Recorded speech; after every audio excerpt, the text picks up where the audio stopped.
Test. Oh yeah, can you guys hear me? Yeah? This works? Okay, cool.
Check 1 2. Check 1 2. Yeah.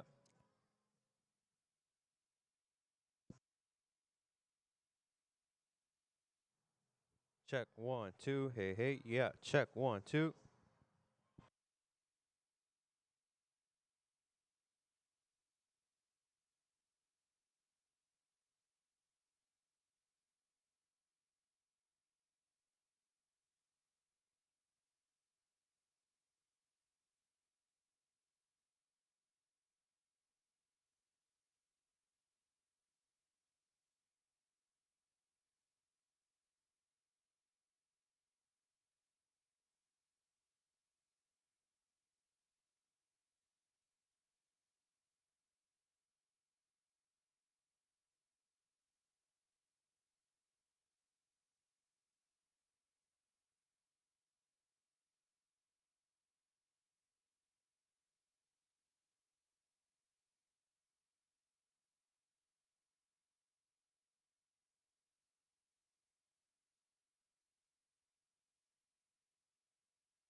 2. Ladies and gentlemen, good morning. We're going to get started soon. If you want to make your way over to the tent, we're going to get started with our first session very shortly.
All right, we're going to get started. Thank you, Dolly. In memory of We Will Always Love You. All right, we're going to get started. Yesterday was a great day. Everybody sleep okay? Get some rest? Good. Because today is going to be jam-packed as well. I was just looking over the agenda, and it's going to be dense. It's going to be good. But we're going to kick it off. Charlie Wu, Orchard Robotics, very exciting new company. And Charlie, take it away. Thank you, Tim. Hey, everyone. It's great to be here today. My slides should be coming up shortly. As is coming up. Yeah, I just wanted to give a big thank you to Danny and the whole Reservoir team. This is an incredible event. I can't believe this is the first year of this event. It looks like it's been running for 10 years already, and this is one of the best, if not the best, ag tech conference I've ever been to. So it's a pleasure to be here. Pleasure to be speaking here in front of you all today. My name's Charlie. I'm the founder and CEO of Orchard, and today I'm going to be giving a talk on what I like to call how rugged AI is more than just rugged hardware, and basically sharing a couple of the lessons that we learned over the last 4.5 years of building this company from the ground up. So there's going to be 3 parts to this talk. The first is just giving you guys a quick introduction to Orchard, what we do, where we're at, who we are as a team. And then going to the talk, I'll split it up into 3, I like to say like chapters, 3 chapters, each highlighting one of the 3 core learnings that we've had as hard-won lessons over the course of these last 4.5 years. So, bit of background on the company. We started about 4.5 years ago in early 2022. Out of Cornell University. I was a student there. I actually dropped out to start this company. And at the start, the reason why our company name is actually Orchard Robotics is because our very first prototype was a 6-foot-tall autonomous robot that we built. You can see it right there, picture of that right there. It was 6 feet tall. It could drive at like 3 or 4 miles per hour, and we took it out to Cornell's orchards, and we basically drove it down the rows. And The goal here was to see whether or not we could be capable of building something that could count the number of apples on a tree. And the reason for this is because I'm sure all of you know, Cornell is a great horticulture program.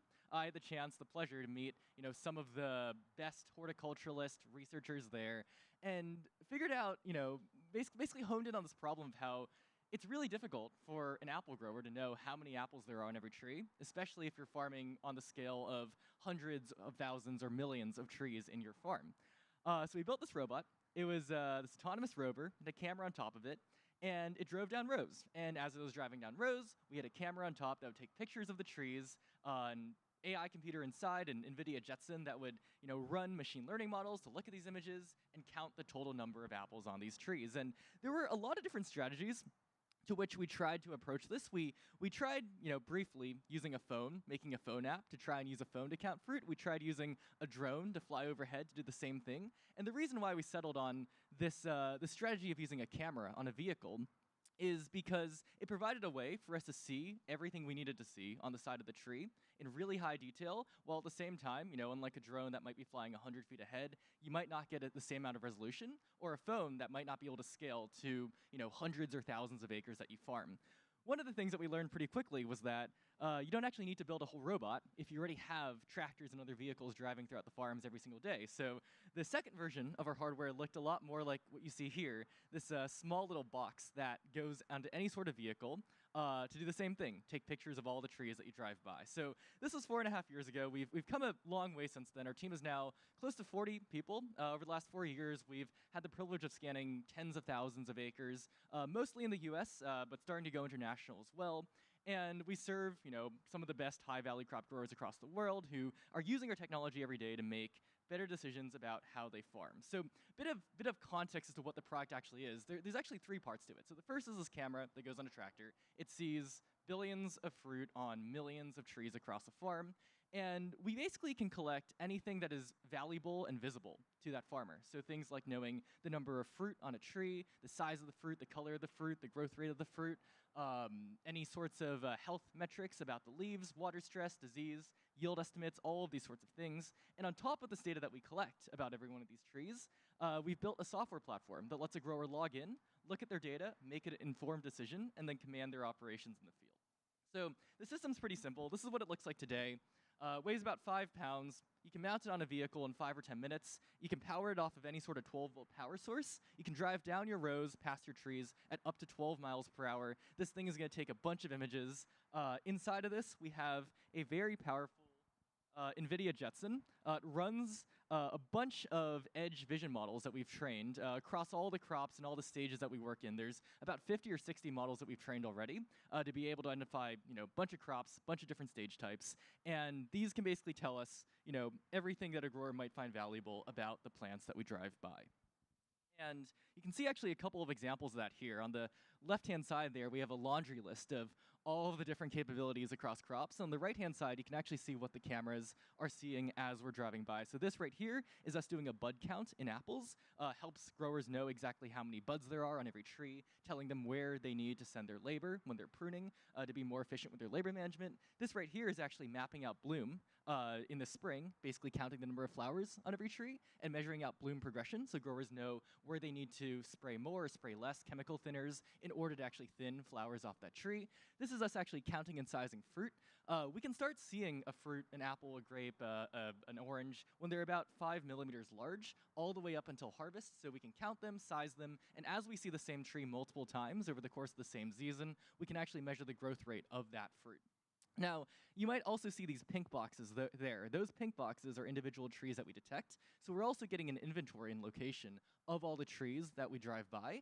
That's really important because we can basically build this record of knowing what's going on every tree at any given point in time of the season. Our growers are scanning that same tree anywhere from 5 to 25 times in a year, and we're basically monitoring how that progresses throughout the entire season. You can see, this is a bud counting grapes. The next clip is us counting shoots in grapes, measuring the length of shoots, counting clusters in this stage, in the flowering cluster stage. A lot of different things, and the way to think about this is it's sort of just monitoring anything that is visible and valuable to the grower as we're driving by via our AI models inferencing on this camera to basically look at all the pictures that the camera takes. Now, There's a lot of things that we've had to build to make this useful to a grower. So over the last 4.5 years, we've actually gone through 17 iterations of the hardware to get to where it is today. As most of you might know, there's a lot of things you have to deal with once you're operating in a ruggedized agricultural environment. There's typically no internet, can't rely on having cell connectivity. You can't rely on the person operating the system to have a lot of technical or IT skills, so you have to make it really easy, plug and play to actually go. And in our case, all of the data is processed on board on a computer inside of there because we have bandwidth limitations, and we can't be expecting to upload the terabytes of raw data that a camera takes every day. We can only maybe upload a couple of megabytes, so we have to do all that processing on the edge and turn it around really fast the next day so a grower can actually take action on it in the field. And the way they do that is actually via a platform that we've built called FruitScope. I'll actually give you a demo of that right here. This right here is FruitScope. When a grower logs in, this is what they see: a map here on the right-hand side, and on the left-hand side, a list of all of their ranches. So I can go in, I can click on, say, this ranch of apples, and I'll have a list of all of the blocks, all of the fields in this ranch. I can go in, fly to one of these blocks, and I can click on this block to open up the latest scan data that we've seen in this block right here. And what you'll see is that this is a 9-acre block, or 8.6-acre block of Honeycrisp apples up in Washington. We saw a total of 9,169 trees in the scan, just under 900,000 fruit over all of those trees, for an average of about 97 fruit per tree. The average fruit was about 2.34 inches in diameter, and we got the scan back in June. And you see a bunch of dots here on the screen. Every one of these dots represents the real location of an actual tree in the farm. You can hover over a dot to see all the information about it. So this was tree number 57 in row 85. That was tree number 56, 55. Here in this case, tree 55 had 122 apples on it. The apples were on average 2.37 inches in diameter, and the canopy, the size, total leaf area of the tree was about 32 square feet. And we can click on that dot to actually see a picture of this tree. And we can even see annotations of exactly what our edge machine learning models saw. So every one of these squares is an apple that we saw on that tree. Now, this is tree number 55, as I said before. We have these buttons here, north and south. If I click south, we can walk down this row. So this right here is tree number 56. This right here is tree number 57. This right here is tree number 58, 59, so on and so forth. You get the gist. So the camera is seeing every single thing as we're driving by, monitoring it down to the individual tree level. And if we zoom out, what we're actually looking at here is a map of fruit count per tree. So the purple trees have more fruit on them. The yellow trees have less. And actually, if we hover over some of these, it's like, like these trees have 118, that one had 8 fruit. Okay, 115, 197, 150, 125, 136, a lot of fruit on those trees. These over here have like 21, 17, 12, 30, 23, a fraction of the fruit.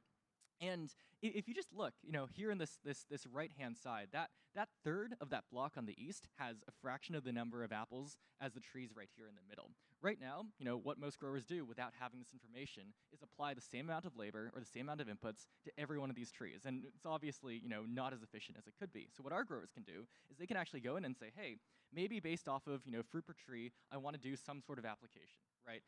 Maybe based on fruit per tree, I want to apply. Maybe I want to be spraying some sort of, I don't know, like foliar nutrient, right? It can be anything. I'll just put in foliar nutrient as an example here. And maybe they're spraying, tons per acre of this nutrient. They can go in and they can create a precision spray map. So, maybe, on the trees that have the most, they want to be spraying 10 tons an acre, and, on the ones that have the least, they want to be spraying less.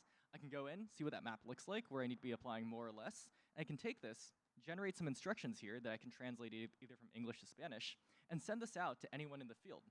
And actually, if I was a grower who, if it would cost me, say, $200 an acre to apply this normally, I'd save about 14% on that individual application just by knowing where to apply more or less. And I can take this, I can send it to someone in the field. So in this case, I'll just text it to myself right here. What I'm actually going to get on my phone is a link to a mobile version of the same data that looks something like this. I don't know if you guys can see that, but it's a link that opens up that same map right here on my phone with those same instructions that I just had typed in. And you can see where you need to be applying more or less. And actually, if I was standing in the field, I could go into something called location mode, which will basically tell me, hey, if you want to go to this block, you got to walk 700 miles in this direction. And if I was in this block right now, my entire phone screen would either flash red, green, or blue, depending on where I'm standing, and it makes it really easy for anyone with a phone in the field. They could be driving a tractor, they could be, out there pruning, just looking at their phone. If it's green, do this. If it's red, do that. Makes it really easy to take any of this information and take action on it in the field. And, it's not just fruit counts. We also have information about the size of the fruit. So this is, fruit size. Purple is larger, yellow is smaller. We can look at things like the color of the fruit, where it's the most colored, where it's the most mature, where it's the least. We can look at things like, location, the size of the canopy, where the canopy is larger, up to 30 square feet of canopy, where it's smaller, down to 20. We can look at things like the locations of missing trunks and inventories. So every one of these orange dots is a location of a missing trunk. And if we click on these, you'll see, there is no tree there. This one, there is, no tree there. So locations of every single missing tree.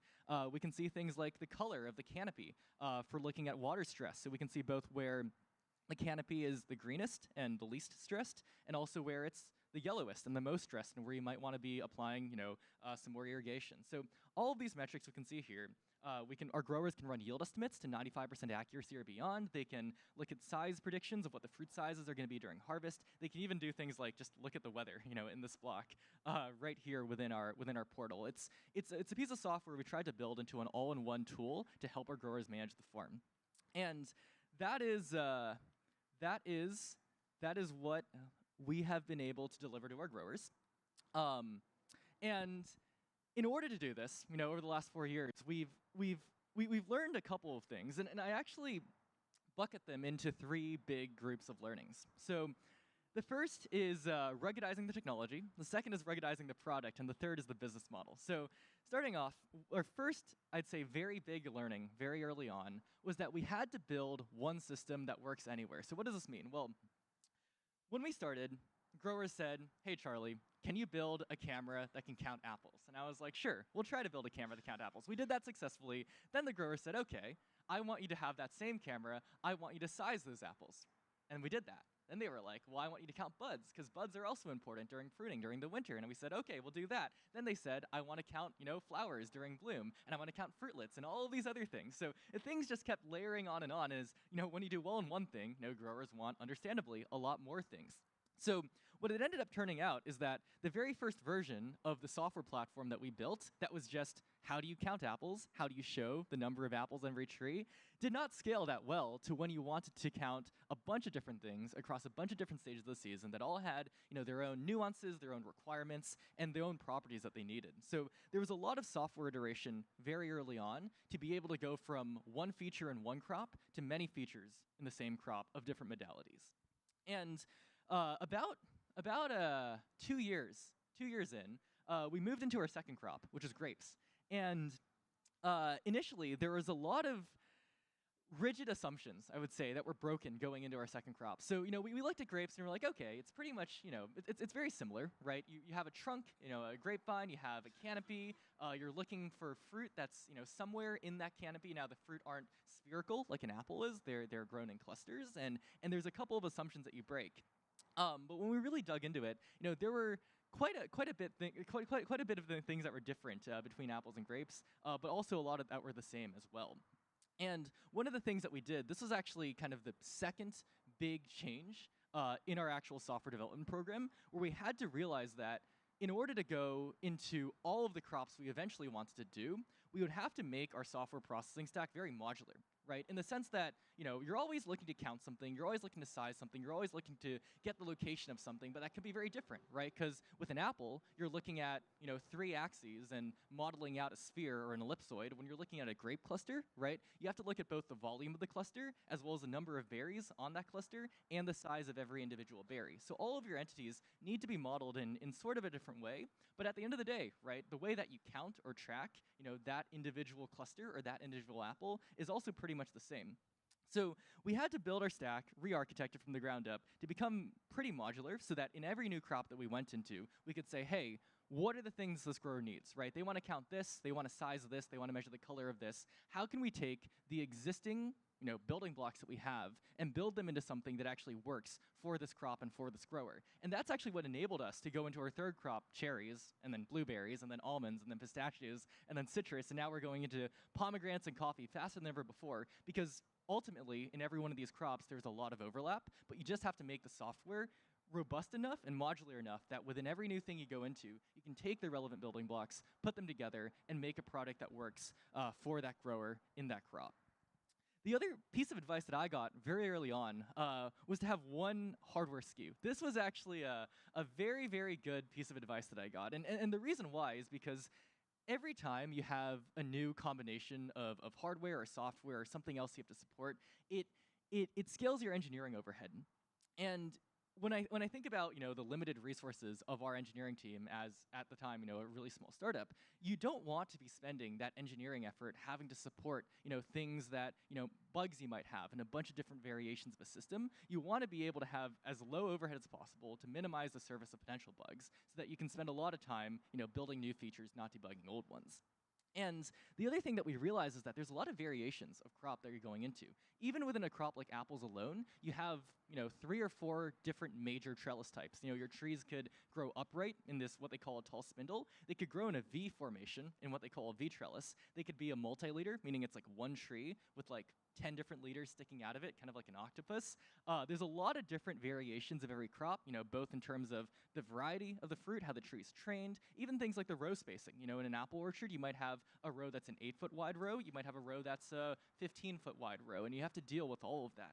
And what we ended up doing is basically building a system that we could take and have modular in whichever crop that we work in. So this GPS unit here in the back, we can detach this, put it onto any part of the vehicle that we're working on, no matter where this actual compute box is. And here, this camera plate right here, we can also take that and put it into any sort of part of the vehicle that we're working on, in case, for instance, in a grape row that might only be 4 feet wide, you need these cameras to actually be near the center of the vehicle in order to actually see that entire grapevine in detail and in high resolution.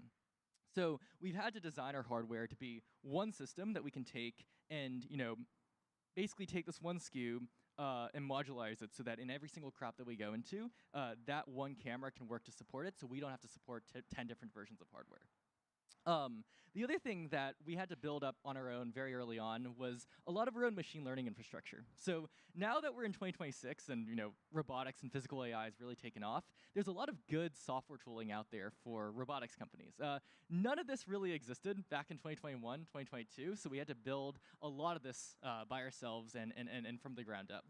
And again, one of the things we realize is that we're going to have to train a lot of models, right? Like in apples alone, you have a model for detecting buds, and then flowers in different stages, and then fruitlets, and then late-stage fruit. And you're also having a model that looks at the size of a tree's canopy, and sizing the tree trunk, and measuring the height of the tree. So there's a lot of different models that you have to train within a single crop alone across all stages of the season, not to mention multiplied by all of the different crops that you're going into. So we ended up having to build our own machine learning infrastructure in order to make it really, really easy to train a model. So in any new crop we go into, if a grower says, hey, there's a new disease that I want you to look for, here's a block where you can collect a lot of data for it, we can actually get that spun up really quickly and slot that into the existing software stack we have so that that result can propagate all the way up into our software platform without our developers having to change a lot about how that actual pipeline works.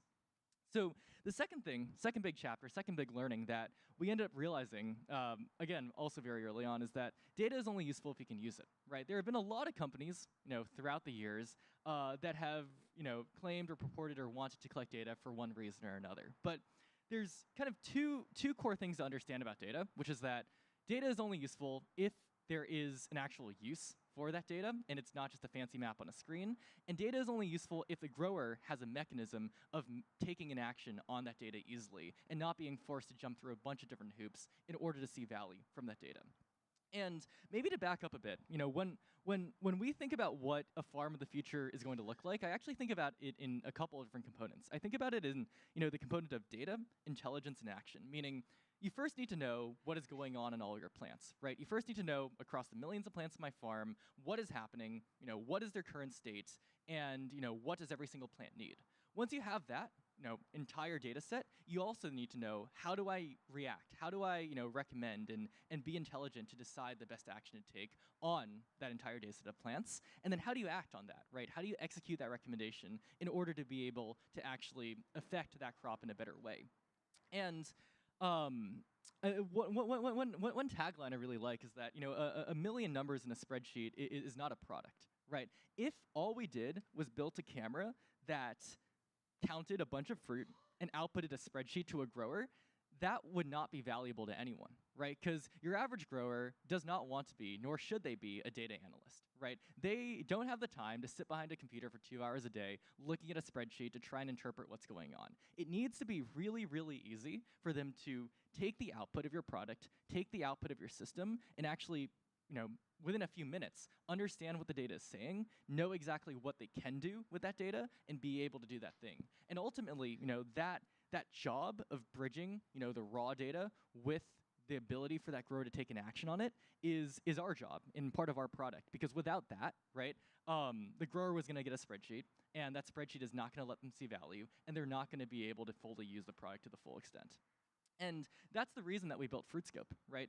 As an early stage startup, you only have so many resources. And one of the big decisions that we had to make early on was, do we focus on building a really, really good camera, or do we build a full stack product? And a lot of people were actually pushing us into the camera direction, right? They were like, hey, you're a camera company. Just make the best camera possible, get the best data, and that's all that mattered. But it was really important for us to realize that, wait a minute, even if we built the fanciest, prettiest, most perfectly precise camera out there, right? That data, that hardware, that result is not of any use unless a grower can actually use it. So back, I think, about a year into the company, we bifurcated our team. So we had a team that was working on everything on the camera end, and we had a team that was working on everything on the software platform end. And it ended up being an investment that paid off a lot, because what we see now from a lot of our growers is that FruitScope, the software platform, is actually or the thing that they like the most, right? They understand the camera, they understand the data that it can get for them, but without the platform, right, none of that data is useful. And where we look at our development efforts now, a big chunk of it is in making that platform better, because what we found is that, you never want to be overloaded with data, right? You always want the ability to use the data to keep pace with the data that you're collecting, and the way that we can do that is through building in our software platform. The last thing I'll say, on that point is that one big part about how we developed our product and how we developed that software platform over the years is that every feature that we have in that platform, everything that you saw, me share on my screen, that was all an idea, at some point in time that one of our growers had.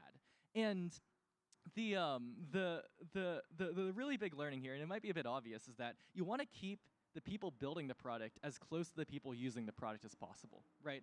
Where I'd say, where companies typically fall off is when they start to introduce a lot of layers between the builders and the users. If you have, the engineer, and then 3 or 4 levels of, people in between, and then the actual customer, it means that every one of those people in between creates additional friction in actually getting the feedback from the customer all the way to the people building the product. So in order to gain kind of the deepest understanding of how the farmers actually use the product and how they actually want to use the product, we send our engineers to the field multiple times a month. At the start of this company, I was living out of my car. I would drive out to farms in upstate New York in the winter, and I would be at that farm from 9 a.m. to 9 p.m. in the trunk. There'd be snow outside, coding, in my car. And I feel like, that kind of mentality is what you really need in order to connect with that grower, know what they need, and ultimately build, what is valuable for them. The last thing that I want to touch on, and I think this is also a really critical point, is that one of the things we learned early on is that we had to understand what we're selling, right? You look at, our company, and if you look at what we do, and you take it in the most reductive manner, right? You say, oh, they're building a camera, they're selling a camera, right? That's ultimately not actually how we understand our company to work.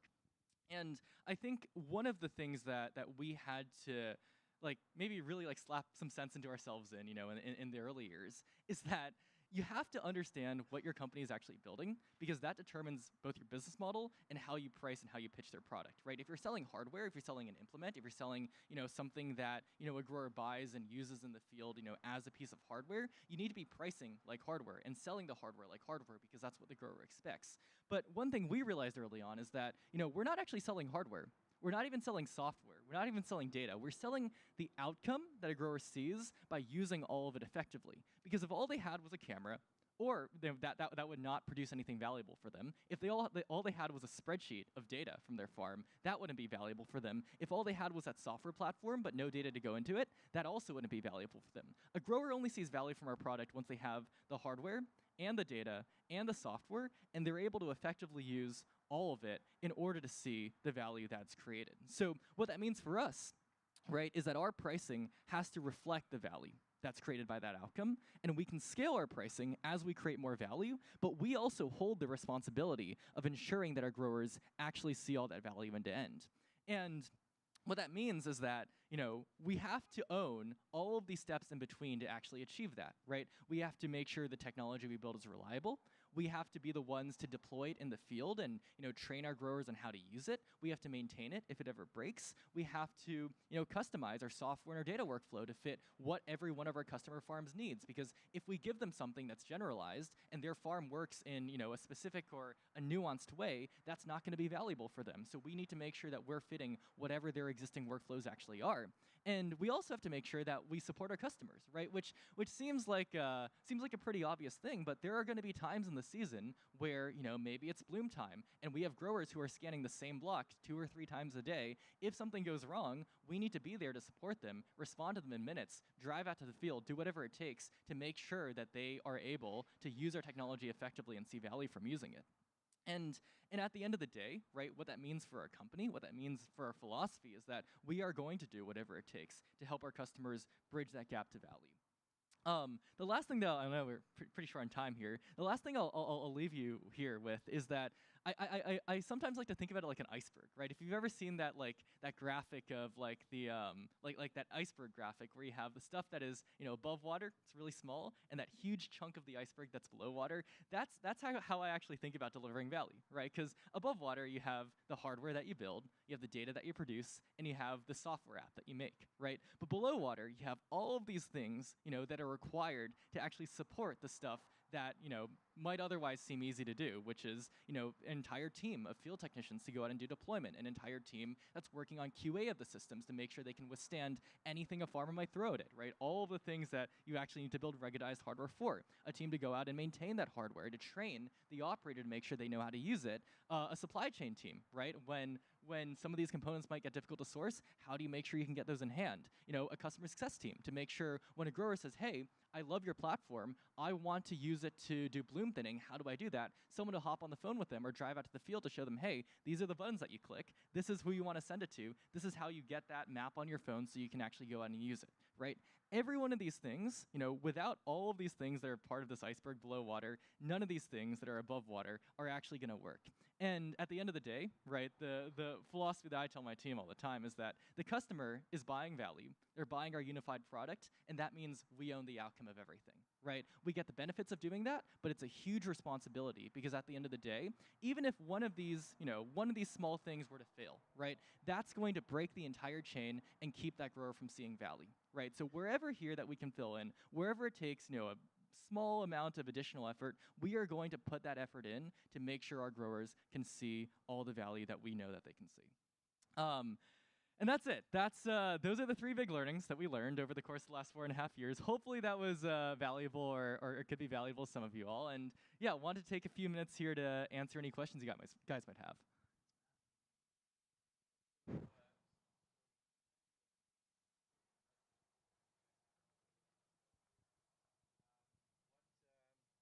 What are some of the yield improvements that you guys are seeing with your technology?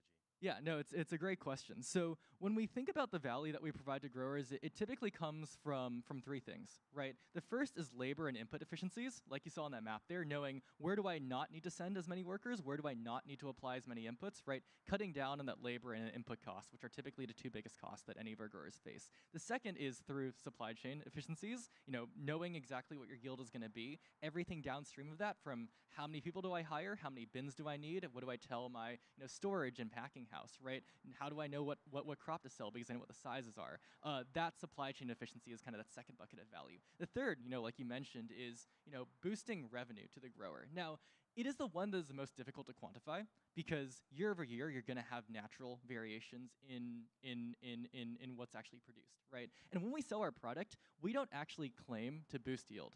we know that if you use this effectively and you don't overdose a plant with too many chemicals and you don't over-thin or over-prune something, it is going to produce a better crop. But it's a really difficult thing to sell a grower on, right? We know that it is going to happen. The grower knows it's going to happen, but we don't base our sales process and our ROI off of that. So when we sell to a grower, we pitch them on the labor savings, the input savings, and the supply chain efficiencies, and we say, hey, you know and I know that if you do all these things correctly, you're going to see an increase in yield, but you don't, we don't want the grower to have to bet on that in order to make the justification to their CFO or whoever is signing off on the purchase, if that makes sense.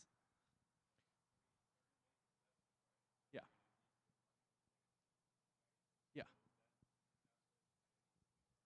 Yeah, so so in the first year, the way that we charge for our system is a per acre per year price. In the first year, if a grower sees full value from using labor and input savings, they can see anywhere from a 3 to 10x ROI. Okay, we've got time for one more question. We're going to keep it quick. Charlie will be around, though, so if you have questions, find him after, okay?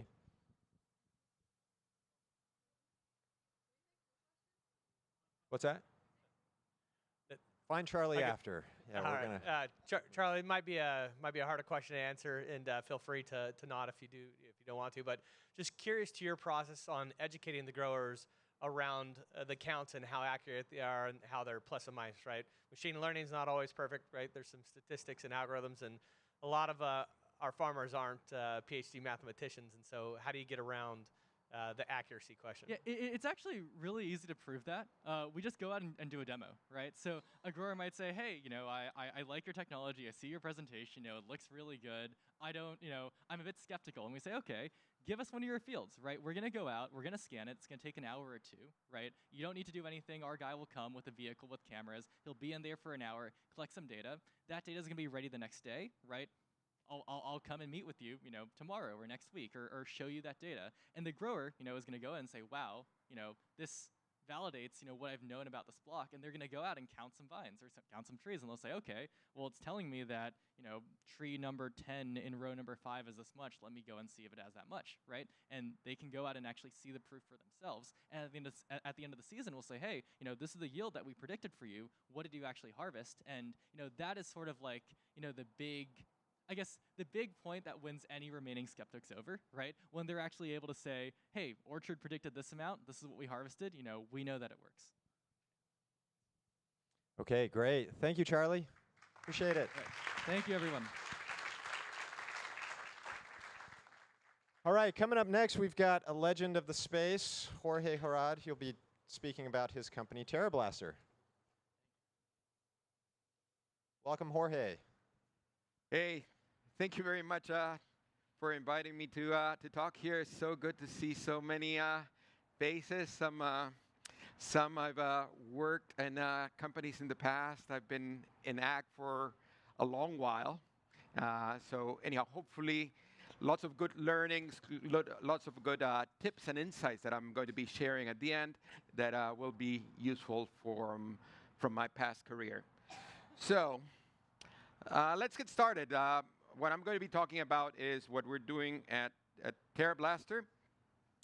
But before I do that, I'm going to start with a little bit of the history and things that I've learned in my journey.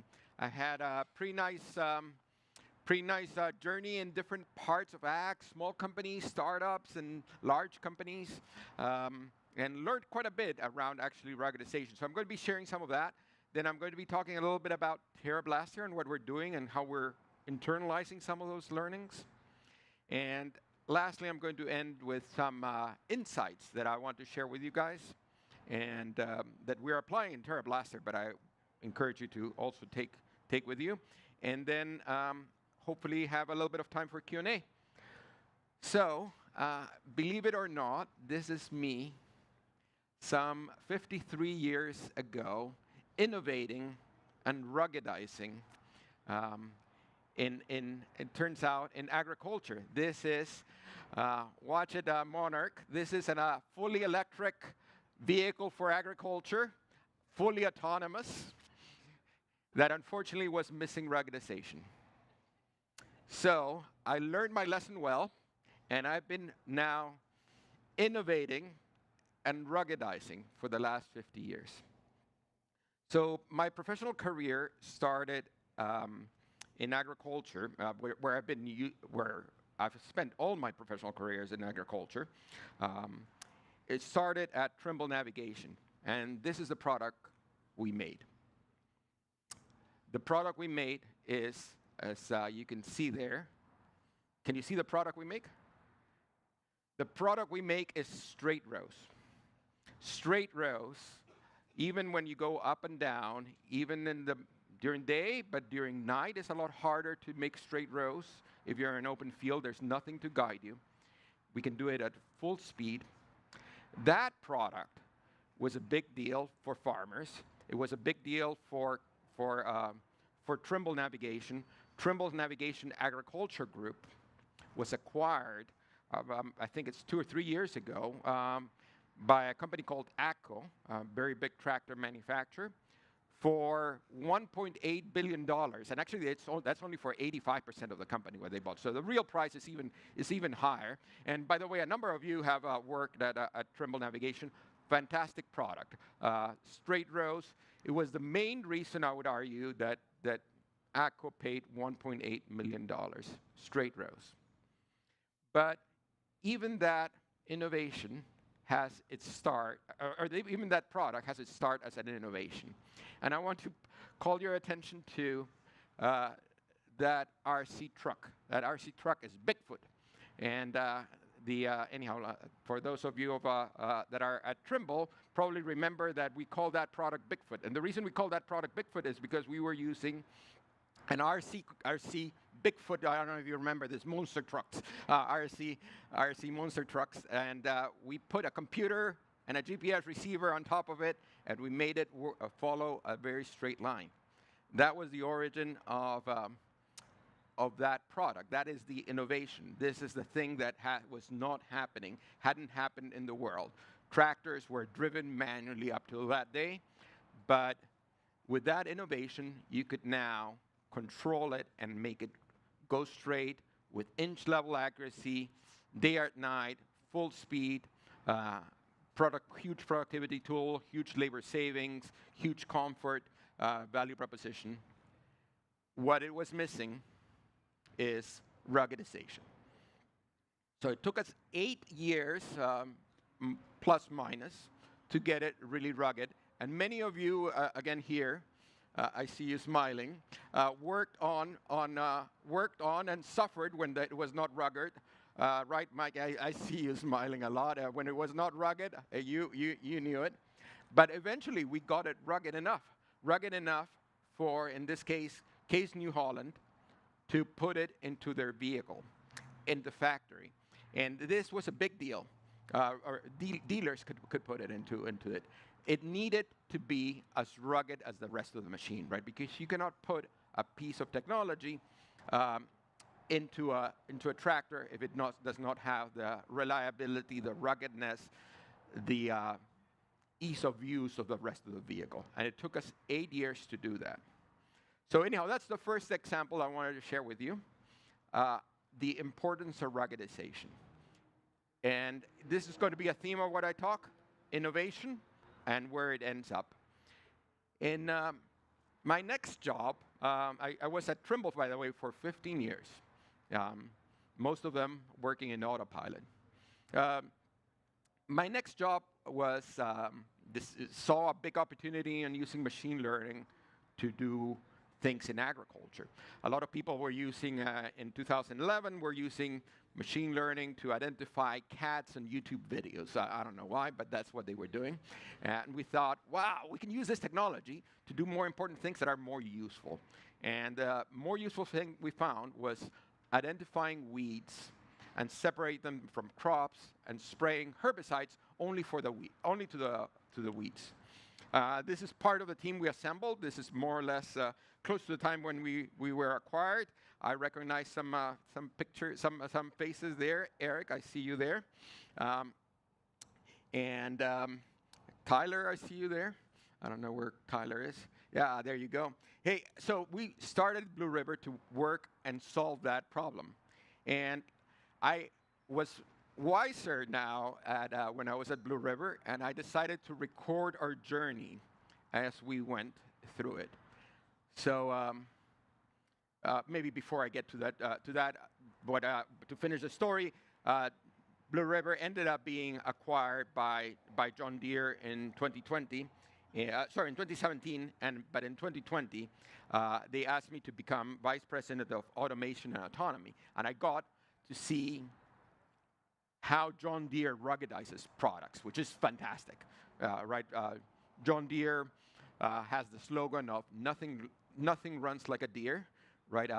So the expectation of running and ruggedization is incredibly high, and I got to experience and see and contribute to that journey of ruggedization.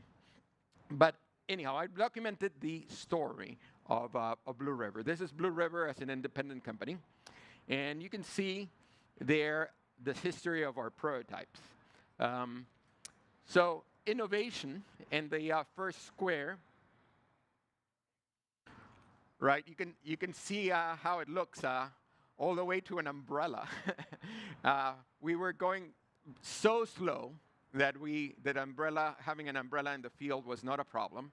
That was when we made it work. Computer vision, cameras, machine learning, recognizing crops, recognizing plants. And that's where the innovation happened. That's where a lot of the inventiveness happened. After that, it was a big journey of ruggedization and improvement and speed up and usability and things like that. But the innovation and the proof of concept worked at that point. And we had kind of a yearly cadence where we were improving the unit. I'll call your attention to the second one, the one with the circle, right? We decided to operate as a service. So we were able to start collecting revenue in the product, in the second product. And maybe this is a lesson learned that I'll highlight a little bit later, but this is a lesson learned. You can start selling a product as a startup really early, and I actually recommend it, that you start collecting revenue for a product really early. But don't kid that yourself. That product still has not had the ruggedization built into it, and it will take years. It will take time for that ruggedization to be built. And if you want to scale that product, right, if you want to take the innovation to the, I don't know, like in the Trimble case, the $1.8 billion impact, you need to go through that ruggedization journey, and that's what we continue to do year after year after year after year. And you can see at the bottom right corner, the thing is starting to look like, I don't know, now a product. But then we were acquired by John Deere. And John Deere just simply took it to a whole other level. And there were many people from here, there's many people that worked on this, on making it rugged. And I learned so much from how a company like John Deere makes products rugged and how to achieve that. And this is where we ended. This is the launch of See and Spray. I don't know if you have music.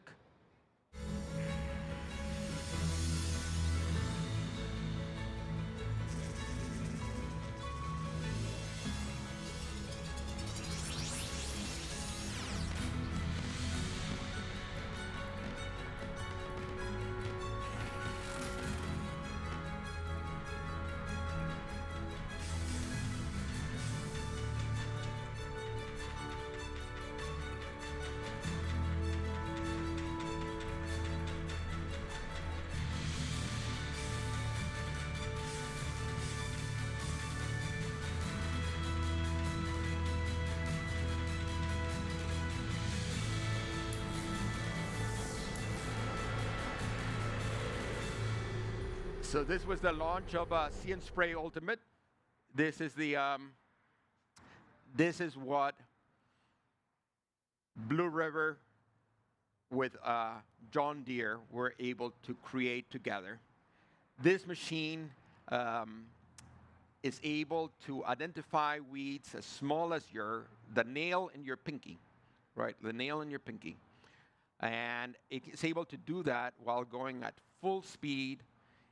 The reliability of this machine is in par with the rest of the vehicle, with the rest of the sprayer. The machine has a boom that is 120 foot wide, and it's been made ultra stable, ultra light, high controlled.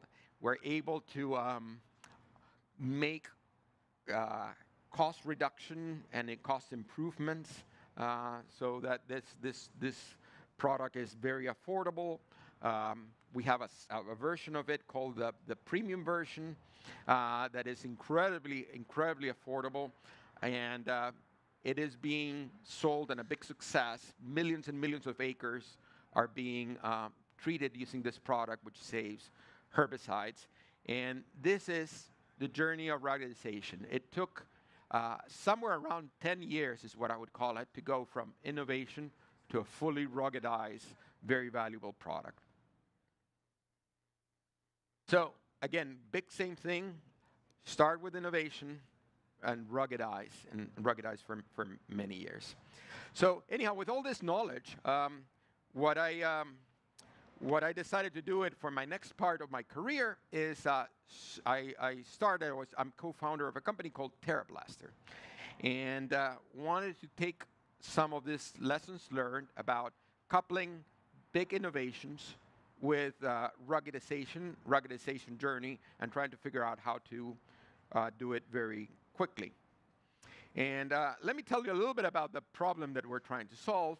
Right, the issue here is now fertilizers. Fertilizers are this thing that are very important to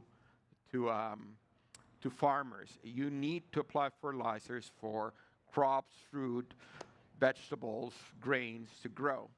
But the problem is how much to apply. And it's not just one fertilizer, but there's at least 4 things that you need to apply: phosphorus, potassium, nitrogen, in many cases something to control pH, typically lime.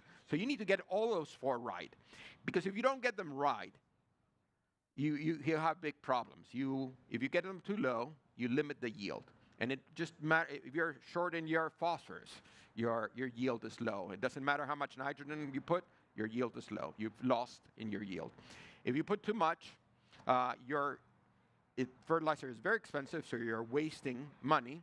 But not only that, extra fertilizer has the potential to appear in lakes, create runoff. Nitrates in water are really bad. Hypoxia areas in the Gulf. There is anyhow algae blooms in lakes. All sorts of problems that then you have to go and clean up. And the UN estimates that that's about a $3 trillion cost to clean, and the damage that comes from excess fertilizer being used. So damn if you do, if you apply too much, damn if you apply too little, right? So you have to get it all right, perfectly right. And that's what we're doing. And again, it's a $230 billion expenditure for farmers globally. Here in Salinas, they, depending on what you're growing and how many cycles you get, but in a typical year, about $1,000 worth of fertilizer for every acre of land that you have. Right, in a given product, you can be putting $400, $500 to grow your vegetables. And if you're growing 2 or 3 times per year, that gets to around $1,000. In the Midwest, it's closer to $200. Very big numbers applied in fertilizer. Issue is a lot of it is done by guesswork as opposed to information. Our solution: make it very convenient. Put it in a tractor, measure the nutrients that are already in the soil, and therefore apply only what is needed.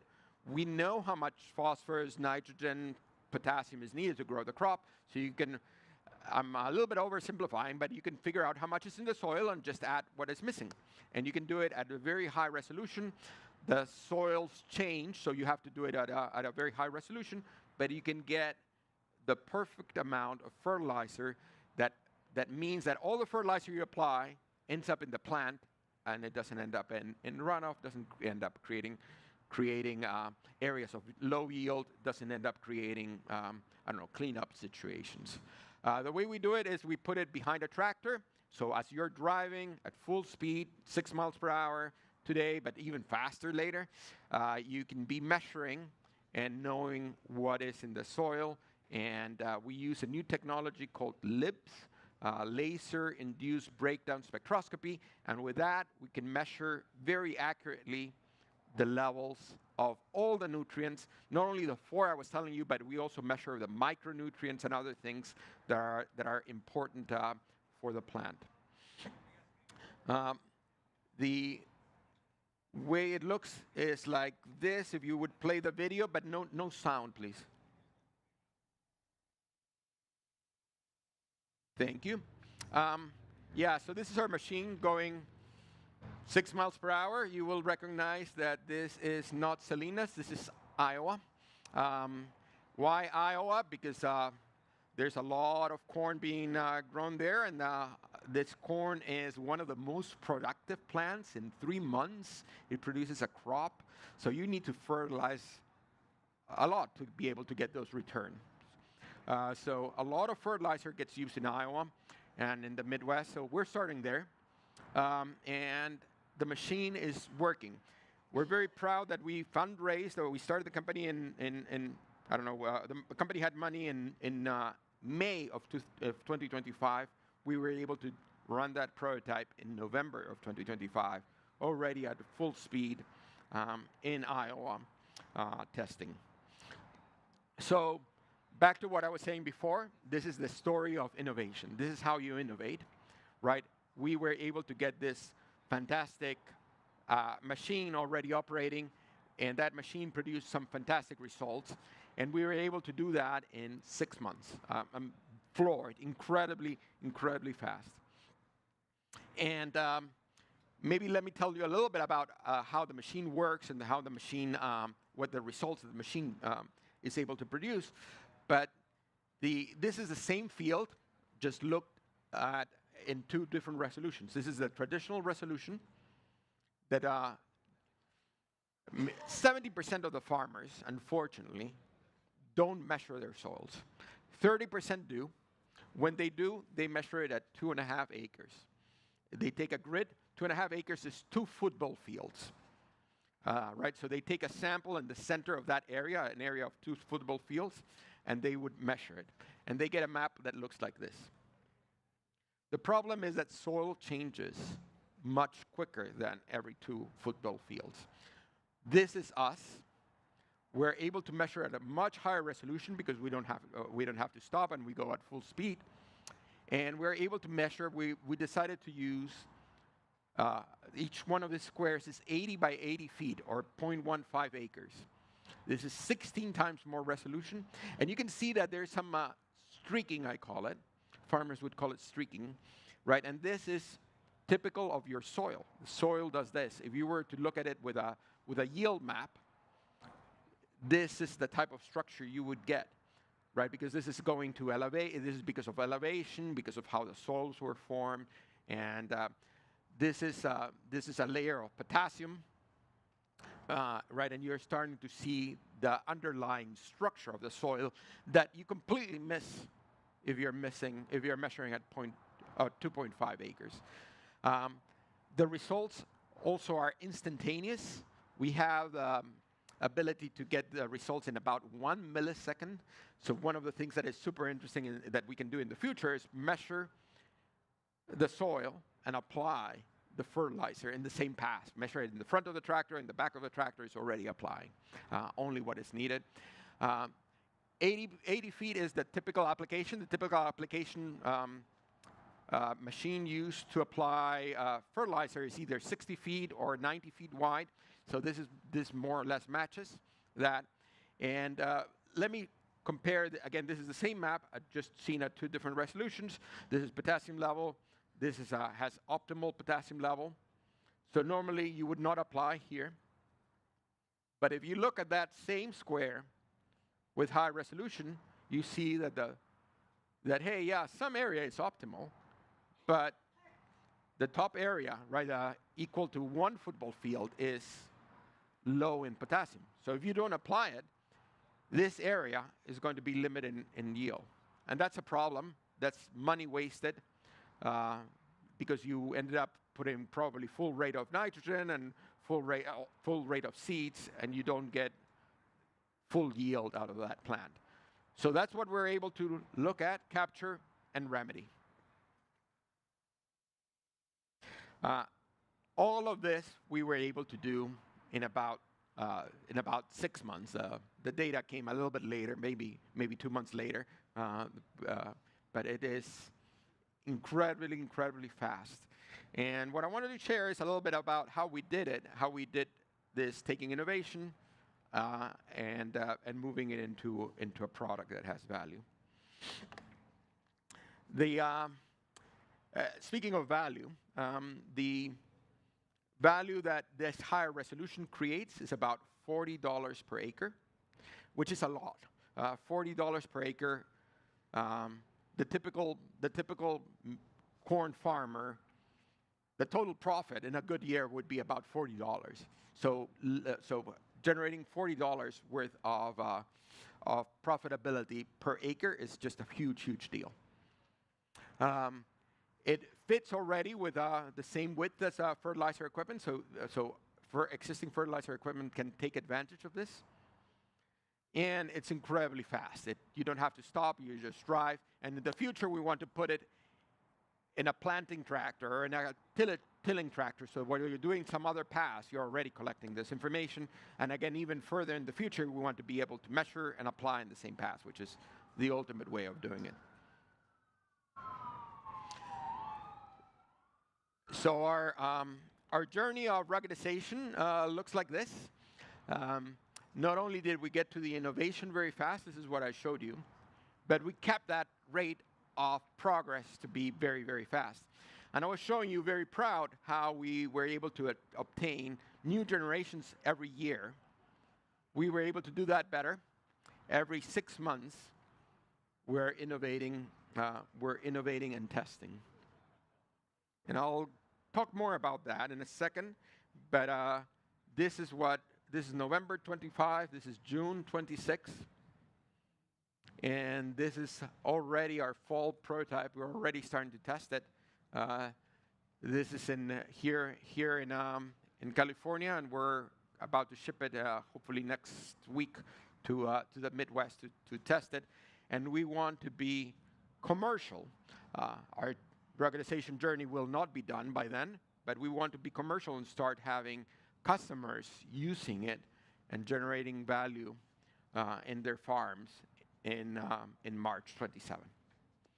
So moving very fast is something that I'm very proud, and trying to compress that journey of ruggedization and scaling as much as we can. And let me tell you that ruggedization doesn't only apply to hardware. Charlie already mentioned that, and it's absolutely true. It applies also to the software. One of the things we wanted to do when testing is make sure our solution generalizes, right? In AI, probably those that are familiar with AI know what it means. That means that it works, our solution works everywhere. So what we decided to do is, in fall 2025, go over all the state of Iowa. Iowa is one of the states, it turns out, that has the most varied soil types. It has sandy areas, it has this super high productivity areas in the middle, it has clay soils, it has sandy soils, it has silt soils, it has glacier soils, it has all types of things. There was a big glacier that came from the north, so there's soils that started their life in Canada that are here, and anyhow, soils that are shaped by rivers, and very varied state. So what we wanted to do is, we had one machine, we wanted to cover the entire state and see that it worked on all this areas. So we spent 2 months going from east to west, from north to south, and covering the entire state and hitting as many soils as we could. Really good way of ruggedizing our data and the robustness of our solution, of our AI. However, we saw an opportunity, because gee, 2 months is a lot of time to invest. So we got clever, and after 25 and starting in this year, we started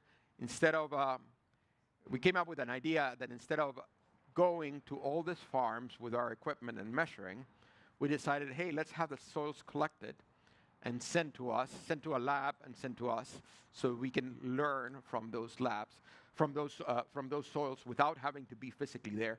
So we have now collected 4,000 soils from the Midwest and shipped them to our lab, and we're testing it. And we came up with this high throughput way of measuring. Please play. Great. So we came up with this, and you can see that there's plates here. This is a stack that can hold 1,000 soils. These are the soils. It gets the tray from the bottom, and it puts them here. And this is how this light that you're seeing is LIPS. It's generated by a laser superheating the soil and generating plasma, and that's what we capture, and that's what has a signal.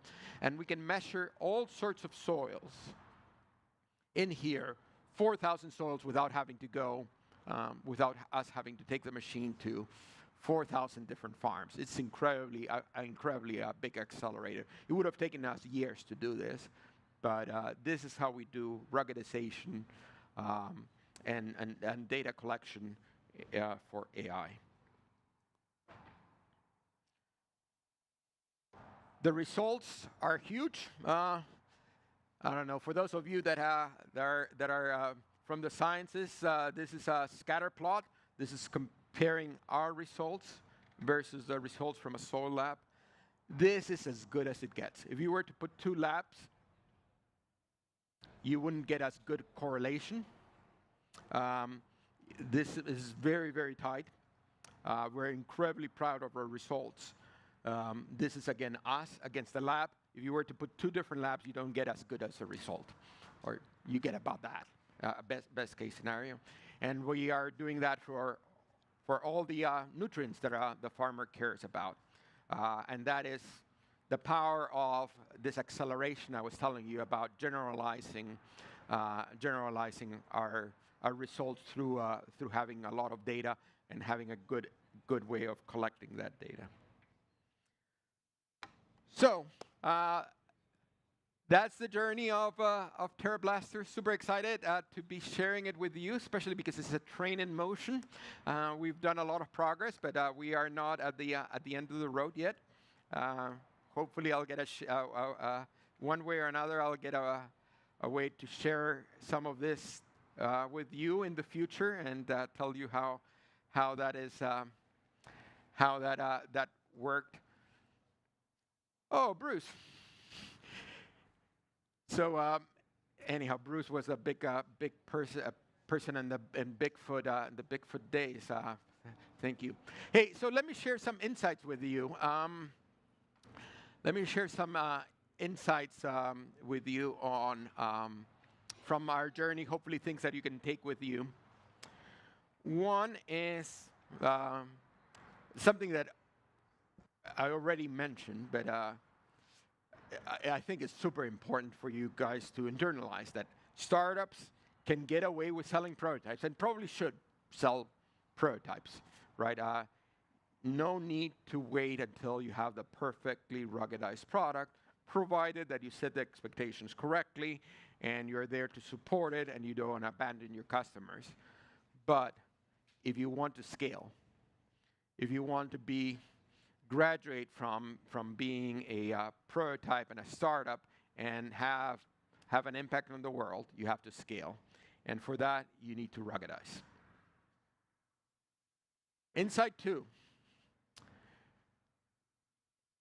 It's not the number of years that matters, and this is something that took me a while, probably longer than it should have, for me to get. It's not the number of years that matters in your ruggedization journey; it's the number of iterations. So I was very proud telling you that we were able to get it down to 6 months. I encourage all entrepreneurs, all startups, figure out how you accelerate the number of iterations, because that's where learning happens. Create a prototype, test it with a customer, get the feedback, improve it, create a new prototype, right? Very proud that we were able to reduce it to 6 months. It's a very natural cadence and around a lot of act to have a yearly cadence. A lot of things in agriculture move in a one year cadence. Break that.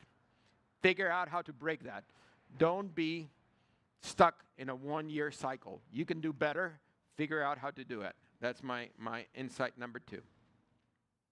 Insight number 3, experience. As I said, I think that there is a lot of expertise, especially in OEMs and companies that have scaled around how to do that. And that makes a huge difference. Try to bring some of that talent into your startup team. If you don't have somebody that has worked in tractor manufacturer, big company that understands how to make rugged things and has experience on how to make rugged things, you're going to be missing mightily. You're going to be having to learn as opposed to by yourself, as opposed to learn by the help of somebody that has already done it. Very proud in that area that a number of people that I worked with at TerraBlaster had either that experience from John Deere, Blue River, or Trimble Navigation. It's incredible the amount of acceleration. And if I had to put one credit into how we went from 1 year cycle to 6 month cycle, it's that. It's the experience. It's the experience in the team. People that have gone through this ruggedization journey and can tell not only that you need to work on the innovation, but that you need to work on making it rugged and work for farmers. That would be it. This is how we do it. Those people, when you bring them to your company, can see, around corners. They can tell you what is coming next. They can tell you, and they can, in creating this prototype, they're already testing the this and the that is going to be problems later. So very, very proud of the team and the talent that we have. And in addition to experience from your team, I encourage you to find experience from your partners. There's a lot of really good partners that know a lot about agriculture. Leverage them. Don't build them. Just because you can design something, because you can do something in-house, doesn't mean that you should be doing it, right? If you can find somebody that has the experience doing that, do it. Shout out to Andros. Andros has been a very big partner for us. A lot of experience. And I know they're going to be talking later, so please make sure that you reach out. But good partners that are willing to help you bring that experience that have designed things like what you're designing before. That is incredibly important. And the last insight is a collection of things to make your R&D more productive. I was telling you that breaking that 1 year cycle is incredibly important. Experience team, number one. But also there's other things that you can do, right? I already gave you the example of, hey, bring the soils to the office. That's what we did. I bet that there's some ways that you can accelerate your own process. We literally saved years in our generalization journey by making that machine that tested in the office and bringing the soils to us. Figure out how to do it in your own companies. The last two is a test RV and a field close to where engineers are. I have a picture to show you that. This is what I mean by a test RV and a field close to our office. This field is 6 miles away from our office. Having the closer the field is to where you're testing to where your engineers are, the better. If you have engineers right next to the field, That's the best case scenario. What we did is we bought that RV. It has air conditioning, has 2 beds.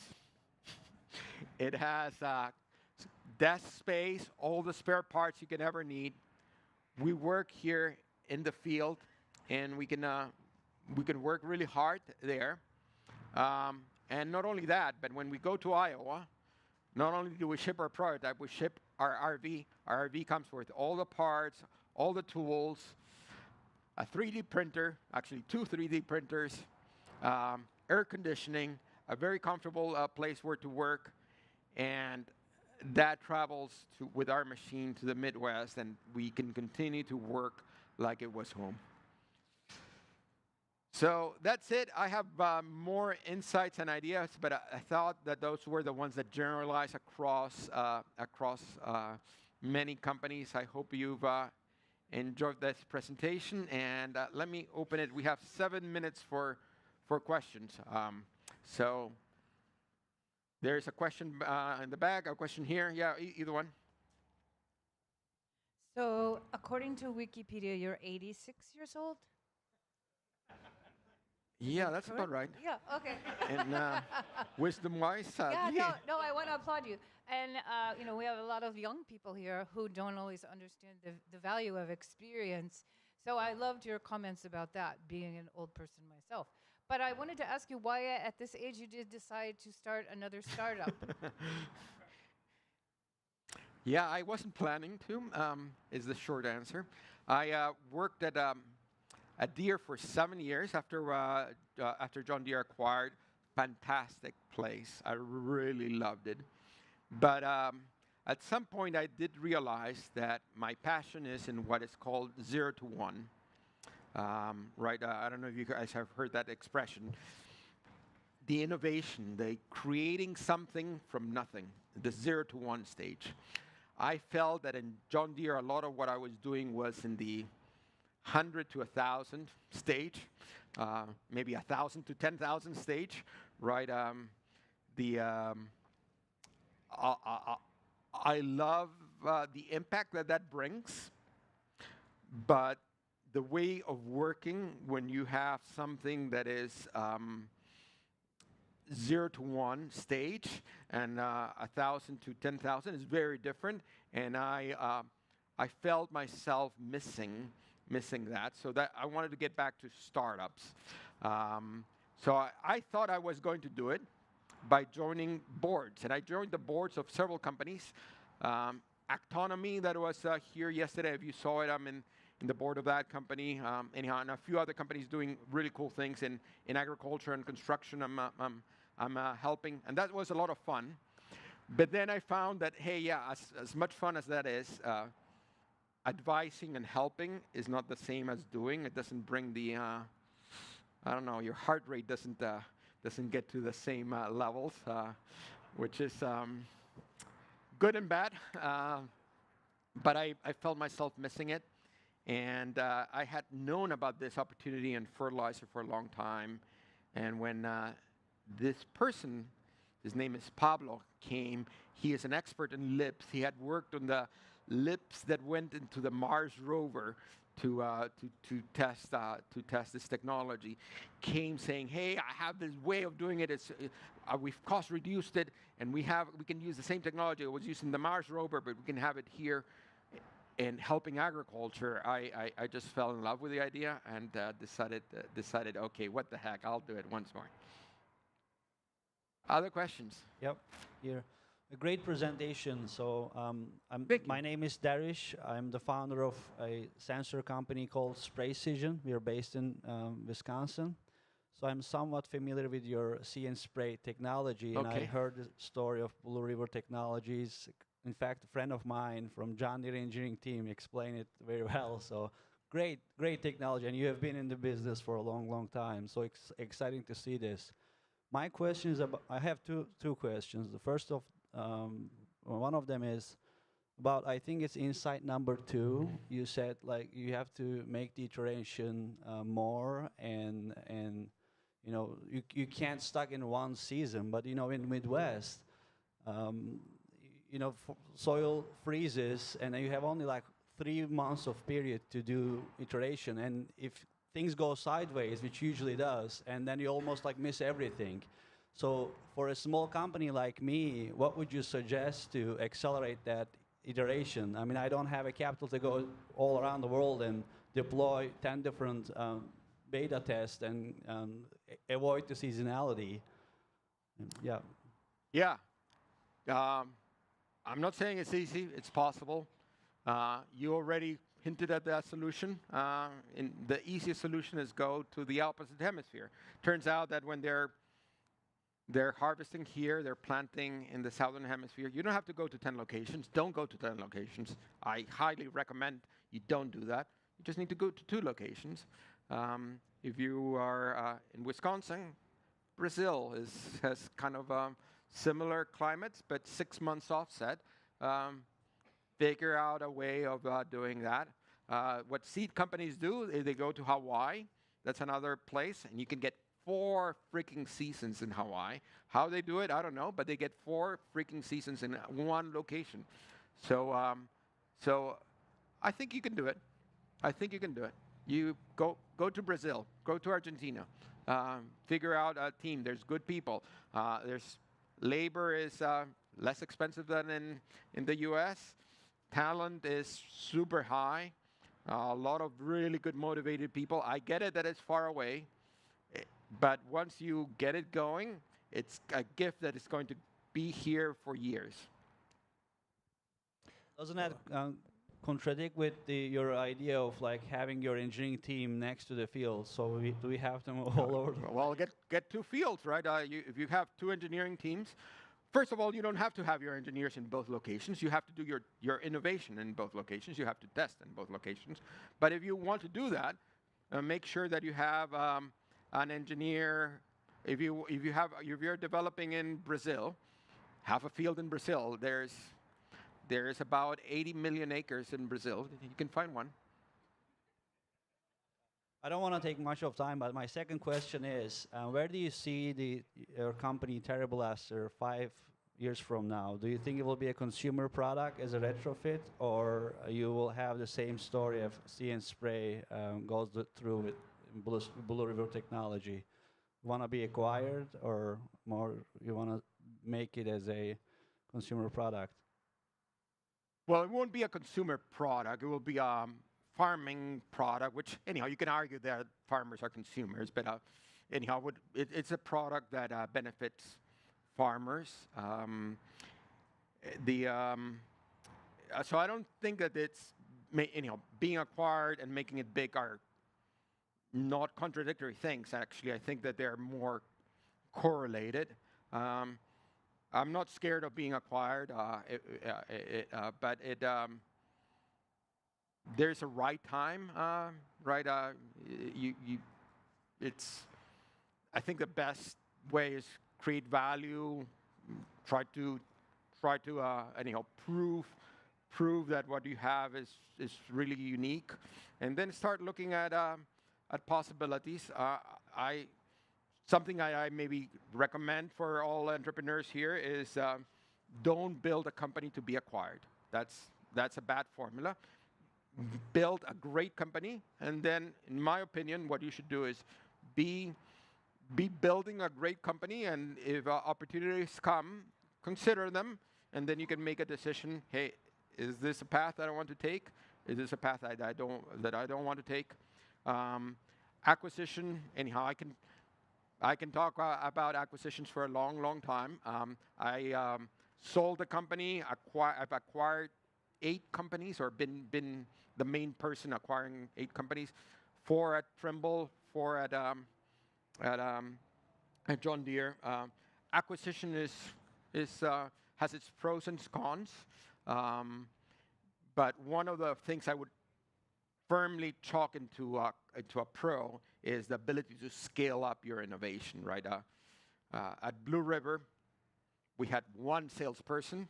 He was selling all over Salinas, all over Yuma. John Deere has 10,000 salespeople, right? It has, I don't know how many, and I don't know if it's 10,000, it's probably more, right? If you include the dealers, the dealership the network they have there in every single country, in every place that there's farming. So if you want to scale, if you want to ruggedize, if you want to have an impact in the world, right? I don't know too much about what your company is, but if you want to, I bet that if I look at your mission, the way our most missions of most companies, they are probably achieved easier with the help of a larger company than by being a startup and trying to do it alone. So anyhow, so scale is for sure. But I'm not going to paint it as a panacea or the only way to be acquired. I think that frankly, ag is missing an IPO. I think that we should all get to work and figure out how we get to an IPO, right? Because there hasn't been an IPO in AgTech. And every time I don't know, I just finished fundraising. That fact got thrown in my face so many times. So we need to fix it. And if TerraBlaster can be that, I would love it. It's going after a big enough market, and I would love it. And that's the company I'm building. And again, if there's opportunities that come that are interestingly enough, I'll consider it. Anyhow, that was a really great question. Okay, we're going to keep moving. Thank you, Jorge. Appreciate it. Thank you. Next up, we've got a tag team. We've got Catherine Hecht from Google Cloud, and we've got Tyler Day from Bonsai. And Catherine is an AI engineer at Google, but she'll have you know that she grew up in the hills of Ventura County raising pigs and riding her horse. So she comes to this conference honestly. Anyway, Catherine and Tyler, come on down.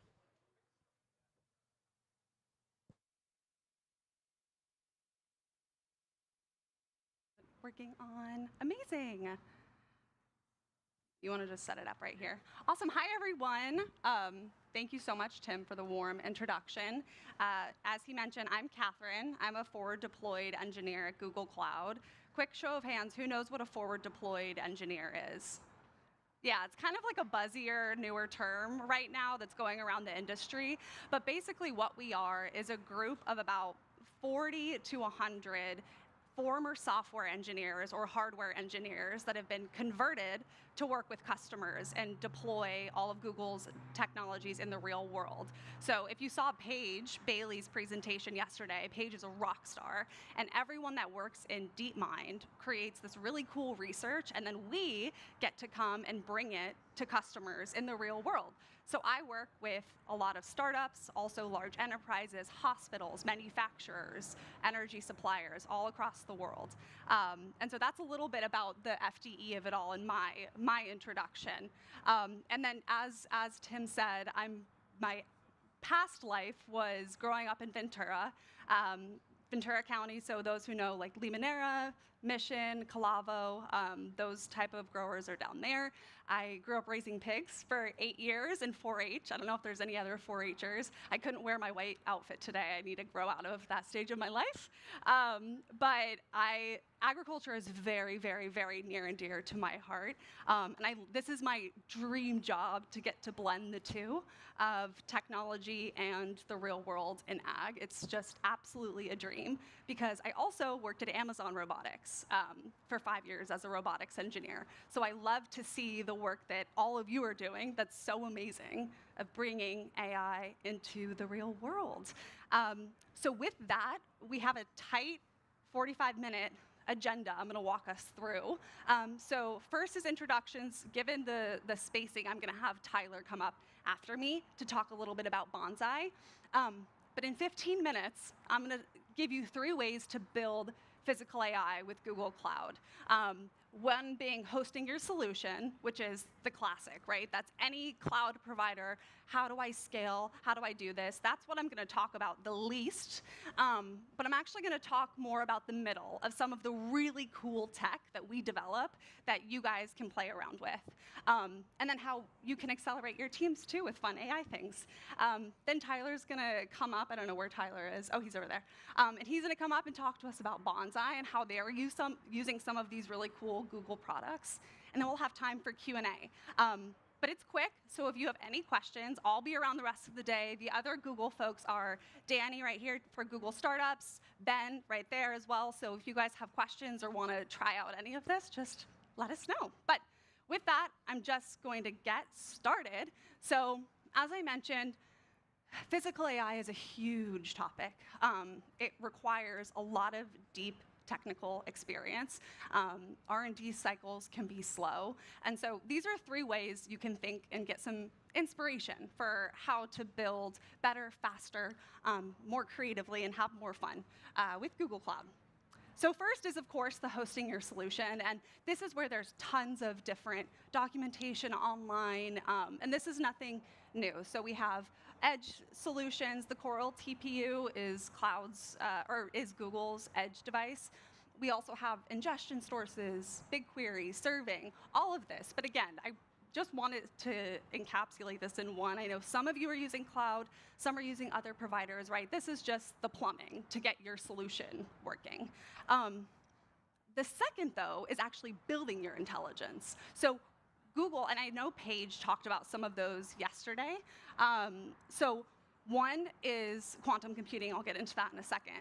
The second is world models, and that's something that Bonsai has absolutely knocked out of the park. Even outside of agriculture, I don't think I've seen anyone do as cool work as John has done and showed a little bit yesterday, and Tyler's going to show. It's absolutely wonderful to be able to see how they're modeling the world. And then, of course, Gemini robotics is another big one. And so that's our first-party models, whether it's a vision language action, vision language models, and the embodied reasoning. So that's the version that just came out. It's trained on Gemini 3.5 and is really remarkable for being able to understand and move about the physical world, which you all know is the hardest, especially in agriculture when you're in these low energy, low latency requirement environments. So these are some of the ways to build. And so, but all of the things I'm going to mention are available to use, right? So you can go on cloud, and cloud is sort of just like your platform to use these technologies, basically. The second is this video. So I'm going to try and pause it here really quick and talk through it. Oops. Hold on. One moment. Oh. Okay. So this is another way I want to show you guys a couple of the different models. We're going to start at the planetary level. So you can't see it here yet, but here are all these different crops. And this is a demo that I was able to show at a conference earlier this year. I wish I had the cube. So it's all these different crops. And we're going to do grapes because I'm going to Napa this weekend, and I thought that was thematic to go see some vineyards in Bordeaux. But this is a demo that's going to walk us through the different levels. So we're going to start at the highest level. So it's showing you just the different crops. Here's another tomato one from Japan. But we'll go here. And so we'll say, let's go, and then dive in. So here you can see it's 1,000 kilometers out. And the model we're using here is Alpha Earth Foundations. And so this is trained on 10 million videos to be able to actually represent our Earth in bite-sized information. The second level, it's going faster than I can speak, is zooming into 1,000 kilometers. And here, we're using WeatherNext, which is my favorite model because I've gotten to work with the WeatherNext team on this. And they can predict weather patterns up to 15 days in advance, right? So for you all, this could be very relevant to be able to bring this type of live information into your systems. Again, all available on cloud for you to use and play around with. They're very fun. But here we can just see the weather patterns moving across. And then we're going to dive into and then also neural GCM is another big one.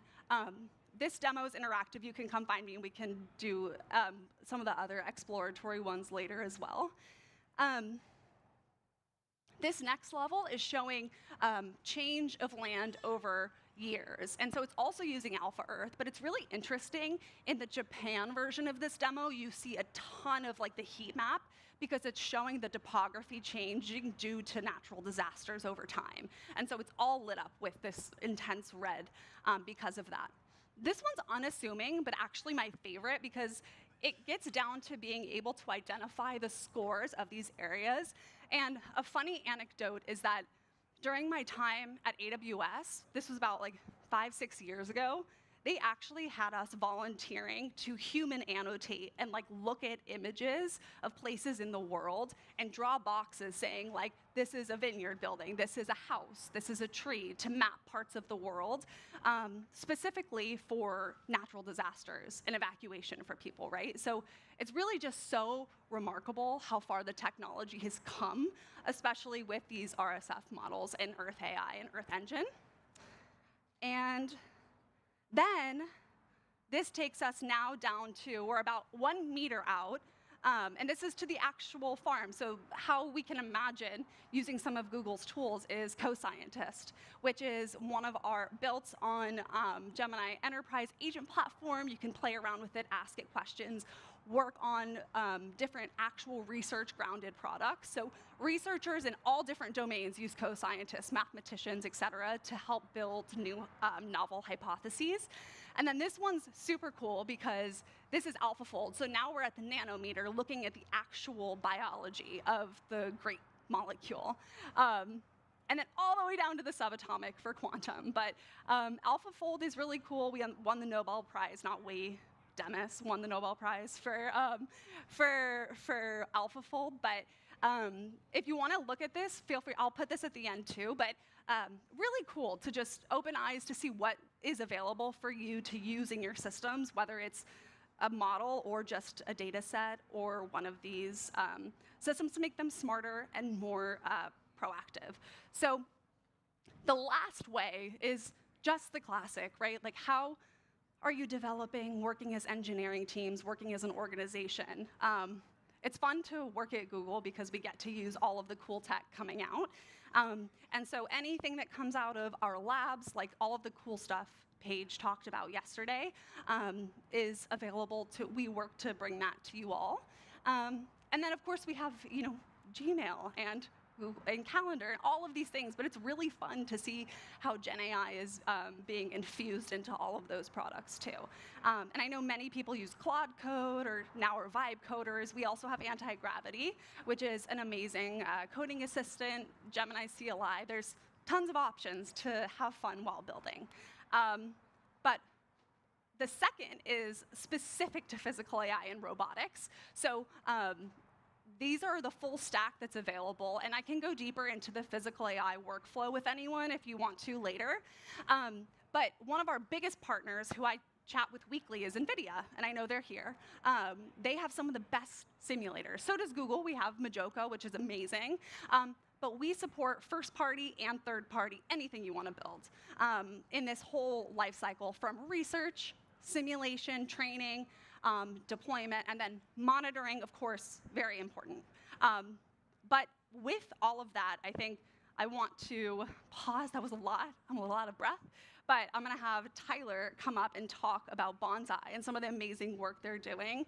I think the one last thing I want to say as you come on up is Jorge talked, his fourth insight was about partners, right? And so that's how I want you all to think of Google, is like, how can we get them to do some of the hard work? And hopefully Tyler's going to talk through some of that.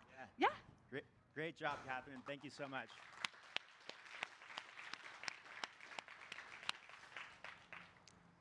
Awesome. Well, I'm very excited to be up here. Quick background history on me. I've been in ag my whole career. I didn't grow up in ag. I grew up in a beach town, but I just became fascinated with it in college. I started my career building tree shakers, kind of a pretty random product line, but learned a lot. I like to say it was a startup without equity because I was working 80 to 100 hours a week. It was rapid growth, amazing time.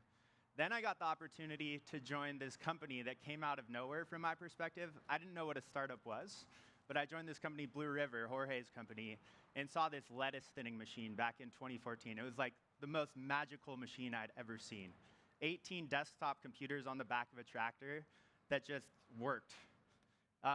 Definitely needed some ruggedization at that time, as Jorge alluded to, but just transformed my life and career into ag tech. And then I got to work on autonomy at John Deere for quite some time. It was quite a journey. And now I'm doing bonsai. And why we started bonsai was because we saw this gap in specialty crops ultimately. There's all these verticals within specialty crops that aren't the big market of corn, cotton, and soy, but it's where there's so much labor being applied. So at Bonsai, we're trying to build one model for any crop in these specialties.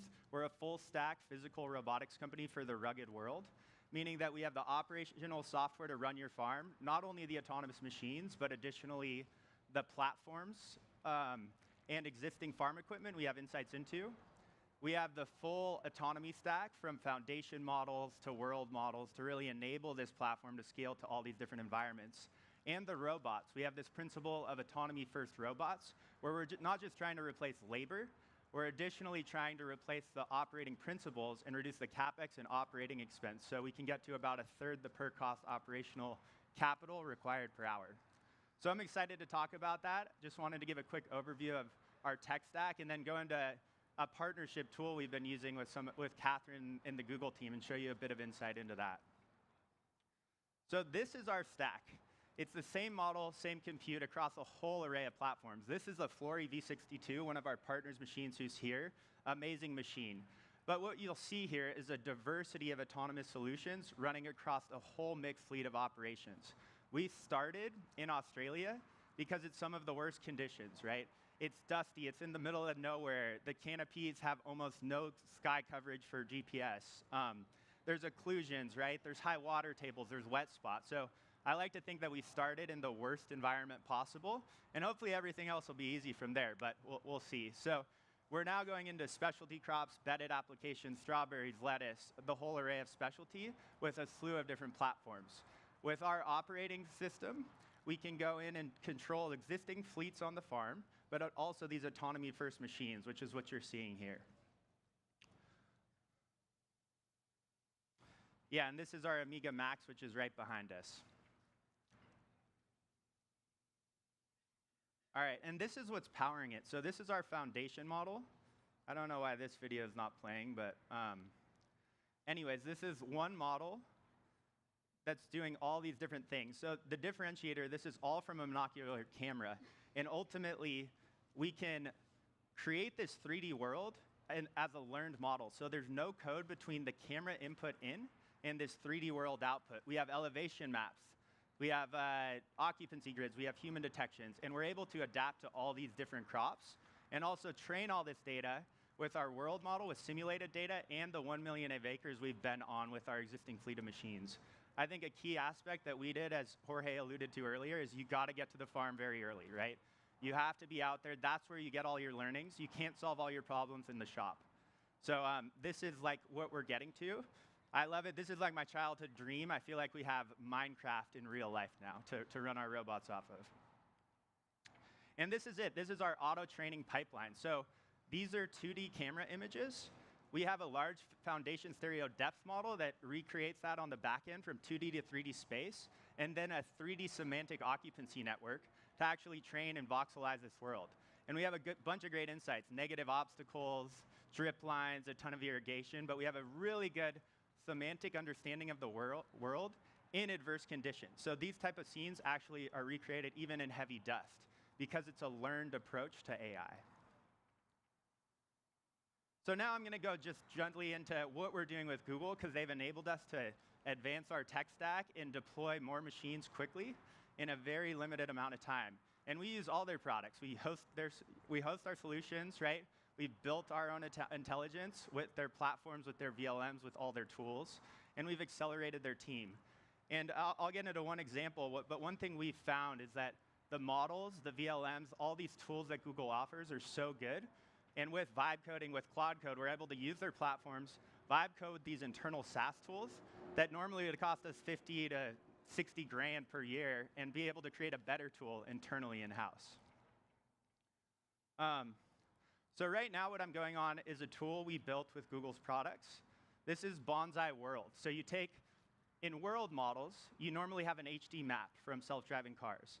And then you can create this scene understanding and create picture-perfect scenes of what you can do. So what we're showing here is an actual world view. You can zoom into a farm. So that was a Google Maps API. Zoom into the farm, and then this is actually a Gemini VLM that we vibe coded up to actually know the farm, and it creates an automated map of what's going on the farm. Creates the tiles, so we have free space detection, we have obstacles, and then we can actually plan a full path. So this tool is not only great to train our models, but we also have a real-time full-purpose simulator. So this is the occupancy view. You can create a path plan from this. We've never been at this farm, but it's like we can be at the farm in real time with this tool. It just generated, and so now we're going to render a vehicle path in this farm. So these are actually the FOVs of the camera that are being rendered in real time. So there's a turn here. It's going to go back, and then it renders the view with Google's VLMs. This then runs to our actual world model, and this is the scene that's generated. This is not a real image. These are simulated images of what happened. We can augment it. We can add dust. We can add debris. We can add vehicles, all sorts of things, and create data that's as real as being on the farm. So we have access to this data set globally that would never be able to have before. And this is a tool that Google enabled us to build. The world model is built on NVIDIA Cosmos. That's our backend for that. But this partnership has enabled us to scale and get into new environments, new crops, and solve problems much quicker. Here's some more examples of world model, and this is the pipeline that's auto getting generated to our foundation model. So I thought like the elephant and stuff would be obvious. I thought it was going to be a funny joke when we came out with it like a few months ago, but the first thing I got was like, "Where are you?" That's what my wife said. She thought it was real. So the products are getting good that I can trick my wife. I love it. And then this is actually full trained data pipeline of real scenes. So we just can generate a crazy amount of actual camera 2D data very quickly. Birds, humans and vests, right? Coyotes, owls, all these kind of edge cases that enable us to really scale and go to different environments very quickly. And now I'm going to get into, I think I'm going to get into another tool. And then this is kind of what, so the foundation model is this big model that we train on. We create this voxel view, and then we distill it and evaluate it, but this is what runs on the edge. So this is what our robots see. We have a voxelized space that works in dust that can semantically understand what the different crops are. If it's a tree, if it's a canopy we can go through. If it's whatever it is, a negative obstacle, a hole, a wet puddle, all these are classified on a grid-based mesh, so we know how to navigate. All right, now I'll get into a case study where Google's tools let us solve a problem way quicker than we'd ever have. So one of the largest MacNut farmers up in Bundaberg runs our autonomous solution on the OMC AR500s. This is a pretty wild product. It took us a bit to get right, but now they're running it 24/7, and they just reordered quite a few more machines. It's a 7.8 meter wide slasher. Slasher is the Australian word for mowers. It's like Australian has better words for everything, so I'm just going to switch to calling it a slasher here too in these instances. But we're mowing these fields, right? It rains a lot. There's the grass grows sometimes a meter a week, so you're always mowing. And this tractor does spraying, mowing, and herbicide weeding on the berms. So 7.8 meter wide slasher and 8.5 meter wide rows. Super tight tolerance needed to run 20 hours a day. So we got out there, we started running, right? Everything was going good. And it's funny because I've actually had this problem occur to me twice in my career now, and I didn't catch it again. But when you start mowing, when you start chisel plowing, you tear up the ground, and there's bugs. And what happens when there's bugs? There's birds. And what are birds to an autonomous vehicle? An obstacle. So at this farm, birds showed up, and we couldn't run the machine anymore because every time we'd start running, birds would circle the machine, right? It's a pretty funny instance and pretty wild. So it's finishing up this turn. This is a P turn, so we're overshooting the turn. This whole control algorithm is based around keeping the implement centered in the row. But it's a pretty awesome application to watch run.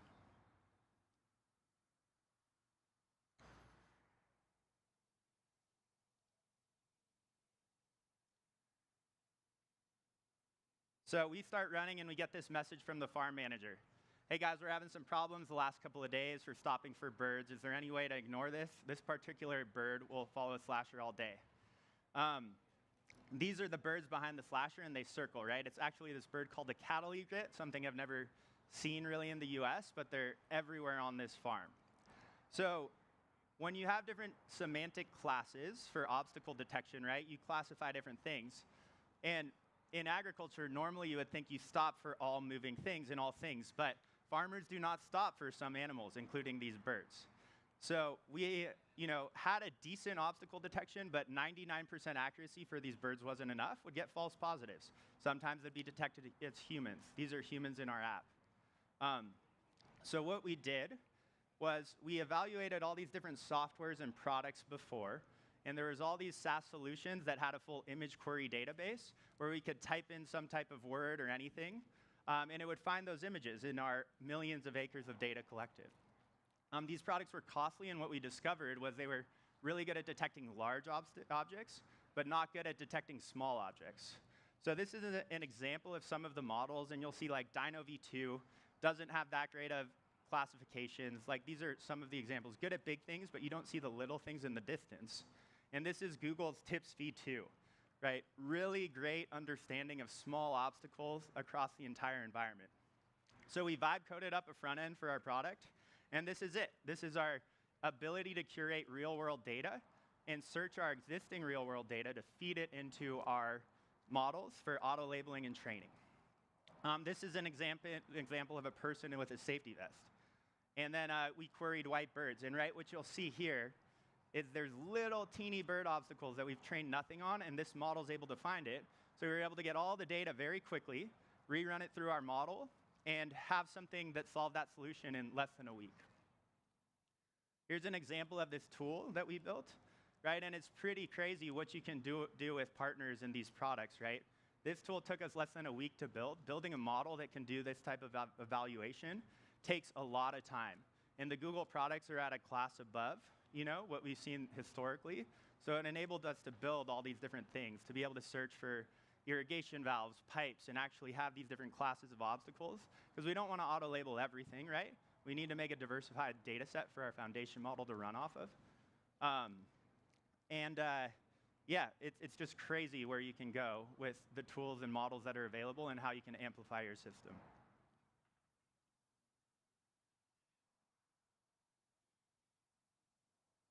So here's like a query for white bird.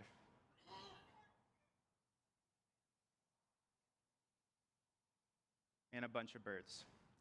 Now, we only had so much white bird data, and it was only specific to one farm. So the other thing that we do when we have new classes or new environments or anything of that nature is we use our world model to generate data. So we can simply query an environment with the bonsai world I showed you, and then generate a bunch more data, and it's not always perfect, right? Like there's a hay bale that like folded in half. It's really good at generating dusty conditions, wet spots, like areas we've never gotten into. But sometimes, you have to definitely check it for specific instances. You can see a kangaroo coming up and smelling the machine, right? So we're able to get a ton of crazy edge cases that then go through our auto-label pipeline at like almost like no cost. Like there's no hand labeling apart from ground truthing our validation test set. So we have this like data flywheel and foundation world model flywheel that enables us to really scale to all these different environments and get edge cases much quicker than running across the whole farm. Yeah, so the whole idea is one system, one model, one stack to really go across the whole life cycle on any vehicle ultimately. It's a big goal, but that's what we're trying to do. So thank you guys for the time. Catherine will come back up on the stage and we'll answer any questions.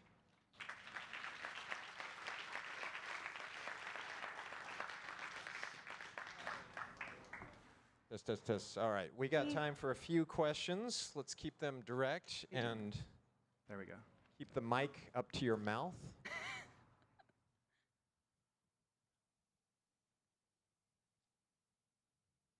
Hi, Julian from Garden.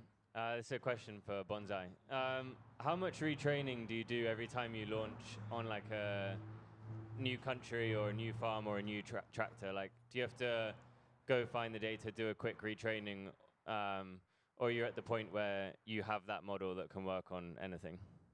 Yeah, right now, so historically there was definitely retraining happening, but we're at the point because we're running in such a wide variety of crops where we'll augment a little data with the world model, and we generally can be up and running in a new environment very quickly, like less than a week. It depends on the crops. Like bedded crops are different than vineyards, or different than apples, or different than almonds. But generally speaking, like we're able to go into all these crops and run and build a vision system that's reliable in around a week timeline now. Hey, I have a question with Catherine. First of all, thanks for the presentation, both of you guys. It was really good. So I'm Usama. I'm from Cornell University, and I'm doing PhD in agriculture robotics. So the tools which you have mentioned in the about your presentation, they're really ideal for the startups which are working towards this industry. One of the biggest part of innovation happens in research labs, like the ones in academia. And at Cornell, our lab is like really doing cutting edge work. So I have a question, like I would just want to know actually that how can we use these tools in an academic and research oriented environment to scale up with a solution that is very much close to commercialization, so that we have much more accelerated startup when we come up into the industry? That's a Yeah. question.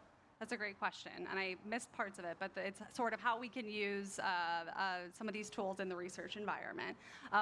So many different ways, and I actually was working with a company, but there are a lot of researchers that are doing micro robotic brain surgery, and they were complaining a lot about like how long it takes to write hypothesis and like some of these things, and be able to like submit grants and things like that. So in the research world, there's a ton of tooling to take the work out of the work, so you can focus on the core research. Co-scientists is a big one. That's a lot of academic institutions use that to develop and research a lot faster. So there's tons of different ways, but I would love to hear about the research you're doing and see. I think it always depends on your field of study and what is the most interesting, and sort of pattern match backwards too. And so, yeah, did you come all the way from New York? Nice, awesome. Good to have you. Fine, yeah, let's talk more about it. But there are lots of, I think co-scientists would be super interesting for you guys all to check out for your research team. Yeah.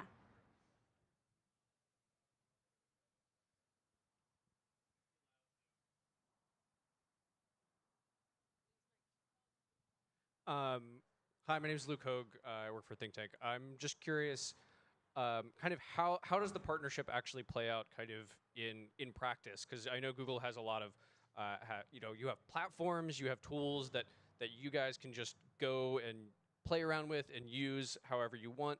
I'm curious how much of it is you playing around with a platform on your desktop versus picking up the phone and calling your partners at Google and asking them for concrete questions and things. I'm just curious how y'all kind of work together in practice. Yeah. You want to go?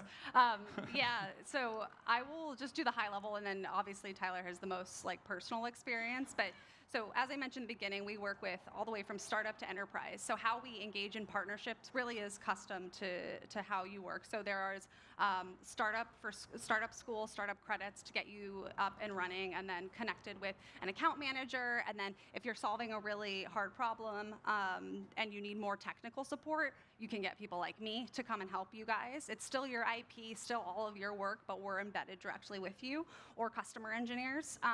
But it depends entirely on your needs. And so large enterprises have huge teams of 7 forward deployed engineers working with them, supporting them, and big suites of Google support. But it really depends. I know Tyler's been working with Danelle for 2 years, like in the course of just getting credits and stuff like that. But please talk more about how you love working with Google. Yeah. No pressure. Okay, the plug. What am I supposed to say? No. Just kidding. No, Google's been spectacular. I think curiosity is everything at the engineering level, right? There's so many tools that are available. And like we would go play with something, and then maybe we're unique. We get a lot of help from them, right? From the team, and we'll go to them and be like, hey, what should we do here, right? Like, are we using this in the right way? They'll point us in the right direction. They'll give us a great amount of credits to train models. Like all the end-to-end models we were doing were hosted within Google. Like very supportive, even though we're just a startup in agriculture, to go big. And like not only on the credit side to advance our tech stack, but also on the help side, right? This is a company with insane knowledge with this tool base that is massive, right? So I think Google has been spectacular to Bonsai on all fronts, from a help and like getting us up to speed with credits. So. We can talk more later, and there's other Google folks here from startups, as I mentioned, and that we can talk about how these partnerships work. There's a lot of Googlers that just really love working with early stage startups. My tip, there's lots of formal channels and certainly ways to get routed to specific programs, is to make friends. Make friends. I text you sometimes. I'll just call Tyler. I think I called you the day before you were leaving to Australia. Yep. And if I just have an idea of, hey, let's do this story, but it's just because we had the chance to meet one day, and there are a ton of Googlers who just love this stuff. So my biggest tip is yes, the programs are amazing. They're my team.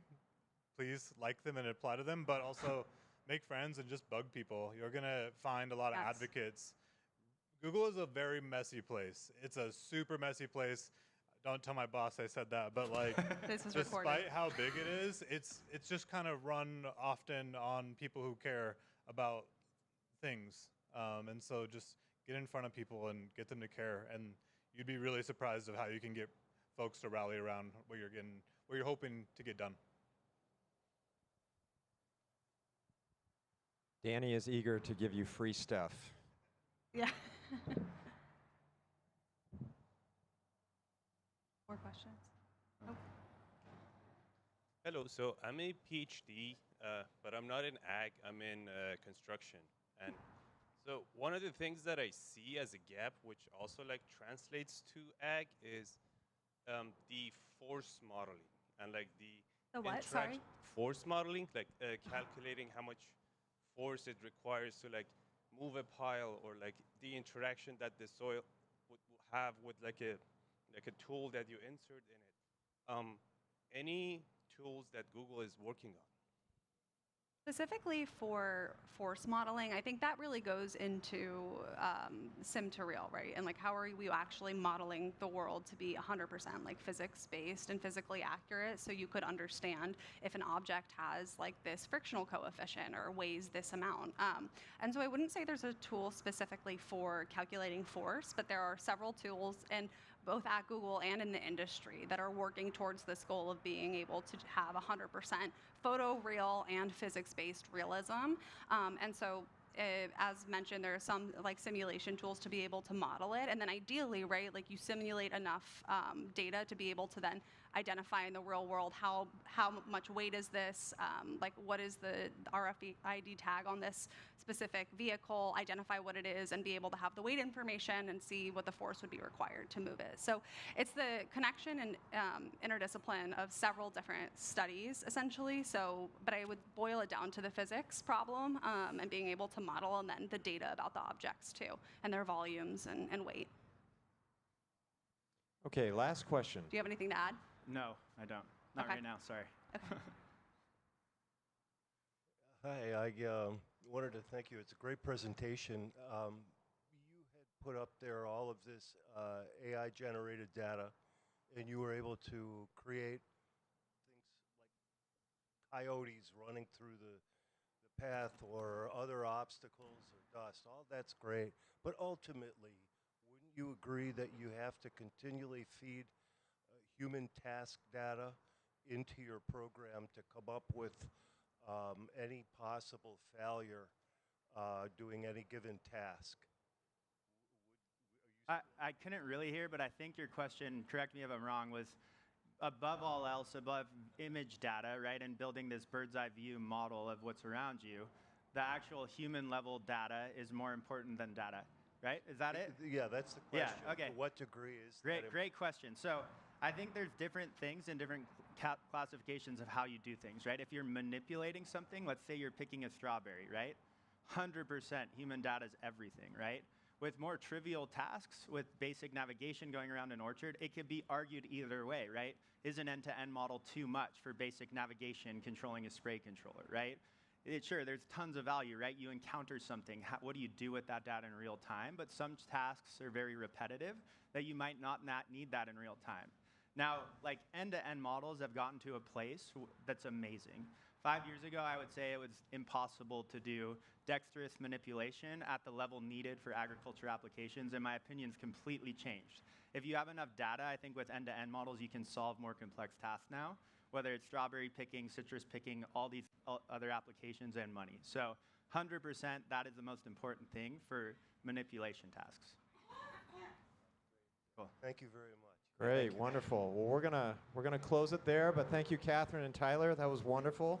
We're gonna do a quick transition. We're gonna get comfy for this next panel. Jorge talked about the importance of experience. We've got a very experienced panel here, so we'll welcome Nolan and Ben and Frank up to the stage here.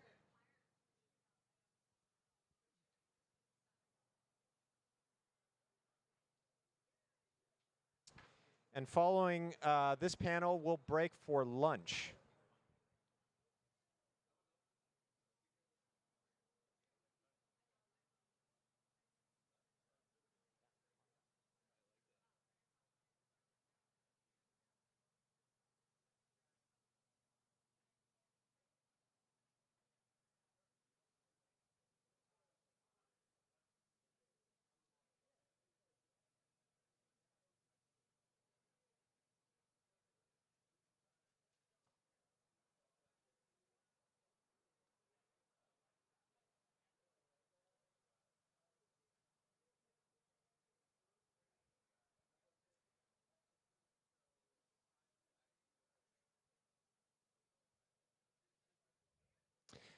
All right, Nolan, Frank, Ben, take it away.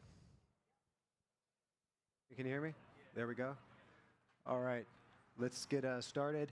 You know, I'm pretty excited about this panel because, you know, we've talked a lot about development and technology at this conference or at this event. It's really cool. It's really exciting. But I'll make the provocation that the bottleneck isn't the R&D. There's really good teams out there. There's really good technology. It's not that it's not hard, but where we've really seen the challenge, especially looking back over the last 10 to 15 years of sort of this new wave of ag tech, is examples of companies that have been able to bring their product to market at scale, being profitable, and have that product in the market for a number of years. You know, so you know, I think this panel here, I'm excited with Frank and Ben. Between them, they have decades under their belt of designing and bringing product to market. Frank was telling me yesterday, you know, he's got some of his equipment in the field still 20 years old and running. And so, you know, the purpose here is we're going to walk through some specific use cases and things that we've seen and worked on. The things that have worked well, the things that have not worked well. And hopefully kind of share that with you and open up a debate on what are the most sort of important things that we need to do to ruggedize these products for the market. So to get started, maybe I'll ask Frank and Ben just to give a bit of a background on yourselves so the group knows about you. Basically, I've worked the last 4 decades as a contract engineer for developing technology for agriculture, and my customer base has always been the top players, so the Driscolls, the Delmontes, and the like. Well, I work as basically as, like I said, a contract manufacturer with angel investors paying the bills. So I've been able to bypass some of the difficulties of raising money, things like that, though, and the projects usually. They started out fairly simple years ago when it was strictly mechanical, and they kept evolving from mechanical to analog, and then mechanical, analog, and digital. So I mean, the projects get much more difficult. I don't do the manufacturing like Ben does, though, but I basically develop the proof of concept, the models, and then it will get handed off to an end user or a contract manufacturer like Ben. to manufacture it though. And I've been all over the world doing projects, and so it's been good, but it's challenging because the work gets tougher and tougher every time you take on a project. One, the last one I just worked at though was right in this area here. I spent 5 years working on a fully autonomous strawberry harvester, though, which come pretty close to commercialization, but as always, so in this world, we run out of commitment, run out of money, though, so it's going to be for the next generation to work on that. But Ben? Yep, hi, I'm Ben Andros, the president at Andros Engineering, where I achieved my position through blatant nepotism. Like Catherine, I'll joke aside, I grew up in ag, was in 4-H. She would probably look fine in her 4-H uniform. They only make one tie for the boys, though, that fits when you're 6 years old, and I was in until I was 18 years old, and when I was this size, you can imagine how that looks. Anyways, tough crowd. We are, thank you. We're the only thing keeping you from lunch, so we'll keep it peppy. We're an ag equipment OEM. We're based in Paso Robles. It's a family business. We have our own line of equipment. That's the core of the company that is primarily focused on plasticulture handling. But as we've grown, we've brought on increased capacity for manufacturing and have kind of cut a little niche for ourselves by helping ag tech startups. Jorge talked about the 0 to 1 process. We're present for the 1 to 100 process. We're not John Deere, but getting you to the scale that I think is relevant for a lot of the businesses who are here today. That's something that we are passionate about and get successful. Thanks, Ben. And for myself, I was raised actually excited just over Mount Toro here. I previously worked at Driscoll's out in Watsonville, and then have been with Yamaha for the last 8 to 9 years. My claim to fame, I think I am the leader in the world in strikeouts of working or partnering with ag hardware companies. I've been involved either as partners or on the board, probably 7 harvest robotic companies. Have been involved in drone companies, a whole bunch of different startups, and very few have made it. And I really feel strongly it had nothing to do with the team in most cases. I don't think we backed the wrong horse. I just think that the rules of the game weren't really clear, and I think it'll be helpful to sort of walk through that. So maybe you should listen to nothing I say, but at least you can hear it. So with that, let's get started. We're going to sort of walk through the journey from design to sort of the discussion around when is a product ready to scale, how do we have to service it, what do we think about aftermarket, and then how do we fund it. I wanted to frame up something else because I think this is actually a root challenge that we see, particularly as we move to the manufacturing side. Is, this is the heart of specialty crop territory, and a lot of people forget that. And what I mean by that is, this is not a Tesla where you're going to sell 1 million cars. At Yamaha Motor, we build about 4 to 5 million of our motorcycles a year. The volumes there are high. That allows you to do certain things with how you design and build your product. In specialty crop, it's different. Maybe you'll be really lucky to sell 1,000 of your units a year. That's still considered low volume. And in many cases, your whole TAM may be 5 products in the market, 50 products, units in the market. And I think it's really important that you understand that, and you really think about, so what does that mean to build that business and be able to scale it in a profitable way? Because it's just because you're not, I think we sort of over the last 10 to 15 years have thought very much like, oh, I have to go raise VC money. I got to be the next like Facebook. Well, most of the things that growers need here aren't that. And I think it's important you sort of set the stage around what type of company you really want to be. So I guess with some of that, I'll start with Ben, because you can kind of go through the whole process, things you've designed, you're building them. How do you on a typical product that you're looking to build for the specialty crop space, sort of how do you think about that from a design perspective? You know, what are the key pieces that at the start that you really think through? Sure. I think, you know, what most engineering, right, is just leveraging prior art.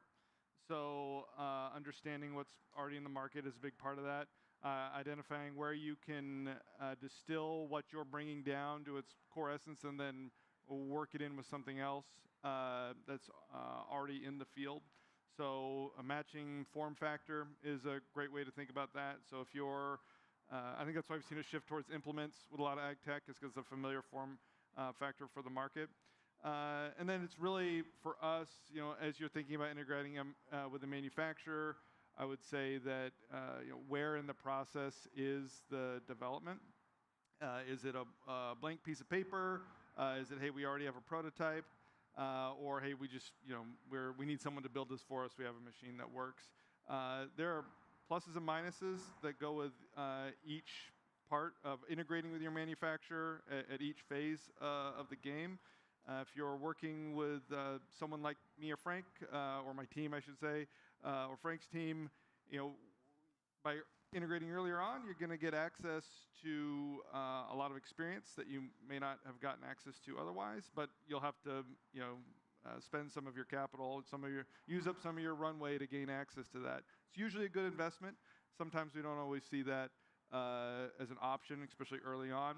That's why we usually catch companies at Andros around that, hey, we've got 1 or 2 machines, we're close, we just need someone to help us get over the finish line because we've got some momentum going with us from there. And then really what we're going to look at is, you know, how do we adapt that machine, do some design from a manufacturer so that it can leverage best practices in manufacturing, help work the BOM cost down from what was probably built completely out of McMaster car and whatever steel shapes you could get at the local steel yard. Frank, how do you think about, maybe you've developed a lot of products for the specialty crop space. You know, specialty crop is quite a fragmented sector, even by crop, depending on the region, the growing type. How do you think about that in the design process? If you need to bring something to market, knowing that a strawberry grower is going to grow a different way here versus down in Oxnard, does that go into your thinking, or do you constrain it really around just specific use cases and limit the scope of it? Well, cultural practices is probably one of the biggest nemesis for, you know, a developer, an innovator, in that everybody wants it their way. And it can be as simple as row centers spacing the whole 9 yards, but that's relatively easy, to build into it, though. But you get into other aspects, so where, you know, this customer wants some specialized, you know, aspect to whatever they're doing, whether it be planting or picking or whatever, So you build in modularity. You try to make it, a core system, that stands on its own, and then you have accessories, basically, kind of like the car manufacturers, and you pick and play, that's how you get around, having to build one machine that does everything and is, you know, does everything perfect for everybody, and that helps a lot in that aspect, though. As far as the regional needs, and I mean, and you do reach a limit where you cannot do everything. And at that point, though, you need to back up and start redesigning. If the money is there and the need is there, you may have to redesign, though, for the region. It's a tough thing. I mean, because it all costs money. And, you know, the situation here as labor drops off, I mean, you're getting more and more squeezed into spending the money if you want to exist. So that's... How do you, I'm curious how you incorporate BOM in the design process at the start. And I want to give like a real example. I was an investor and on the board of a company that developed a robotic apple picker and had really good investors, had raised a lot of money, and had gotten really far down the process of picking about an apple every second. And they were then going to the market trying to raise a bigger round. It was really a challenge for them. And the more we looked at it, they had made the assumption that they were going to, as they scaled, bring down the BOM cost, but hadn't given it a lot of thought. They just assumed, yeah, we'll get there. When we get there, we're really going to focus just on our picking speeds now, and we'll solve the cost piece at a later date. The more we looked at it, we realized that actually we were going to need to redesign the entire product. And when you did that, it's one thing to be able to pick at a rate when you're built like a tank. When you have to take out 10x the cost, now all of a sudden that product may not be able to do what you thought it was going to be able to do or what it was doing. And at least for me, it was an example that the final BOM wasn't considered in the prototyping phase. It was sort of left to the future, and it created actually an existential crisis for this company. I'm curious how much of that needs to, like, what specifically should be thought of up front? What are things that can be waiting, to later in the process? I'm just curious to get your thoughts on that. Well, basically, right at phase 0, the initial conception work, you have to be looking at the numbers, the potential numbers, and you're theorizing a lot though, because there's a lot of stuff you don't know that you're going to learn. But I'll take an example of the strawberry harvester project. Well, early on, the excitement was there, and it was just rolling, and the money they couldn't spend enough flow. But as it moves along, it starts coming back to reality. This thing's got to pay for itself. So, with that said, though, the key to harvesting, whether it be apples, strawberries, whatever you're going to do, it boils right down to the robotic aspect. And I'm talking about like a 6-axis robotic arm. Very plentiful. Everybody makes them for factory automation. No, piece of cake. But what we needed, though, it was like in the $35,000, $40,000 range. And then the other aspect we got into is they weren't ag tough. They wouldn't survive the environment. You can take one off the shelf and drag it out there in the field. It'll work. It'll look great, though. But reality is 6 months down the road, a year down the road, they can't take the moisture. They can't take the dirt, the dust. The connectors are rusting. You name it, though. Everything happens, though. So we basically had it right at the top of the list to build our own robotic arm.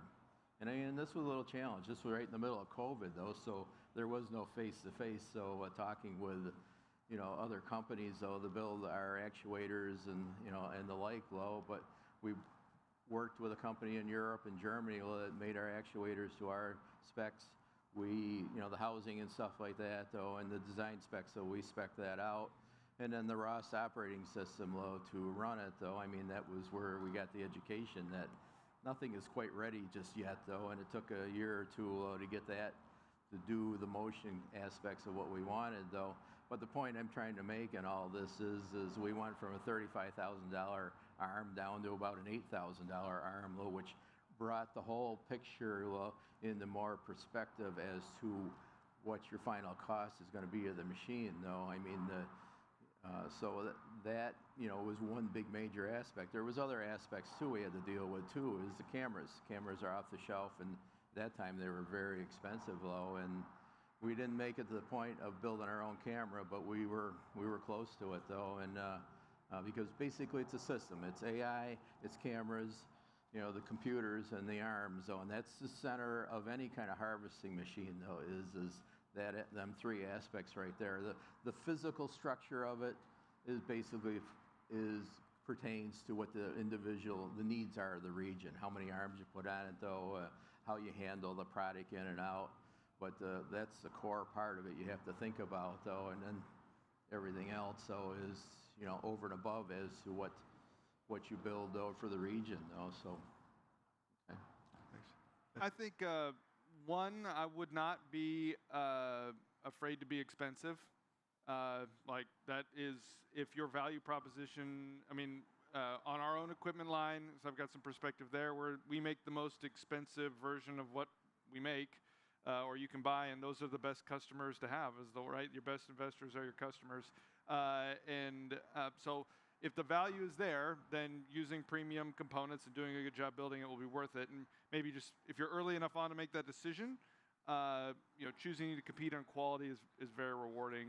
I would also say there's a little bit of a trap with solid modeling from your engineers. Being an engineer myself, we love to engineer. It is so much fun to make stuff, but I've got numerous examples where one is more expedient, like no kidding, at the tactical level, you're at the computer, it's like, I need to put a pin here. Okay, well, I'll just make a pin.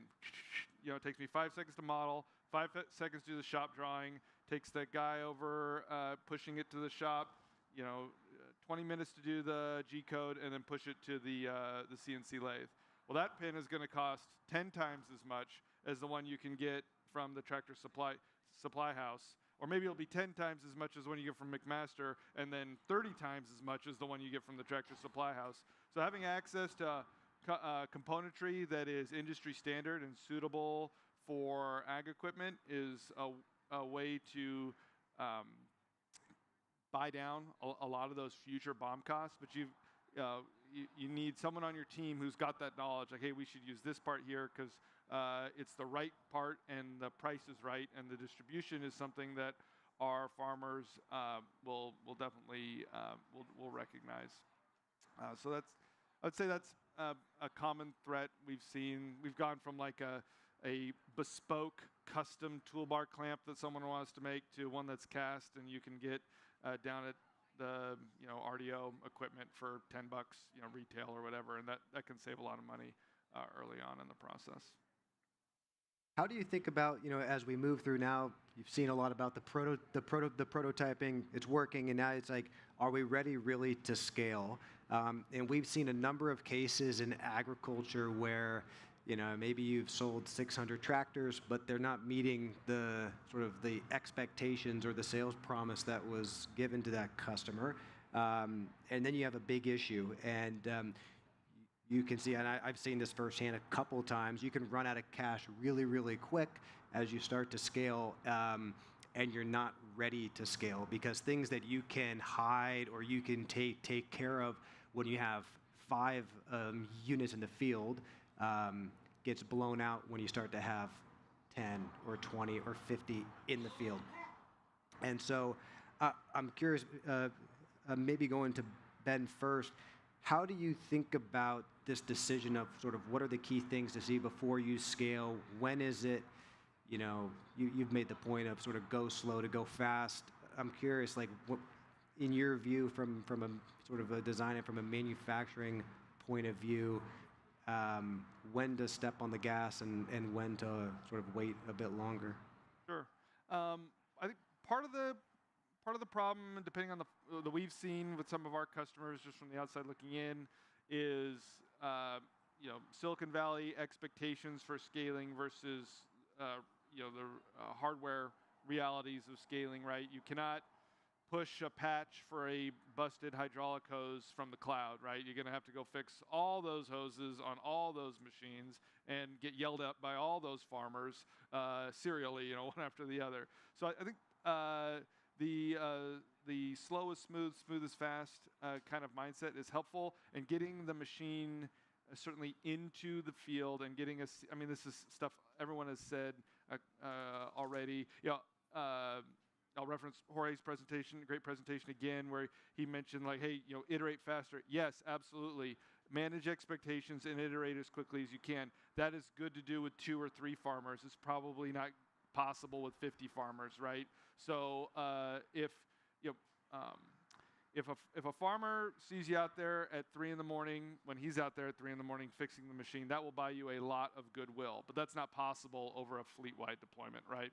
So if you have a full season of a lockdown BOM of a machine running with low to no touches from your team and exposure to the actual operators, not the top dogs at the farm, not the people who've been babysitting that or are personally invested in the project, right? Because a lot of the times, if you've got a flagship customer, the person that you're working with to launch this project, large commercial farming operation, they're going to have their top people shepherding this along. But if they're exposed to the actual operators and the machine is moved from location to location, that's a good one. Like if you've only ever run at one location and you've never had someone who's never seen this machine try and pick it up with a forklift and move it, that's a real telling time about what's going to break, because they're going to poke it with a fork and drop it off the other side and try and fit something else on the trailer with it. So they wrap a chain around something that's really important.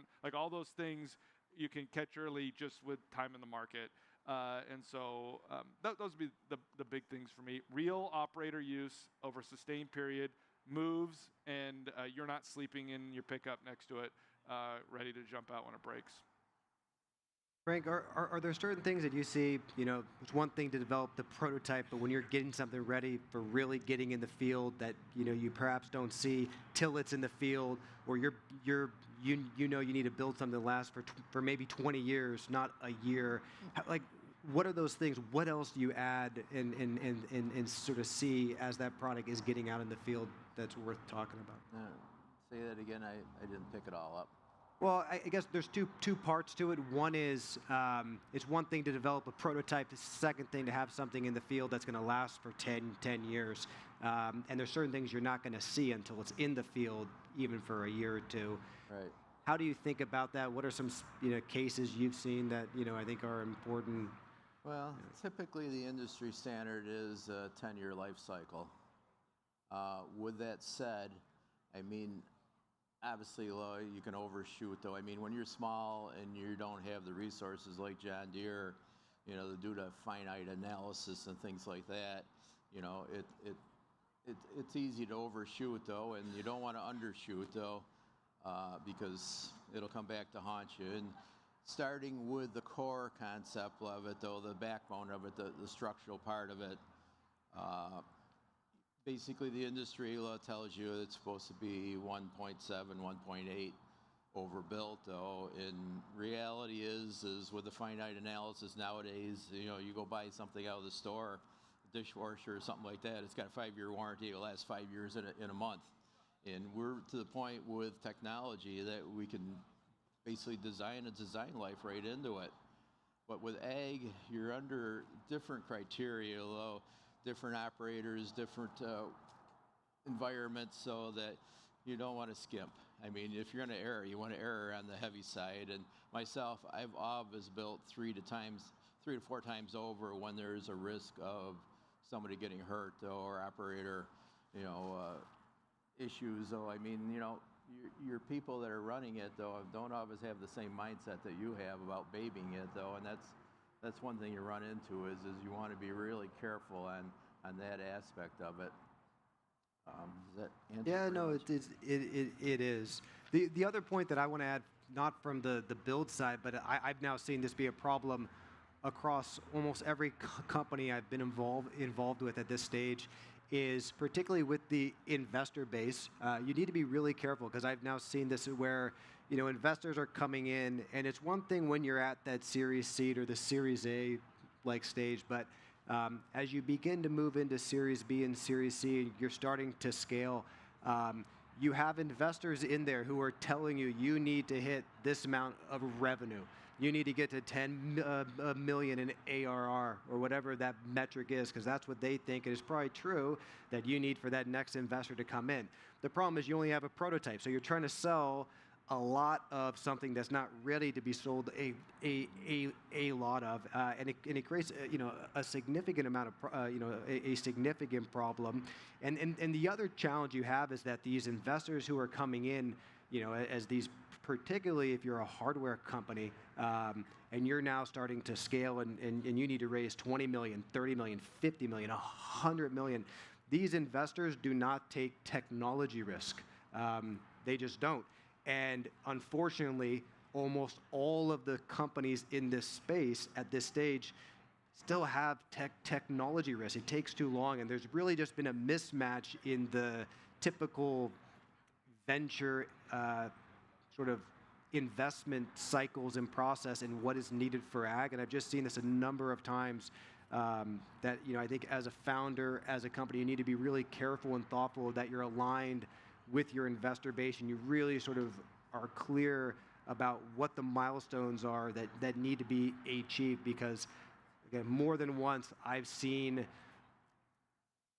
the targets that have been put out for teams to hit that from day one are never going to be hit. They're not even a realistic target. Yeah, I want to jump back to bomb cost on that, because I think it's a useful. That's where I think a lot of the squeeze happens on the oh boy, we got to hit this amount of profitability.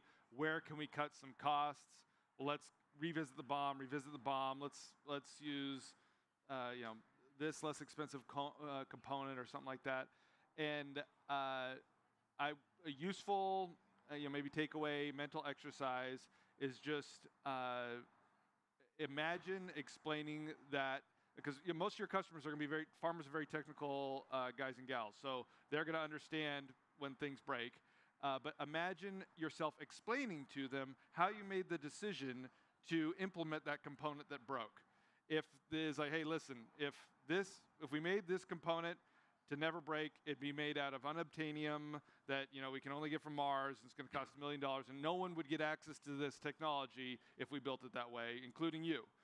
They're going to be like, all right, I get it. We'll find a way around it. We'll work around it. We'll keep engineering. If it was, hey, I spent 10% less so I could buy a container load of these crappy actuators and save a little bit, squeeze a little bit more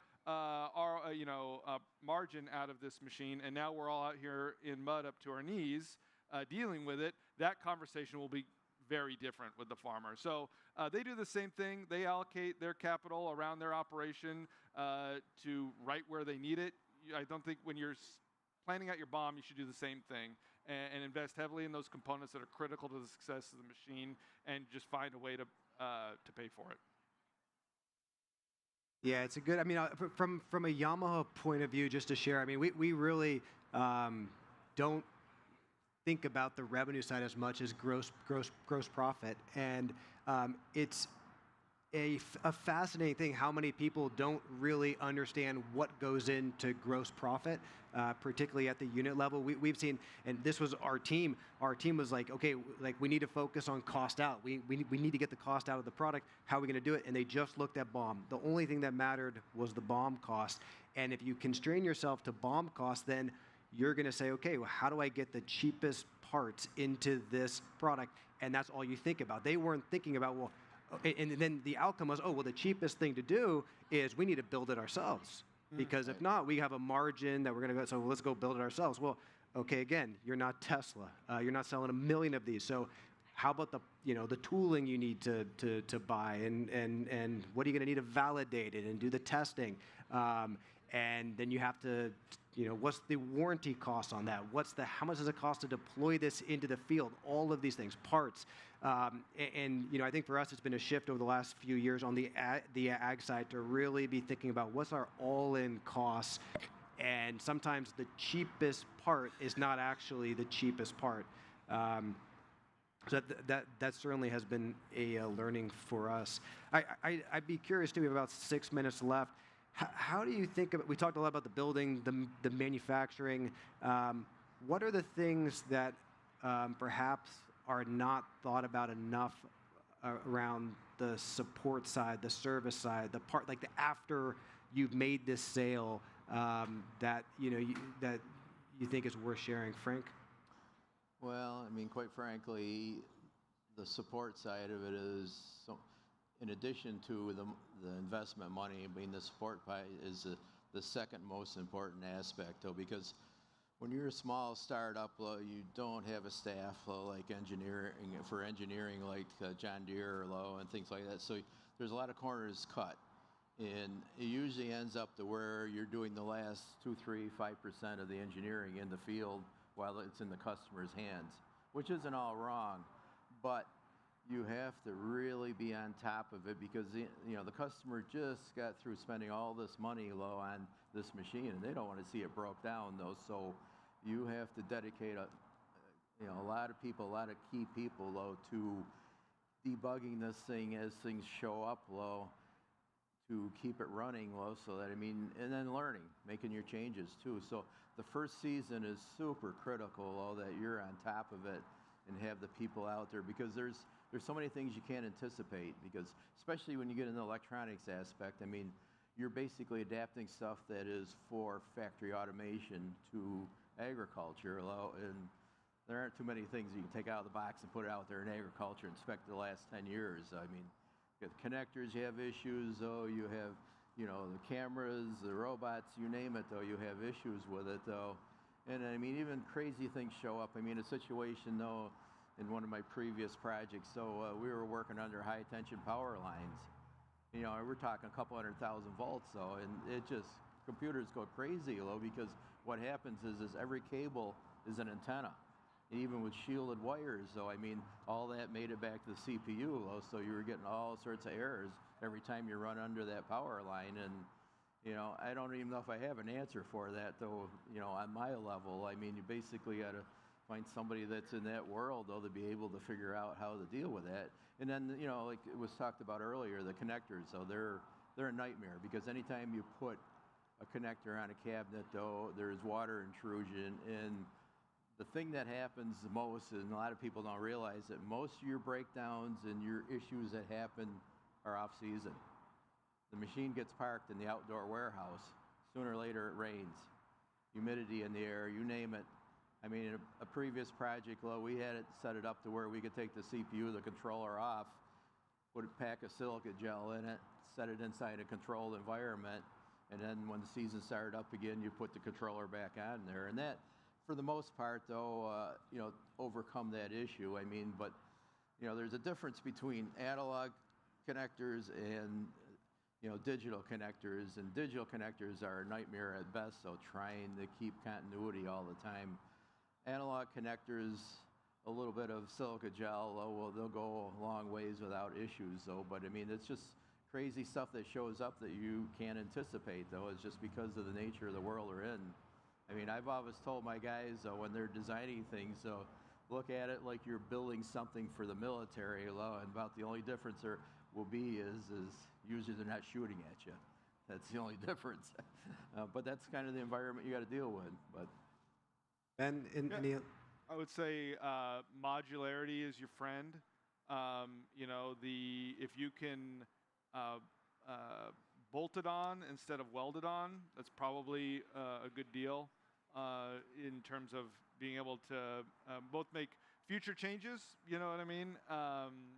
That's been one of the kind of, you know, drawing bright lines around around different components of your machine. You know, we've got a successful relationship going on with Carbon on their hydraulic gauge wheels and tracks. And there's like a nice bright line around like where, both from an engineering side, where the responsibility starts and ends, but also like, hey, it's a very easy you know, boundary between the two between the componentry, so we can make a change and know what the knock-on effects will be. It also allows you by having modular components to easily integrate future capabilities. Is if you can put those breaks in the design somewhere where, like, hey, we know that this is going to change in the future. We're not quite sure what that's going to be, but we need to get in the market with the product now. Having that bolt in, bolt out interoperability is really nice, rather than getting out there with the cutting torch and, you know, or sawzall and cutting that piece of equipment off. Thanks. Last minute here. I may just, you know, one other topic I wanted to bring up is around working capital, and I can share just. You know, you don't really think about that till you need to go out and get working capital. And one of the key things, I mean, one is, I think in Paul from Carbon talked about, you know, you got to be careful. You get some, you know, you order a bunch of parts and then you don't want those anymore. What do you do with all these? You write them off. It can be a really expensive thing. I can tell you a more specific case with us. We put together the business plan, you know, for Yamaha Ag, and we assumed a certain cash conversion cycle, which was essentially, this is when we expect cash to go out to get parts. This is when we expect cash to come in from our customers. And we did not make a good assumption there. And when you have 5 like units in the market, it doesn't matter. When you have a lot more, that costs a ton of money. And that's something I had to go back to Yamaha and say, mea culpa. And it's like tens of millions of dollars in additional capital. For us, going to Yamaha, it's a bigger company that they have the ability to deal with that. But it is, I think every startup in this phase, whether you're part of a bigger company or a startup on your own, you got to be really careful about that, because that can in a second kill the company if you get it wrong, because you can't just go to market asking for X amount of dollars at the 11th hour. So with that, I don't know if there's any time for questions, but thank you, Frank and Ben. Appreciate it. Yep. Yeah, we have time for questions. We got a question in the back. Oh, thanks, Troy. Thanks. You guys are moving, this great discussion. You're moving so quickly. How does IP or patents come into this? I mean, it seems like you're moving so fast, you don't have time to stop. And then also with that 80-10-10, where 80%'s off the shelf, 10% you're kind of doing your own, and 10% you're doing on your own. So how does patenting and IP work into all this? Well, I don't know if you want to know my personal opinion of patents, though, but I'll keep it though civil, though. But basically, your patenting process it's quite extensive and very drawn out, and it's antiquated, very antiquated. Though it's 100 years behind the time, and obviously the purpose of a patent is to give you a monopoly on your technology over the next 20 years is what they stretch out to. And basically, the real value of a patent is after it has been tested in court. Initially, I always look at it as it's like carrying around a big gun with no bullets in it. It scares off a lot of people from copying what you're doing. But if you really get something serious, it's got to be tested in court, though. And this is a big play. It takes the big time players, because you're talking millions of dollars to fight a patent infringement lawsuit. And then you get into situations like here. Most everybody is using relatively the same technology for cameras and IP and things like that. So if you've got a dozen different people to sue, you're wasting your time. The best thing, for retaining IP, is trade secrets. That's the best way to keep. And then the industry is evolving, so by the time somebody copies you, you're already on the next great ideal. So them are things that keep, that you can recoup your money, and maybe make a little money ahead, though, and just stay ahead of the ball game, But, ultimately it's for the public benefit. So, there gets to be a point where it's time to don't worry about, capitalizing on it, though. You get in the slot, though, being a competitor, that you're, somebody else. So, especially if it's a big ticket thing, where there's a lot of them to be made, though, it's, you let it go and move on to the next thing. We don't really muck around with patents too much. We've had them for our own equipment line. We've got plenty of them, but I agree with Frank. Like if you're not willing to defend it, and for the TAM for a lot of our products, it's going to need to go. You're going to need to sell both in the U.S. and internationally to make a real go of it. So ask yourself, am I really going to go to Thailand to defend my patent? Probably not. We do have an interesting discussion, though. It might be beneficial for us when we take on manufacturers, because a lot of the times the value from Andros beyond the manufacturing is the DFM and ag equipment experience that we help bring into the design. And so it is useful to take the time when you start with a contract manufacturer to hey, what is us and what is you? Because if you think that after we build you a toolbar, we'll never build anyone else a toolbar again, you're greatly misled, right? So there's a foreground, background IP. There's a couple different ways to skin that cat, but it's worth having the discussion just so everyone's on the same page before you start swapping IP. Hi, so I'm very curious about your strawberry venture that is failing. Yes. But I'd love to hear details about that. I also want to ask a question about the elephant in the room, which is... I can't hear you. I said I also want to ask a question about what is really the elephant in the room in California ag tech, and that is Monarch.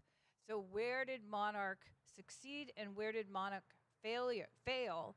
And I'm wondering if you have insights on lessons learned from that experience, which is what most farmers associate with ag tech and AI to a large degree. If I heard everything right, you're talking about where the failure is, why the project didn't consummate. Yeah, what are the yeah, there was a strawberry one, and then there was a specific question on Monarch. right?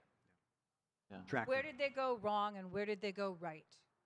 Well, I mean, obviously, right though is the need. I mean, there's been multiple companies through the years of trying to develop harvesting equipment for strawberries and other entities. So I mean, so the need is there, and the labor is shrinking every day. So the availability of labor, I mean, regardless of what it costs. I mean, if you don't have people to pick, you don't have people to pick. Well, but where it goes wrong in my situation, it's a matter of timing, because when I pick up a project, for a big company, you have a clock that starts, and initially you do a proof of concept, and that gets the ball fired up, and everybody's excited, and they can't spend enough money, and and you're just rolling right along, and you think, well, things are great, but the clock starts going down as you get into 2 and 3 years. You lose that excitement, though, and then the CFO starts looking at the numbers, the amount of investment.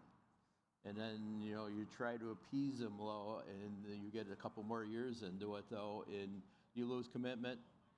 And basically, eventually gets to the point where they pull the plug, because, you're still at that, I mean, like the strawberry harvester, we were at 87% pick efficiency. I mean, that's out of this world to be at that level, considering what you're trying to deal with. But, the bar goes higher the farther along you get. The more money they put into it, the better it's got to be. And like picking strawberries is probably the toughest thing on earth to do. And I'm always fighting the cultural practices. I mean, I had a system in place so that would have got us in the high 90s, so of picking efficiency low, but the cultural practice, the industry doesn't want to change. So, that's the catch-22 you get into, why there's been so many failures. And there's a whole bunch of other things too that are come along with it, though. The environmental issues, the how long components will last, people integration, the motion control of the arm. It just goes on and on and on, though. But the core thing is you lose funding with the commitment. So hopefully that answered what you're looking for. Yeah, and on Monarch, I'd recommend you speak to someone from Monarch. There may be 1 or 2 people here from there, but I think it came down to the company promised something to the growers, and they weren't able to give that to them. The product didn't meet sort of what they sold, and when you do that, it's one thing when you do it at, I think you've heard people before talk about, if you're doing it at a prototype level and you've set expectations with the customer, then maybe that's okay. But when you sell a lot of them and they don't do what the customer thought it was going to do, then you have a lot of unhappy customers, and it becomes a big problem. And in that case, I think an impossible problem to solve. So their reputation took a big hit. A lot of hard to when they had a vision. They really, I mean, to their credit, really tried to solve something really big, and they probably got pretty close.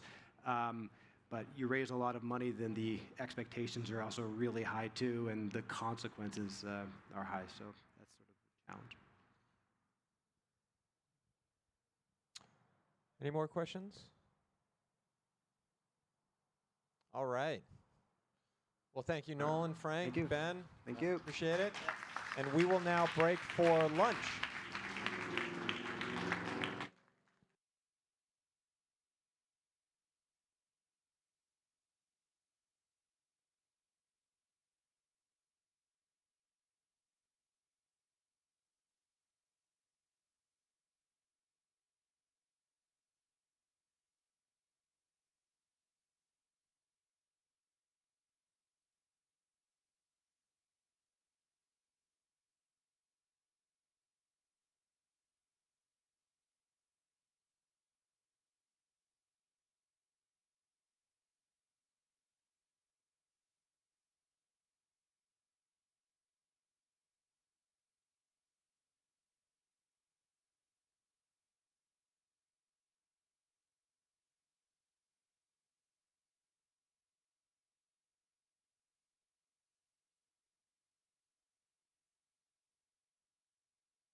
Hello, just wanted to let everyone know that our vegetarian lunch is here over by the lunch tables. So you can go get your lunch. Thank you.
Yeah, you can. Yeah, you can. Come on.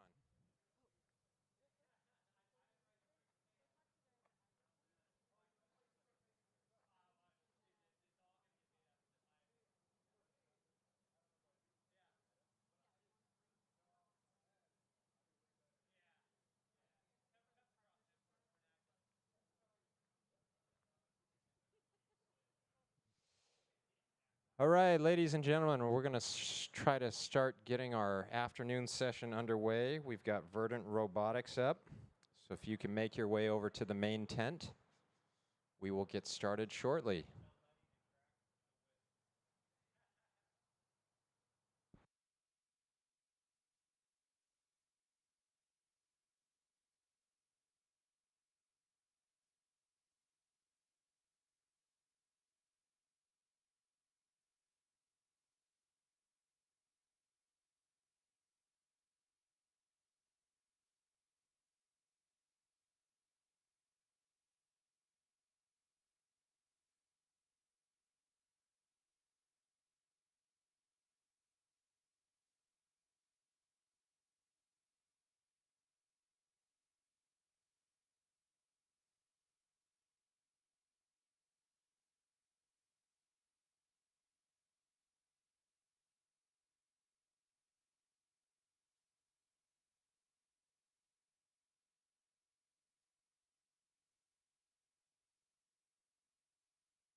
All right, ladies and gentlemen, let's make our way to the main tent here.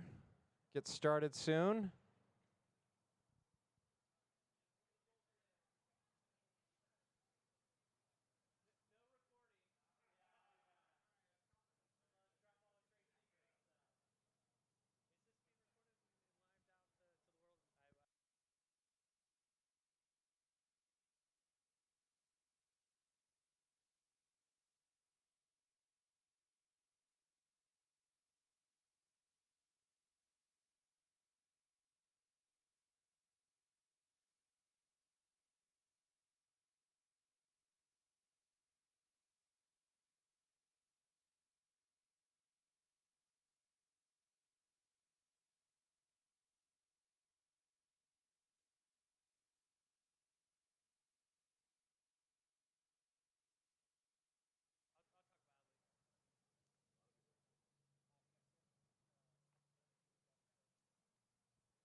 All right, ladies and gentlemen, we're going to kick off the afternoon session. We've got a great first installment with Verdant Robotics.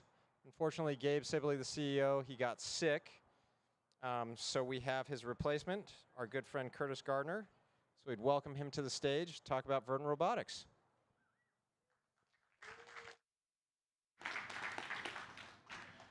Awesome. Happy to be here.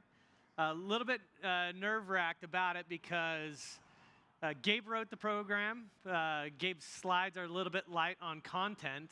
While I've read them, I had no part in putting them together or the stories behind them. I know the gist of exactly what he's trying to say, but we're going to have to, this won't be my best presentation. We're going to have to wing it a little bit, but I think I know the direction he was going, and I'm going to be able to impart some wisdom and share some stories. So, yeah, exactly. Gabe and I founded this roughly 7.5 years ago. So we're coming up on 8 years incorporated in October, but we really got started about 4 or 5 months later after we incorporated. and been a ton of fun. I think we're at a different stage and journey than a lot of the companies. I completely agree with all the sentiment of the last speakers that went before me and yesterday. They were talking about the 0 to 1 story, and it's remarkably similar how each one of us have gone through the same journey. Like looking at Jorge's presentation about Blue River, I'm looking at the pictures, looking at everything. It's like, oh my gosh, like we rediscovered his learnings, that he had to go through. So we had to learn the same exact lessons, just a couple years after they went through it and did it. But everybody talked about ruggedization, I think, from the 0 to 1 phase, and I'm going to talk about it a little bit from the perspective of 1 to many.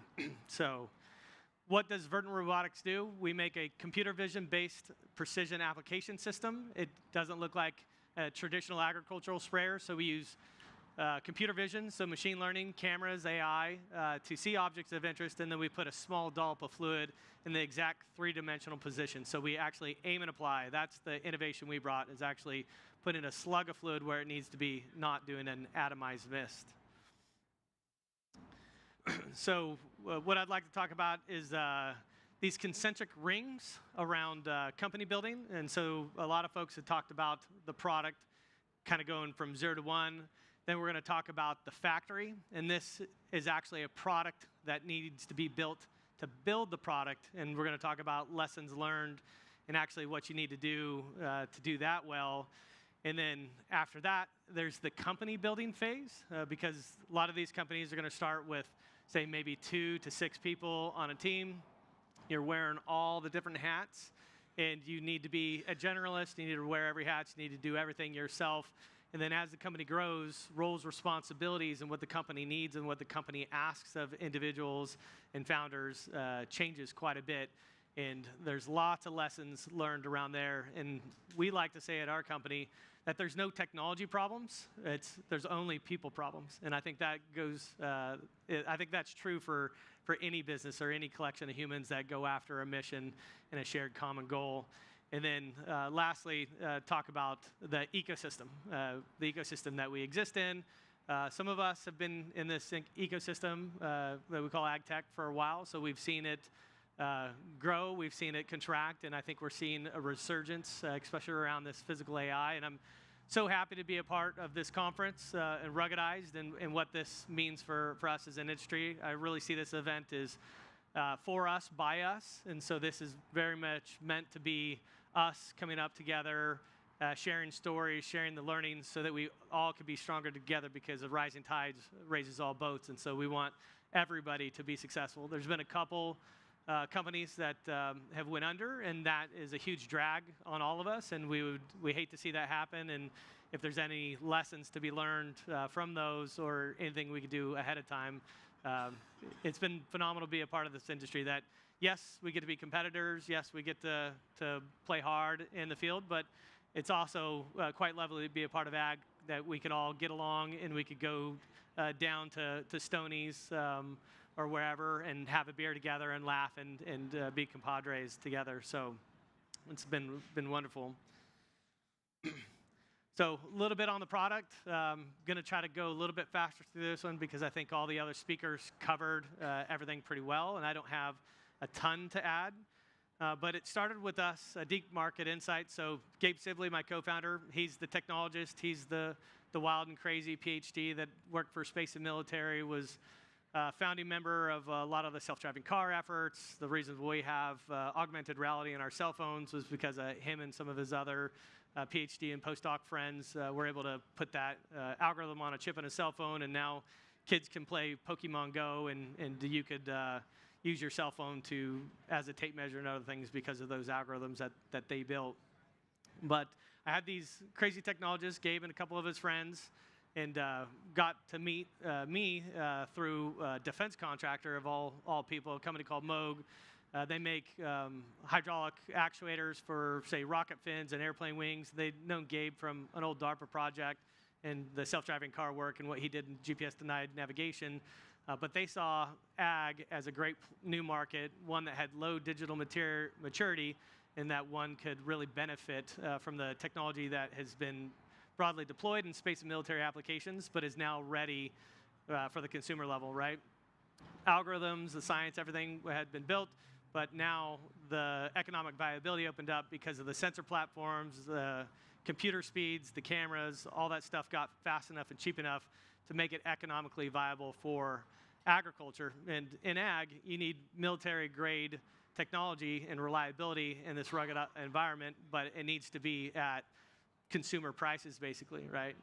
So farmers are price takers, not price makers, and it's really hard for them to go find new money. And so we need to help them find ways to save money in their balance sheet and help them with technological innovation. So I took Gabe and his friends around to my network and the network of my network. So they interviewed farmers for roughly 6 months, trying to figure out product market fit. Got these crazy technologists. What are we going to do in the world? What of value we can? And you know, in Silicon Valley, a lot of it back then was the data play, the data play, the data play. Like software, it's free to copy, infinitely deployable. You could get a large market, and we could get a lot of money.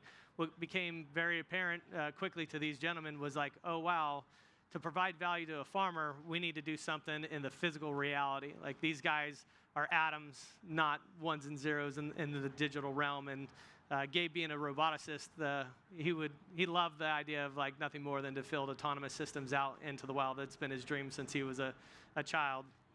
And so it took him and me interviewing the farmers and playing a what-if game. So asking farmers like, what if we could do this? What if we could do that? And there's problems that were too hard to solve. That was like, technology's not quite there yet.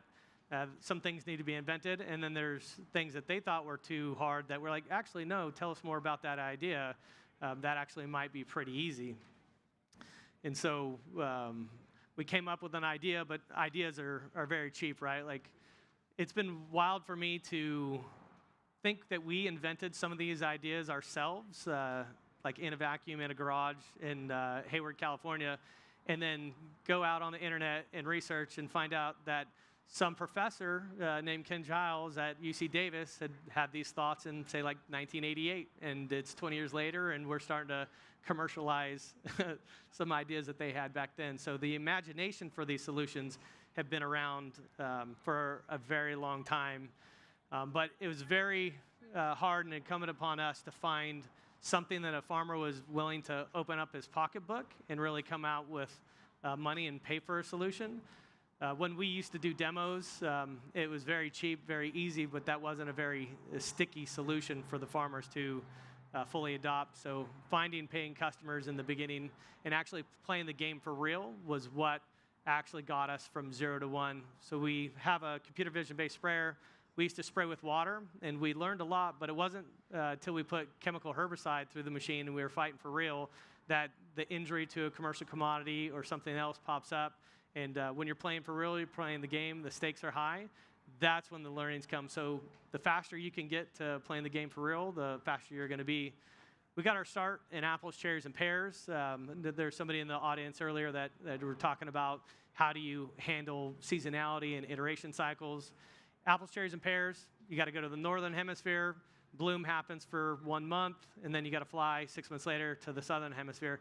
That really didn't give us enough iteration cycles, and so it's so wonderful that Danny in the reservoir started here in the Salinas Valley, because the Salinas Valley has a 6-month season, and then those same commodities, those same crops, those same relationships actually transition down to Yuma. It might be some sister companies, but they all talk, they all share equipment.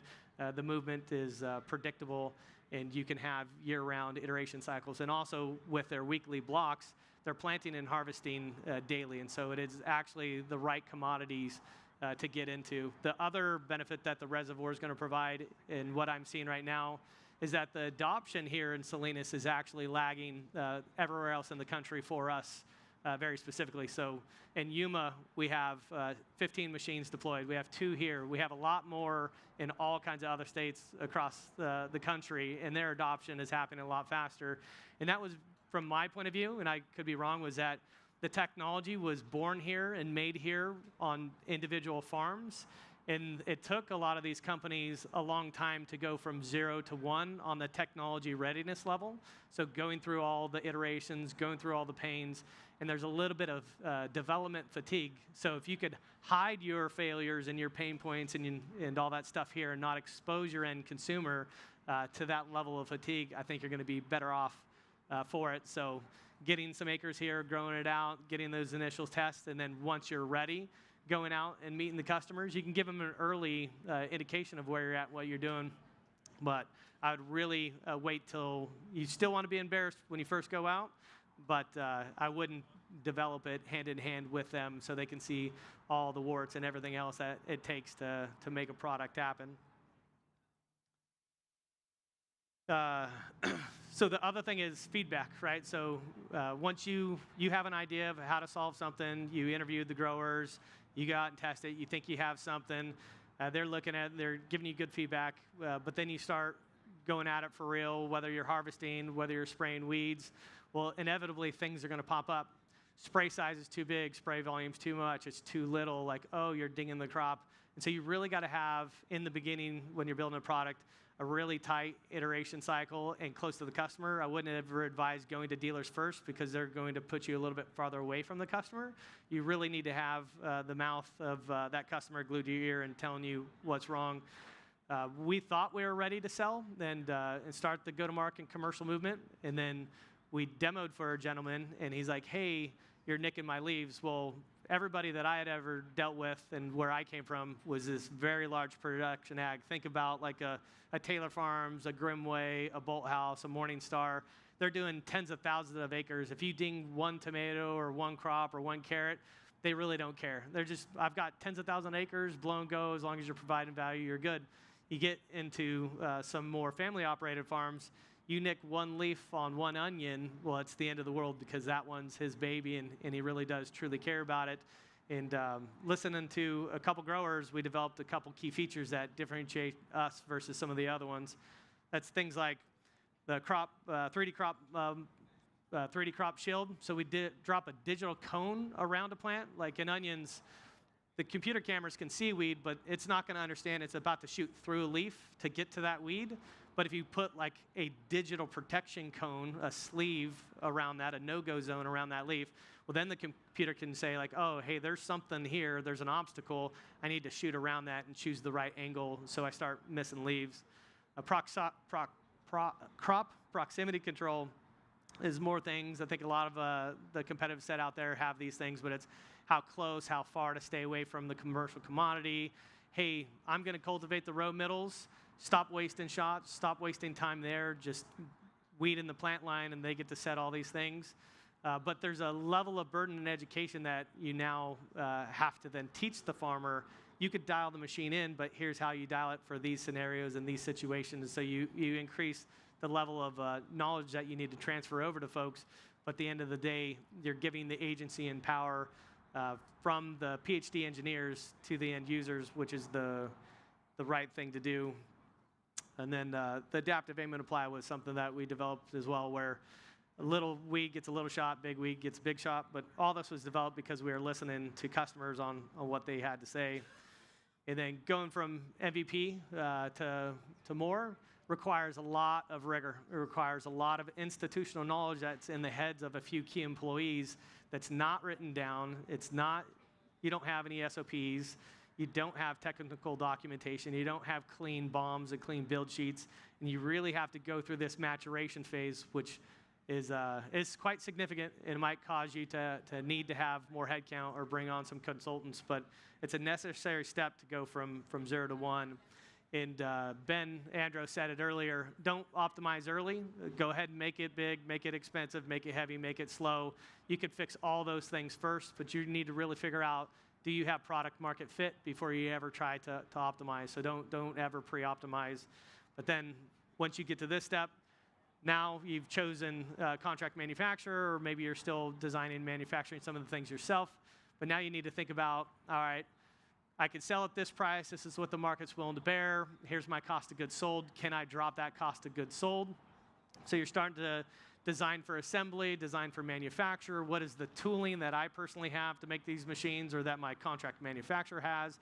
And so there's a whole big, 3-month, 6-month cycle. Sometimes it could take up to a year. And then you're also going to want to start the supply chain complete. So if everybody always uses one vendor, well, then we're all captured by that one vendor, and they can creep the price up over time. But to farmers, they're not going to be very accepting of cost increases year over year, and so you're going to want to do everything you can to continue to lower your cost of goods sold so you can either keep that margin or then you can compete deeper in the market against your competitive set and remain economically viable.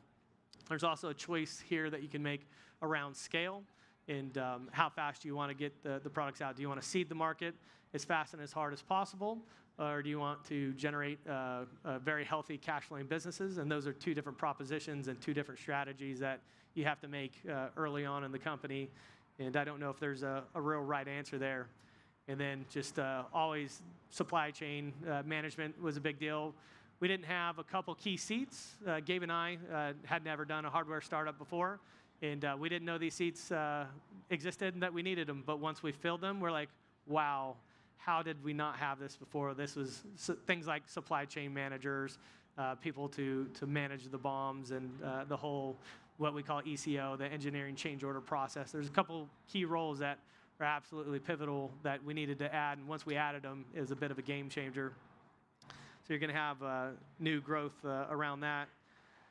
And then once you get the right org chart, kind of the human technology around it, and you are going to start building the factory that builds the factory. And this is something that you need to think about and you need to harden as well. So one of the things that we do is CID, continuous improvement, continuous deployment of hardware and product. And so no one product here is going to be stagnant. Everybody here is going to continue to improve their product. But that change management needs to happen in an organized, well done, well documented, well requirement fashion. But there's things that you need to build, and this is around the maturity of the company. A couple companies hinted at it, but they didn't really explain it verbatim. But developing test sets, so recording little snippets of your machine or your robot performing where mistakes were made, developing, putting that in your training pipeline, and then developing tests against that so you can say, this code change isn't going to have a regression and it isn't going to fail in this failure mode that it once did before. And this is a whole big step, and you start to build this library of things that you need to test against, which is really important, and it's a huge sign of maturity. Other things that I don't know if a lot of companies do is hardware in the loop testing. These are things that you see more in mature companies like a John Deere, like a Case New Holland, but you have hardware in the back of the shop, and the software development, the hardware development are going to be able to use this platform as an iron bird, as a test bird, as a thing that they can write a new piece of code and they could go test on it. Well, we have that, but then also at night, we have integration and testing and code deployment.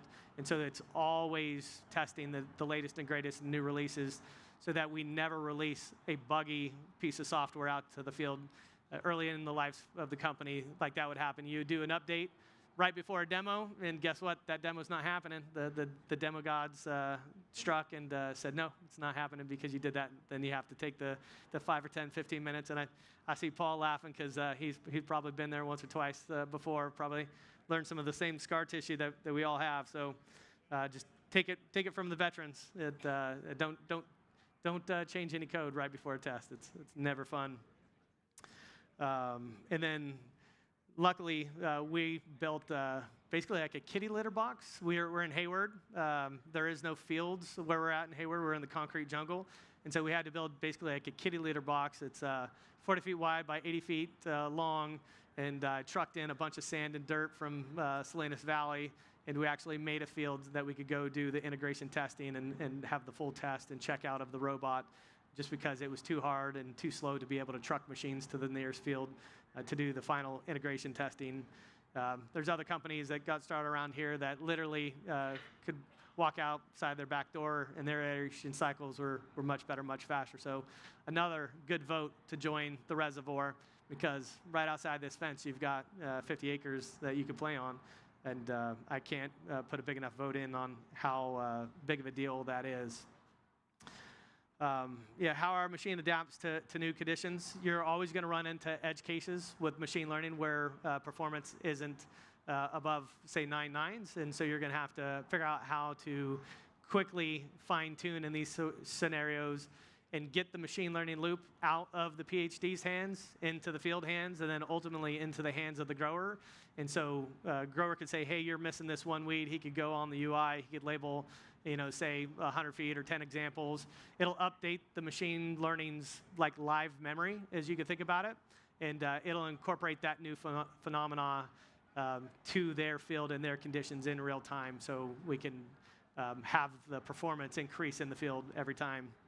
And then you keep these examples where mistakes were made, and then you put it back into the larger loop in the training pipeline to then have that never happen again. And you saw Tyler and others talk about that big training set and how you make that training set and what you do with it. And so there's inner loops and outer loops. There's fine-tuning that's fast.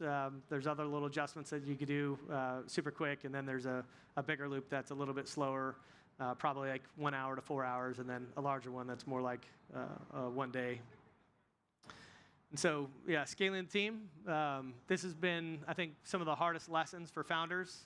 As founders, we're a little bit crazy. A lot of us are probably type A control freaks and a little bit micromanagers, which in the beginning is likely fine and tolerable, but as you grow, it's not the correct way to organize and or run a company. And so you have to start to hire smart people. You have to start defining swim lanes, roles, responsibilities, and then with smart people, they don't want to be told what to do. So you have to give them the latitude and autonomy to do what they want to do.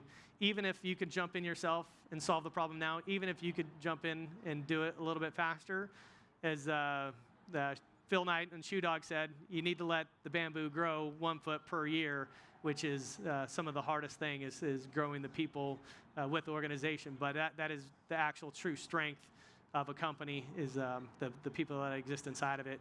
And so you have to hire smart people. The one thing that I would say there too is don't hire the first person that becomes available. It's probably pretty easy to find like B and C players and just fill a seat. And sometimes you're running so hard and fast.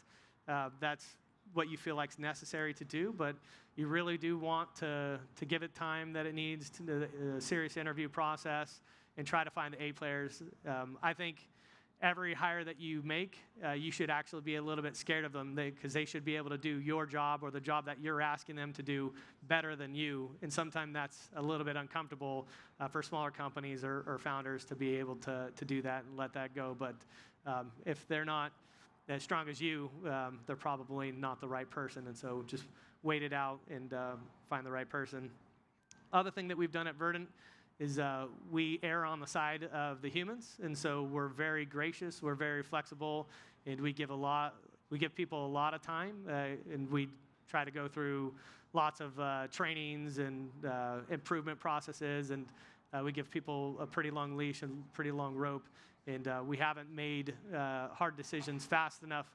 And so I would say any advice would be make those harder decisions faster, letting people go that might not be the exact right fit, whether that's technical and competence level or whether that's just a cultural fit. We've had some really rock star A players, but maybe they're a little bit rough around the edges and maybe lacking a little bit in the EQ. They had all the IQ in the world, but lacked a little bit of EQ and disrupted the team, disrupted the flow. And even though they were great contributors and wonderful people, just for the company and the boat that we were on and we were building, just not the right exact fit. And it's actually more humane to everybody involved to help them land gracefully somewhere else than stick it out. A little bit more about hardware in the loop, and I'll start to let a little bit of the trade secrets fly a little bit based upon what Bonsai did yesterday inspired me to do a little bit of such. But what you're going to see, I don't think there's a video, but what you're seeing here is the hardware in the loop test. And so this is a machine that runs automatically on its own up and down over a bunch of test beds, takes a bunch of measurements, and can actually shoot like the real robot. And what happened about 4 months ago now, the world completely changed, and not a lot of people know about it. Our future the bifurcation of our future happened, and we're on a new branch, and nobody knows that we really are. These LLMs and what they could do is absolutely wild and crazy. And so that's a picture of Terminator. It's a recursive self-improving robot. So AI is unleashed on itself, and so every night we give it some goals to improve upon. It knows how to deploy its own code, it knows how to write its own code, it knows how to test its own code, and so it recursively self-improves and tests its own code and improves overnight, every night, for all time. And it's actually sped up the development and gave us some really key and profound increases in performance. And this was done by one of our 10X engineers that's a really special individual that actually resisted these coding tools. He really didn't want to do them. He's like a phenomenal C++ programmer, and he didn't believe them. And about 4 months ago, he changed his mind, and the level of productivity and impact that he has, like he was already the hardest hitting engineer that we have, but once this happened, it's like he's hitting 10 times harder than he already hit, which is 10 times harder than anybody else in the company, it's crazy and pretty phenomenal. And then the other things that we've been able to do with AI, which is pretty wild, is we've fed it all of our chat support. We have all of our tech support's done on Slack, and so every message is recorded for all time.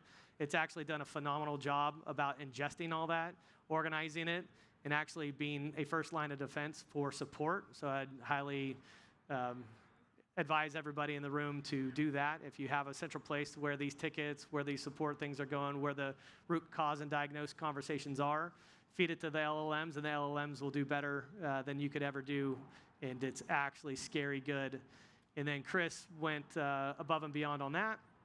So the robot now is watching itself, and so Claude will go in and look at a robot and knows how to VPN in and go find a new robot and say, hey, these two robots are operating in the same field. The performance on this one's a little bit different than that one. Like, what's going on? It'll actually go find the problem by itself. It'll research what's going on. It'll inform us. It'll write the fix, and it'll auto-deploy the fix, like near real time. Yeah, exactly. It's incredibly wild. Like, I thought our support group was going to grow kind of linearly with the number of robots out there, but I think it's actually it's going to be a log scale in a different way, and we're going to get 1 person to 100 robots instead of 1 to 10 like we thought it was going to be, which is it's crazy. It's being able to like organize support tickets and summarize them and really point us to the places where we need to send the engineers on how to fix things. So this like agentic workflow, like it's not really in any business right now. There's probably a few, 20, 30 companies that are really focused on it and have jobs for it. But every company needs these agentic workflows. It's been so powerful within our organization. And we have a bunch of PhD computer scientists, and it's still hard for us to map out all the value stream and communication channels and everything else out. So it's going to be hard for companies to do, but the impact is going to be extremely profound. Yep. Got a great team. Don't think we need to go over that one. A little bit about the outer loop in the ecosystem, right? So these concentric rings that need to get ruggedized. So we have customers, we have employees, we have investors, and then we have our vendors and our academic and everybody basically in this room. And we all together need to come together to help ruggedize this industry, right? So we've gone through a wave of venture capital funding. Some of that vintage that got funded is starting to spoil, and we're seeing companies go out of business. You're seeing new companies start to get funded, but we need to figure out how to message to the world that this is a great industry, that it is a national security issue, and that it needs to be supported and funded so we can keep producing food here and the food doesn't march across borders. I'd love for the food that I put in my body and my family's body to be come from a safe, regulated food supply chain, right? And that's us here in America. And so, customers expect the machine just to work, and that's it's just table stakes, like it, just has to happen. But you have to get good about explaining to them on how and why edge cases and corner cases, why things don't. And then when they do break, you need to quickly fix them. Investors are skeptical, but as I think it was Paul said yesterday, they want nothing more than to give your startup money. They want nothing more than you to be successful. So they're actually on your side of the table. And when you're talking to them and you're pitching them, your first probably dozen pitches, you need them to be a bit throwaway because you're going to learn. You don't know what your presentation actually communicates, where the holes in the presentation are, and it's only through that back and forth discussion where you're like, okay, I'm missing this graphic or I'm missing this talking point. And it's a really a fun exercise to figure that out. But on a broader level, we need to do better around the industry and claiming out all the successes that we're having, like how successful Carbon and Eco have been. We need to scream at the mountaintops and really let the world know that there are successes in the industry and it needs to be here and it needs to be supported, and things like Reservoir need to continue on to go. At Verdant, Verdant means green, lush, color of grass, green robots. Everybody joined our company from space and military, self-driving cars. They had worked at Google and Facebook. So they had done wild things in life. They've ticked all their career goals. But they joined us for the mission. They want to do better for humans. They want to do better for all the planet and all the animals. And so there's a real good mission here in agriculture. And we need to do a better job about marketing it and selling it. I mean, you could just look back to the last couple of weeks about what happened with Taylor Farms and Taco Bell and how much damage and economic loss that caused. We got to figure out how to say these things a little better. But also, when I grew up in Los Banos, I grew up in a town of ag. There's an alfalfa and cornfield, cotton field right behind my backyard. But I didn't think I'd ever end up in ag. My family's not an ag family. Didn't think farming opportunities were there. But little did I know all the different jobs that were available, all the different things that could be happening. So the more that we all can engage with the university and workforce development in our counties, in our states, in our regions, the better off we're all going to be. Peek inside the brain. So the machine's parked over here to the left. We can grab me and go look at it. But we have this aimable spray system, so it's not like an atomized mist. We actually shoot and aim a turret, and then we build a world model. So we do dense stereo 3D, and we do a 3D reconstruction of the bed top, so we could give you basically an ortho-rectified map of where all the plants are, where all the weeds are, things about the size and the growth and all those different things. But this was really helpful for us with the customers where it stops being something that I ask you to trust to something that you can actually verify. Why did the robot make this decision? Why didn't it do that? And so they can go inspect their own data live in real time and see, like, oh, the safety setting prevented it from taking that shot. Well, let me adjust the safety setting. We're good to go. Let's get a little bit closer to the crop. Or, oh, hey, machine learning missed that. Let me go through this quick tuning tool and let's adjust and bring that into distribution so the machine knows what it is. Yep.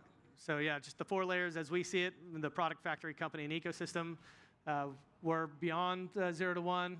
We're starting to harden the factory and work with CMs. CMs do a wonderful job at pointing where you're weak at in your documentation. So the sooner you start working with CM and trying to hand these things over, they don't have the institutional knowledge, and so they're fresh set eyes, so they're going to poke holes, and engaging with them, know that that's going to be a journey and a little bit longer than you want it to take, but it's a necessary step in the maturity of the company to get there. Cool.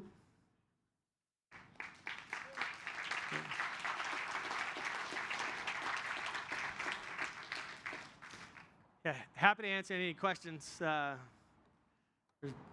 We've been through a lot, so there's probably a lot of different questions people could ask. Hi, my name is Swasti. I'm here with Rootland Robotics, a brand new company actually with Reservoir.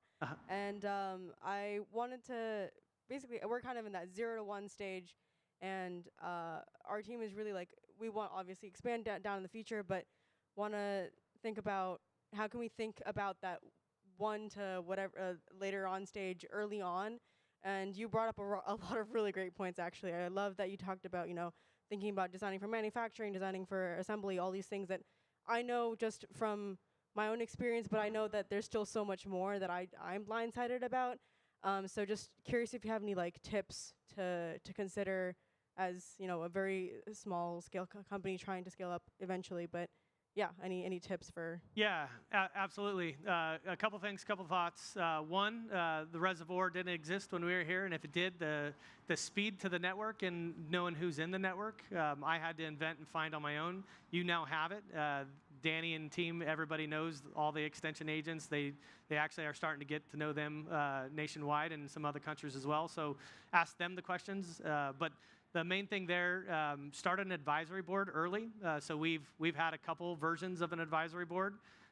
There's some folks that are starting to get to the end of their careers or 1 or 2 jobs left in their careers, and they're phenomenal wealth of knowledge that have been in the industry for 2 or 3 decades already, and they can shortcut a lot of these things and help you with things like, here's what your org chart should look like now, this stage, that stage, but find commercial advisors along with like technical folks for your problem set, what you're going after. It may be a similar answer, but you mentioned things, Curtis, like, wow, if we'd had that supply chain hire, earlier, or if we'd engaged with the CM, for them to give us that feedback earlier. Yeah. But clearly, there's a too early stage to build out that bigger team. Yep. There's a too late stage. Yep. I mean, looking back now, right? Were there signals maybe that you guys might have missed to do it earlier, or do you think relative, and of course it's relative to the funding path of the company as well. Yeah. But like, speak a little bit about that journey. Yeah. So the big thing there to talk about is Silicon Valley likes to talk about N-1, and I'd highly recommend you stay N-1. That means like whatever number of FTE employees you think you need to have 1 less than that. So you think your team needs to be 5, make it 4, because if you do have 5, you're going to go wider and you're not going to stay focused. And no startups ever died because they focus too much on one problem, right? So going wider can kill you, and you get spread out too thin. And on when's the right time? We've been N-5 for a long time, and so we probably waited too long on the pain side, but you're trying to eat it. But it is tied to what is my funding level, what is my runway, what is my TRL, when do I think the rocket needs to be lit, and we're going to explode on that growth. And so it's really build the thing that you need right then and there. And so it's really hard to say, but you'll know when the time's right, basically, because you'll be feeling the pain.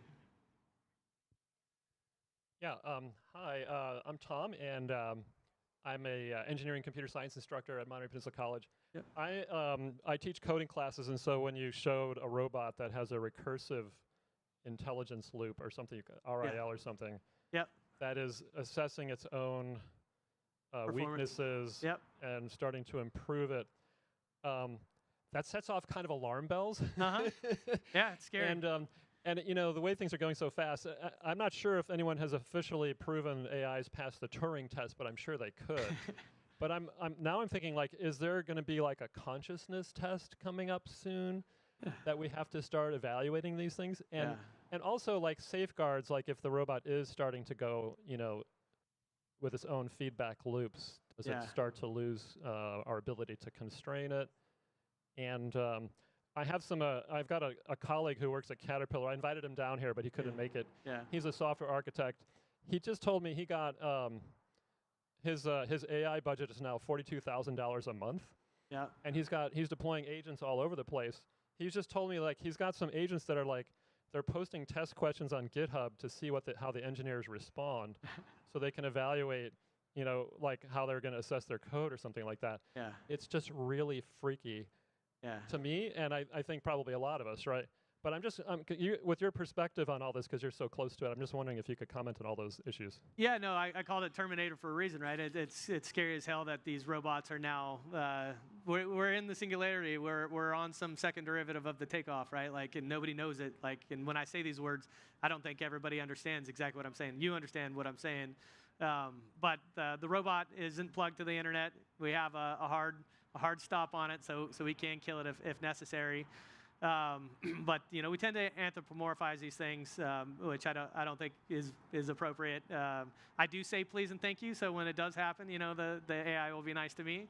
But no, it's just it's really good at faking us out, and I don't think there's quite intelligence built in there. But the machine learning with object detection, right? It's just pattern matching. It's actually pretty dumb at the end of the day. But as you start to tackle these systems together, they do get more intelligent and smarter, and it is hard to discern. Like the AI piece that we have to do the root cause and diagnose, it's answering just like a human would. You couldn't tell that it's not a human on the other side. Yeah. Hi. So on a similar, in a parallel universe, human feedback is also very important. Yep. And how, so my question is really about reputation management. Yep. I'm hearing feedback from some of my sources about a lot of people who have presented here and farmers are so tired of being burnt. Yep. How do you manage your reputation? Yeah, that was the hardest technology in our company to build I'll say it confusing because I don't have good words for it. You need to help me come up with good words for it. We have a watcher that watches the watcher, and then we, as a human, watch that watcher, right? So if you could make the robot smarter, you would just make it smarter. But the processing power on the edge is at one level, and that's all the intelligence that it's ever going to be. Then we have, and that runs at like 30 frames per second, that intelligence level. Then we have one that's on a bigger computer that runs at a lower hertz, so call that one, say, maybe 1 per second. And it's a bigger brain, more nets, a lot more data, all that type of stuff. It runs slower. But then it's double checking the output of the robot to see if there's any mistakes. And then we have another bigger one that's in the cloud that's watching that one, and it's subsampling and it's checking to see if there's any mistakes, and it's alerting us if there is. And then we have a human once in a while go subset and check that. So everything's all about QA/QC, and so you do have to have some level of watching.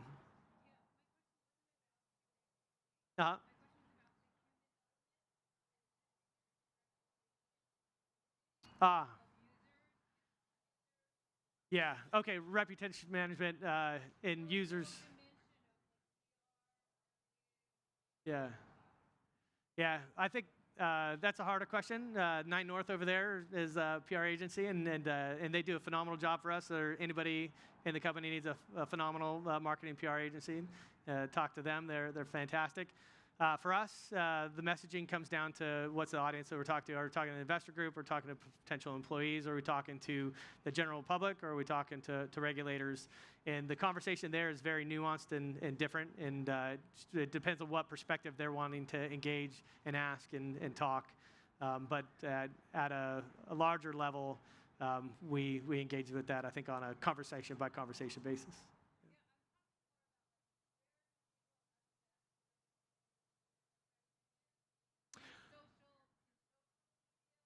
Oh, yeah. Yeah, so that's part of the reason of that's why Reservoir exists. That's why WJ exists. That's why the UC system and all the extension agents around the country exist. And so how I see everybody's role in playing is Reservoir is going to be the place where this technology is developed.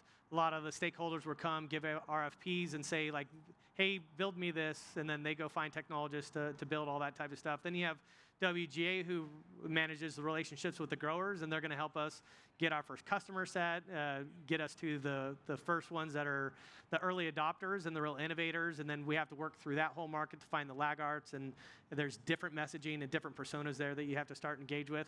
And then I think the UC system is like the underwriting labs. They're like a certifying agent, and like we pay for them to do research to validate that our material is safe, the way that we apply is good to go. Here's some third-party data now that I could go talk to the Bayers and Cortevas or the regulators of the world. And so it's as an ecosystem, we all have our role to play. But as far as like larger PR, it is LinkedIn, it is Instagram. But I think everything still is happening in rooms like these with individuals. All right. Great. Thank you, Curtis. Thank you. Hey. Everybody needs a friend like Curtis who will shout you out. Shout out 9 North. Shout out us at Reservoir. Okay, we're really excited for our next speaker, Les Karpus. Les Karpus is the head of physical AI for the Inception program at NVIDIA. Probably most everybody knows about NVIDIA. So we're excited to hear from Les. I think some folks have heard of us. Welcome, Les. Pleasure to be here, guys. Thank you to Reservoir. Thank you for Danny for having me down here. I am Les Carpus. I'm the global head of physical AI for the Inception ecosystem at NVIDIA. Inception is an ecosystem that's free for any startup to join. We have about 50,000 members globally. And of those, maybe 5,000 or so are physical AI. And so we're here to support that greater ecosystem and encourage you, if you're a startup, to join it. But what I'm here today to talk about is AI in agriculture, and specifically world models in agriculture. So AI is having a moment in ag right now. And the reason why is we need to grow more food. And there are fewer people to do it. And that second part's not a forecast. The traditional labor pool for ag is shrinking pretty aggressively right now. And while that work is leaving, or while the labor force is leaving, the work is not. And so creating automated systems, creating robotic systems that can help make food production more efficient is an existential problem. And it's something that somebody has to figure out. The work has to get done, and as well as trying to figure out ways to make the work safer and easier. So why now? Why is ag tech having a moment in AI and robotics right now? So 3 things used to be very hard that have suddenly got much, much easier. First, sensing, cameras, LiDAR, multi-view rigs that can cover a field at scale. That used to be very hard to do. Now it's gotten easier to do. Second, perception, building models that can actually read unstructured scenes, be able to understand crops from a weed or understand a stressed plant. And then autonomy machines that can act on what they see, that actually understand in real time when they're moving what they need to do. So sensing, above all these things, sensing and perception, have really come a long way in just like the last couple of years. And at the same time that that's happened, the edge compute that we've been able to put on machine has also improved substantially in the last few years. And so what you couldn't never put on a tractor before, you now can. And the field has become just a much more robust place to collect data and act on data. And so between these recent advances in AI and recent advances in world models, we've seen a lot of the folks that you've heard from here at this conference emerge. And these are all really good, close NVIDIA Inception partners that we are quite fond of. And perception's been the big enabler for the ecosystem. Machines now can understand field conditions in real time in a way that they never could. And as true as that is, we're still in desperate need of more data to be able to make these systems more capable than they are today. And so what we need is more people who are willing to share more data so that we can create better open models for everyone to leverage collectively. So perception in ag is a uniquely hard problem. I don't have to tell this room that seasonality is difficult, that the same crop in different parts of the world looks different, that the soil conditions cause a crop to phenotype and genotype differently in different places, that if you do not capture data about a given plant today, you may not get a chance to collect that data tomorrow because conditions can be different. Sometimes you have to wait a year before you get another data collection window to be able to collect a given level of ripeness or signs of a given disease. And so this long tail variation is really difficult to deal with on top of dust and fog and glare and weather conditions and different regions in the world. So this makes for a very wicked problem. And so simulators to deal with this, to create plants that can deal with like real plants, like that's a challenge. And so how do we simulate nutrient deficiencies, water deficiencies? What happens when soil causes leaves to curl? Are there magnesium deficiencies causing color shifts? What happens, this is not just a tree with leaves on it. What matters is how those leaves respond to different inputs. Then harvesting yields different maturity cues. And then what happens after senescence, after wilting? There's a lot of variable states that have to be factored in on top of things like disease and blight and randomized genetics. So one of the ways that we deal with this is an open model that we call Cosmos 3, which is what we call a WAM, or a World Action Model. And this is our open source model for generating and understanding visual data across text, images, video, analytics, and actions. So at the center of Cosmos are two towers. One is, or that we call a mixture of transformers. And you have an autoregressive transformer, and on that side we're handling reasoning and understanding. And that's something that you can fire in prompts or give images to or give video observations to. And then that talks to the other side of the model, which is the diffusion side. And that handles generation of images and audio and video. And these two sides are connected through what we call shared attention. So that generation that's coming out of the model is guided by scene understanding. And Cosmos 3 treats action as a native modality alongside text, images, and video. And so this is what makes it especially relevant for robotics. There are two main Omni models for Cosmos 3. One is Cosmos 3 Nano, which is about 16 billion parameters, 8 billion for each tower. Or Cosmos 3 Super, which is much heavier. It's about 64 billion total parameters, or about 32 parameters for each tower. And this means that as a converged Omni model, it reduces the burden of fragmented pipelines. And so it creates shared representations that really create brilliant outputs. And I'll talk more about those in a second. And this is really key for physical AI. And Cosmos 3 is something you can download right now off of GitHub or Hugging Face. Like, it's something we want the whole world to play with and post-train. So for developers, it serves 4 functions. So number one, you can pump in images and video, and it'll understand what it's looking at. And that's everything from a plant to a smart city to a roadway. As a world model, you can use it to generate synthetic data or generate content. So you can ask it that you want to create, an edge case, a future state, create other data that you want to use as synthetic data to train new models. Then you can also use it as a world simulator, which will test and improve behavior before something's in the real world. And you can use it as a backbone policy for robots, so as a way to govern robotic actions. And so it's pretty robust. We're really proud of it. But as good as Cosmos is, it's been mostly trained off of data from autonomous vehicles.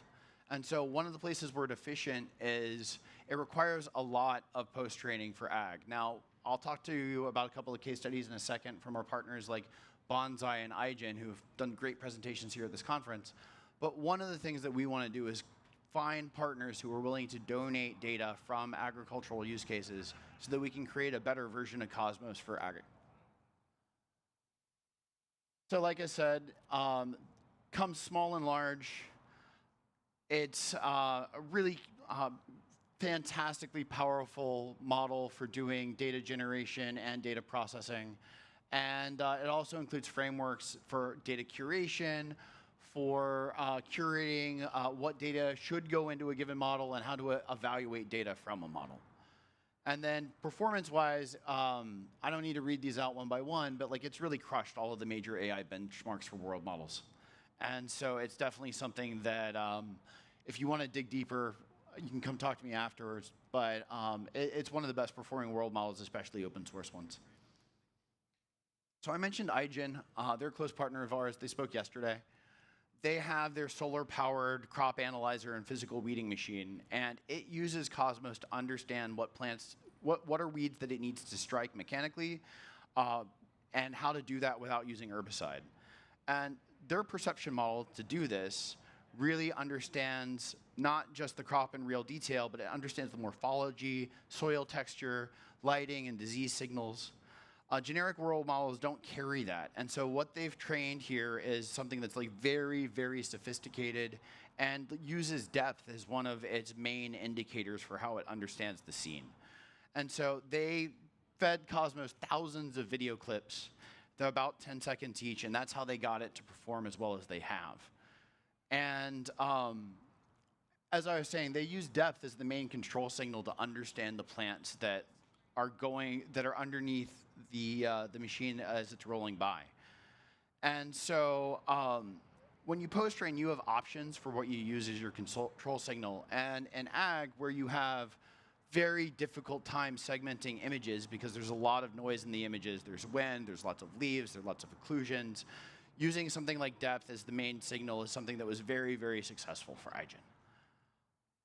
And that's especially true when you're dealing with scenes that might have dust or where your lens might get blown out by it being too bright or from the sun. And so we're really happy with what they've been able to do and the work we've done together. Another case study from another great partner who's here is Bonsai. Bonsai is using Cosmos to generate and augment the perception data that they're using for navigation and for scene detection. And so their pipeline takes satellite imagery and converts that into map layouts. And then they pump that through Cosmos and use that to help their robot navigate the field, in addition to coming up with all kinds of edge case scenes like workers in the field or animals in the field or other kinds of obstacles they need to be able to avoid. And so the output is realistic ground level video that stays consistent with the map that they're feeding into it. And so you have this combination of geospatial data and video data that Bonsai's used Cosmos to leverage. And so, I mean, if you're curious to learn more about that, their booth is literally behind the stage, and you should definitely talk to John and Tyler. So beyond just synthetic data gen to train models, like Cosmos is something that we're using actively in robotics as a backbone. And so that means it's taking action as a native modality. And so it's combining what we're feeding it from language, from images, from video to figure out what a robot should do, how it should act, what its current state is. And so, you know, if you want to say, hey, robot, pick up the candies and put it in a bowl, Cosmos can predict that set of models, make sure that it's going to do those things well, and then act on them.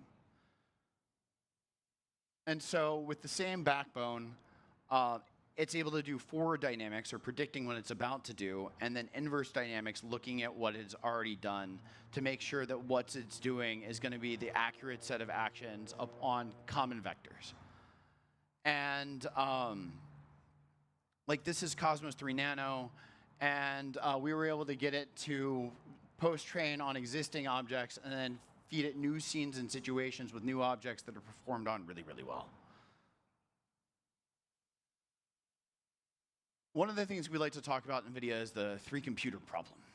And the way we see the world is you have computers at the edge that are acting in real life. You have computers that are simulating real life in the cloud.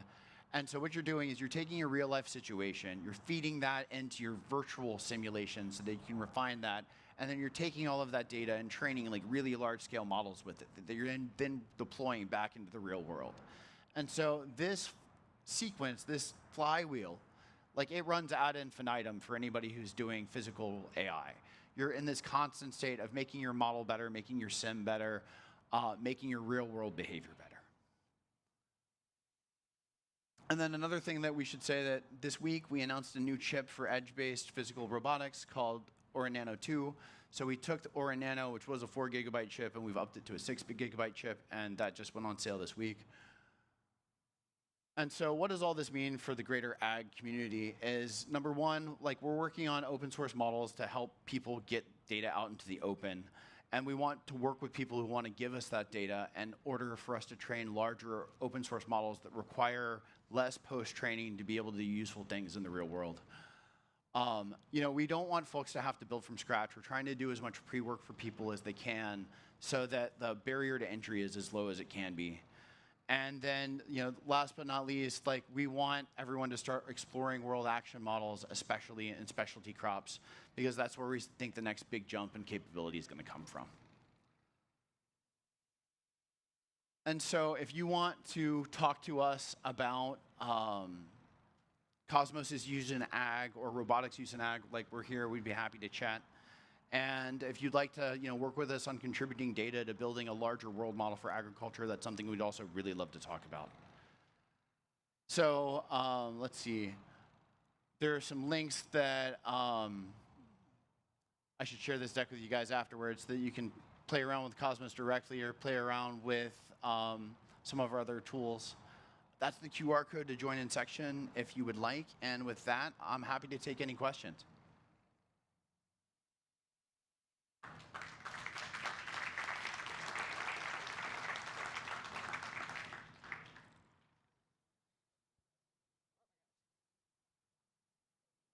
Almost there. Hi, thanks very much, Les, for that great presentation. My name is Howard Chow.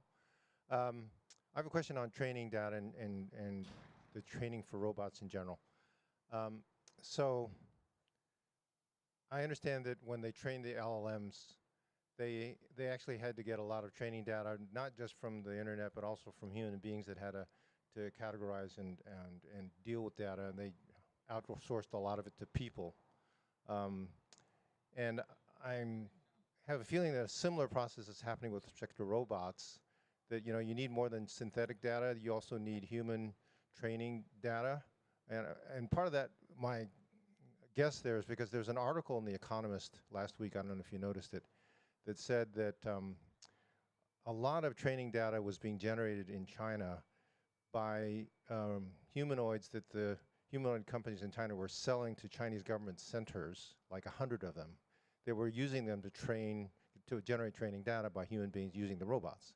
Now I was thinking, why would they do that? I mean, it can't be just busy work. They're not just doing fake deals to sell robots. They must be generating valuable data.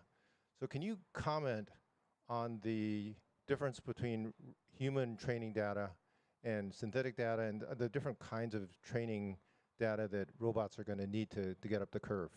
Yeah, absolutely. So first off, let me say that data is only as good as how well annotated it is and how it is captured. So if I give you a set of like Meta Ray-Bans and ask you to go do a bunch of tasks with those, recording those tasks, that's one kind of data that's not that useful. But if I was asked you to do that again and to verbally describe every task as you did it, that would actually be like quite useful because you'd be self-annotating the data as you did it. Now, if I had thousands of people do that with the same type of glasses, doing similar but slightly different tasks, also narrating that as they did it, now that's really good. And so, while I'm not exactly sure with the Chinese robot government example that you provided, I'm skeptical of how valuable that could really be if it was done autonomously, if they're not doing a good job of annotating that data as they capture it. To build autonomous vehicle models, Uber and Mercedes and Waymo and Cruise had to go and capture billions of miles of real-world driving data. To train LLMs for OpenAI and Anthropic, they had to capture trillions of words from the entire internet. And when you get into robotics, you don't have those kinds of data sources. And so the only thing that we can do to like close the data gap is to run lots and lots and lots of parallel simulation by creating sim environments that are as physically accurate as we can, but also doing that with as much metadata as we can load up into those environments about the physical behavior of objects, about the purpose and functionality of objects. And so there's a lot that needs to happen to close those data gaps, and people are getting creative on how to do it. But either you need to do it through sim, or you need to do it by having like very focused human efforts of people collecting data very, very thoughtfully in a way that, where the annotation is good, the data is rich, and the tasks are curated.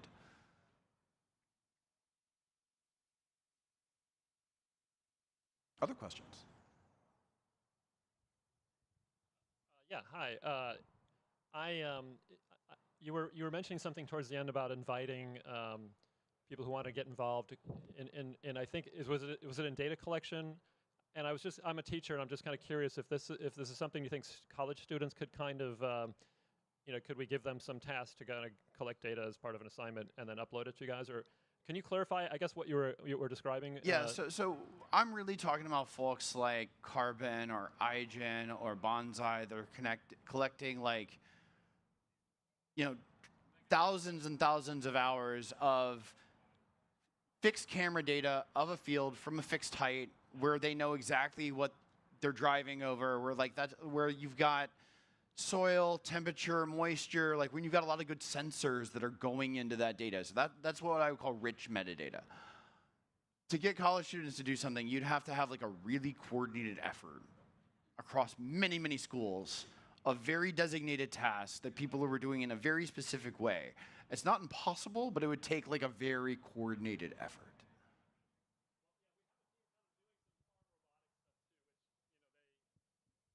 we're just getting started, but they are going to be looking at data and stuff. But it's not nearly the scale that you need, I think, is what I'm hearing. Yeah, you'd have to coordinate across like thousands of schools, each with thousands of students to get to some kind of critical mass. So, like it's not a bad idea. Yeah. Like I can tell you that like Uber is playing around with this for their like driving workforce because like they're worried about what happens when autonomous taxis become more dominant. They're trying to find useful ways to collect data with those same people right now. But they're still like stumbling a lot in that process because they can't make the data uniform enough. And like I'm actively trying to work with them on making them better at this, but like they've got a lot of coordinated orchestration and they're still sucking at it. Yeah, well, they are a large pool of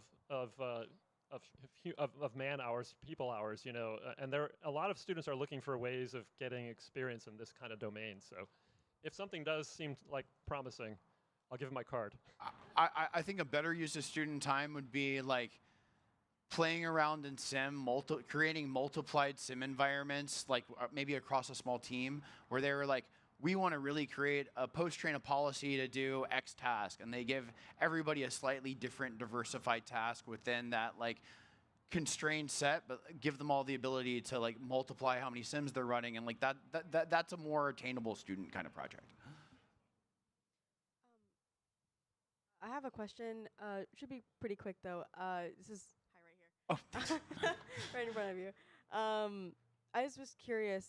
Coming from a robotics background, but I haven't played around with anything like this before. So I understand that this can be used to create simulations. But I'm also, you mentioned something about deploying them on robot arms. Curious how it's able to make those connections of actions to take, like you mentioned state estimation. So I'm curious what that pipeline looks like. So any world action model is doing two things. It's doing like world generation or world understanding, where it's documenting in human natural language what is this scene and like what is the scene it's created. The other thing it's doing is saying, okay, I have this scene, what happens next? And what happens next might be like I'm in a car and I could turn left or I could turn right. Or it might be like I can grab a thing or not grab a thing or drop a thing or like pick up a thing. And so there are what we call action signals that come out of the generated scene. And so like that can be just data, or you can take those signals and use it as what we call a backbone to cause those actions. If I'm predicting the action I'm going to do before I do it, that's known as like forward dynamics. If I'm analyzing the action I just did and trying to figure out was it successful or not, that's what we call inverse dynamics. Hopefully that helps a little bit. That does. Thank you.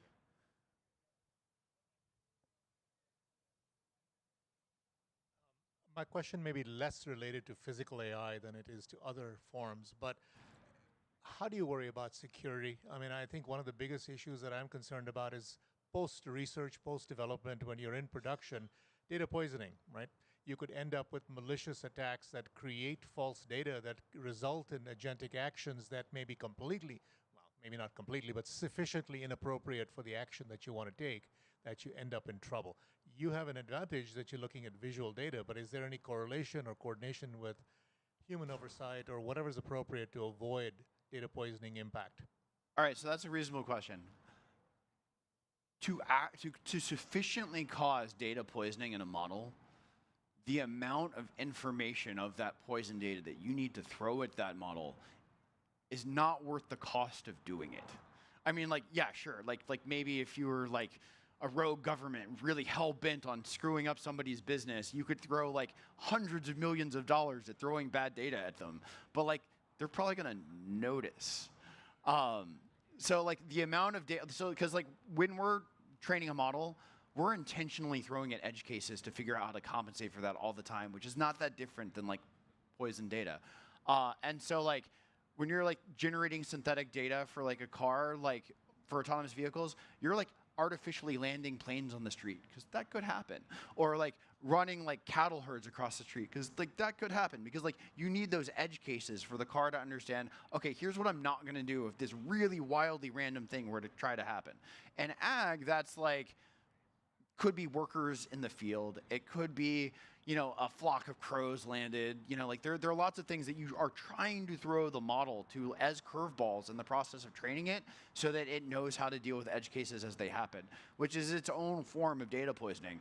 And so you would have to create so much correlation between the poison data and the wrong action you wanted it to take to actually get that to sink into the model that, I mean, like, is it possible? Sure, but like the juice ain't worth the squeeze.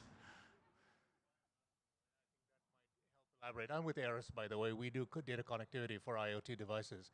We have over 100 million devices around the world, generating 9 to 10 petabytes of data per month. Lots of data in a pattern that is recognizable for each application. It won't take much for that attack surface to be open enough that somebody could take over a vulnerability in a single device that replicates itself to a million devices, and now you're generating a lot of bad data if you're not careful. For like an IoT use case, like that's where you could actually corrupt like that many nodes that are feeding the data. I grant that, sure. But like creating that for computer vision and perception use cases is very, that was why I was saying difficult. physical AI may be less impactful in that particular case, the way you're approaching that task. Right? Okay, thank you.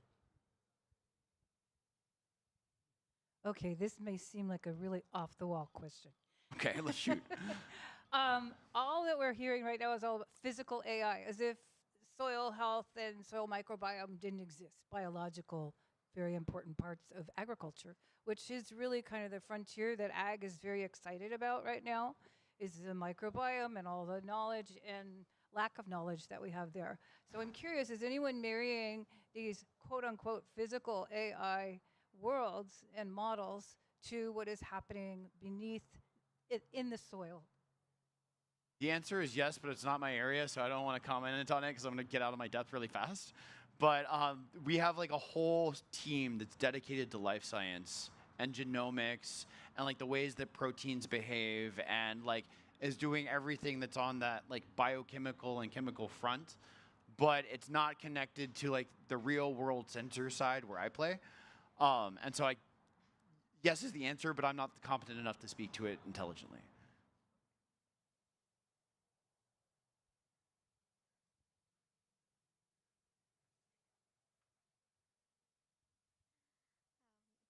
Thank you for the presentation. So I have one question. How should we make sure okay, how should we make sure that the data that we generating is actually similar to the real data? So maybe visually we are seeing it and it's similar, but for the machine learning models, they are not similar sometimes, as we know. So how should we examine that? So for example, we did something that even in feature space, they were look similar, but it couldn't help a lot in training the model. So do you have any insights on how we can do that? So what that's known as is the validation problem. And so there are different attacks to the validation problem. One is to get a bunch of real world data from your test cases, take that, feed that to the model, see if the model behaves correctly based on the data that's been fed. Another is to actually like create a policy, get it into the real world, watch it make actual mistakes. And then you're taking the reinforcement learning data, like you want somebody, a human in the loop, to be able to create negative reinforcement learning tokens when those mistakes occur. And then you take all of that and you feed it back into making your sim better, making whether that's your world model or your 3D like synthetic data model. You want that. So you want to actually take those mistakes and feed it into your sim to make that better. And then you train your model policy again. And then you go test it in the real world or based on your real world data again. And you do that ad infinitum. And that's what every roboticist does like all day, every day. Like that is the game. Hi, can you hear me? Yeah, Karthik from Resim. We work with a few people in the program like Burrow and a few others. My question is on the data collection side. You kind of vaguely answered that a little bit. For imitation learning and those kind of areas, you have these Apple Vision Pro or the Pico headset kind of thing where EgoDex, EgoVerse, you have these mini standard hardware and data collection frameworks that are kind of coming in so the regular people can go and collect data or whatnot. Do you think there is any kind of that kind of work like standard hardware kind of setup rather than collecting things from companies that are probably not that open in selling their data for competition or whatnot. But yeah, like a regular Joe can go and attach something in a tractor or something like that and collect data. Is there any kind of program like that going on? So I think there's a lot of opportunity for people to create standardized data collecting methods. I was at dinner with a guy last night who has a really good project on this actually, where he's got a set of glasses that has binocular vision and a depth camera in the middle, and then hand pressure sensors like gloves that like he's distributing to an entire factory workforce to try to do coordinated data collection. It depends on like what is the policy that you want, like what does that policy need in terms of how you are capturing data for it. If you're trying to like drive a tractor, that's very different than doing something that's like a repetitive mechanical task, which is very different than doing something like sewing garments. And so the kind of approach to the data collection directly relates to the task you're trying to create a policy for. Thank you. You've been had your hand up for a second.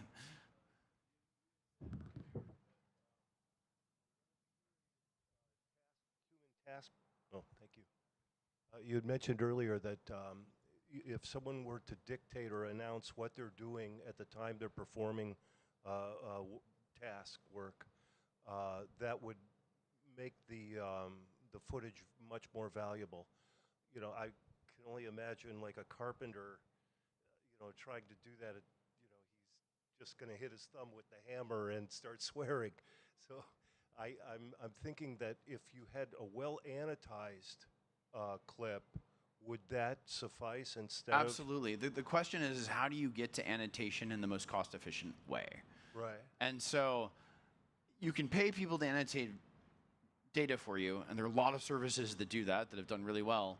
But to get people that are really sophisticated at that analysis, like carpenter level sophistication, you're going to pay that person as much as you would the carpenter who was doing the task. So you're going to like pay double the cost of that task just to annotate, to get that annotated data about the task. And like this is not a solved problem.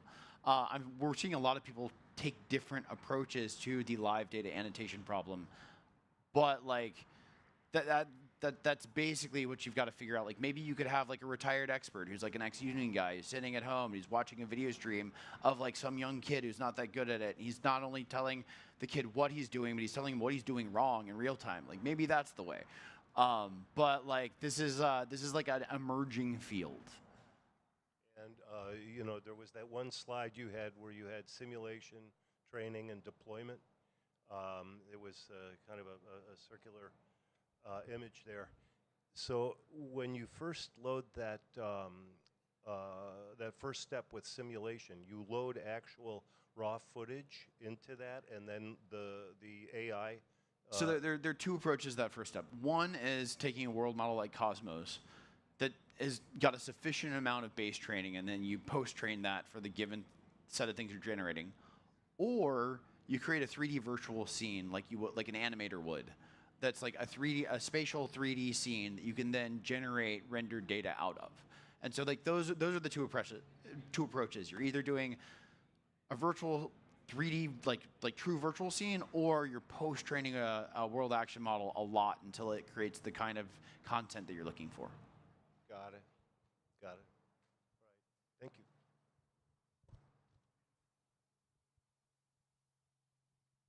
So I have a small question. So what is your opinion on like labeling data using AI? And Hey, can you speak up a little bit? Sorry. What is your opinion on labeling data using AI, and what are the limitations? So labeling just video data gets you so far, but in my opinion, if you have depth, heat, sound, like you want as much sensor fusion of any kind of data as you can get that will make that infinitely more valuable. And so manually labeled human data that's coming from unsophisticated human annotators, like it has marginal value, but like I think it's really limited.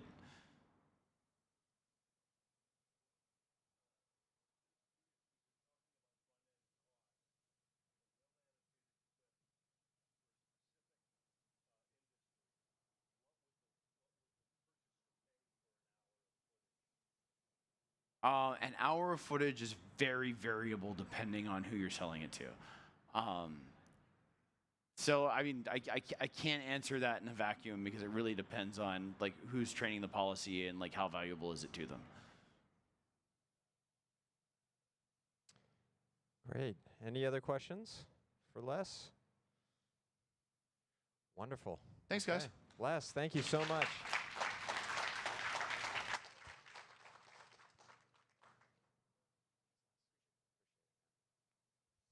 All right, we're going to move right ahead here. We have Dr. Stavros Voikiokis next from UC Davis, our friends at UC Davis. Dr.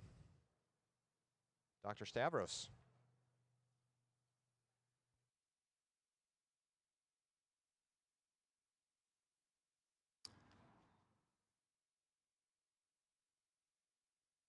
Good afternoon, everybody. I see that some people are leaving. Maybe they're scared that there's going to be a quiz after the lecture or the presentation. Don't worry. There is no quiz. My name is Stavros Voudjoukas. My students call me Dr. V for obvious reasons. And I'd like to thank the Reservoir, the organizing team, for inviting me to talk today. The title is Building Ag Robots that Interact with Crops at High Throughput. And you may notice that the word rugged is not in the title. Why is that? You know, this is the Ruggedize conference. Well, the honest answer is that in academia, when we build models, prototypes, machines that go out in the field, they should only last a couple of weeks. We gather our data, and then we are done.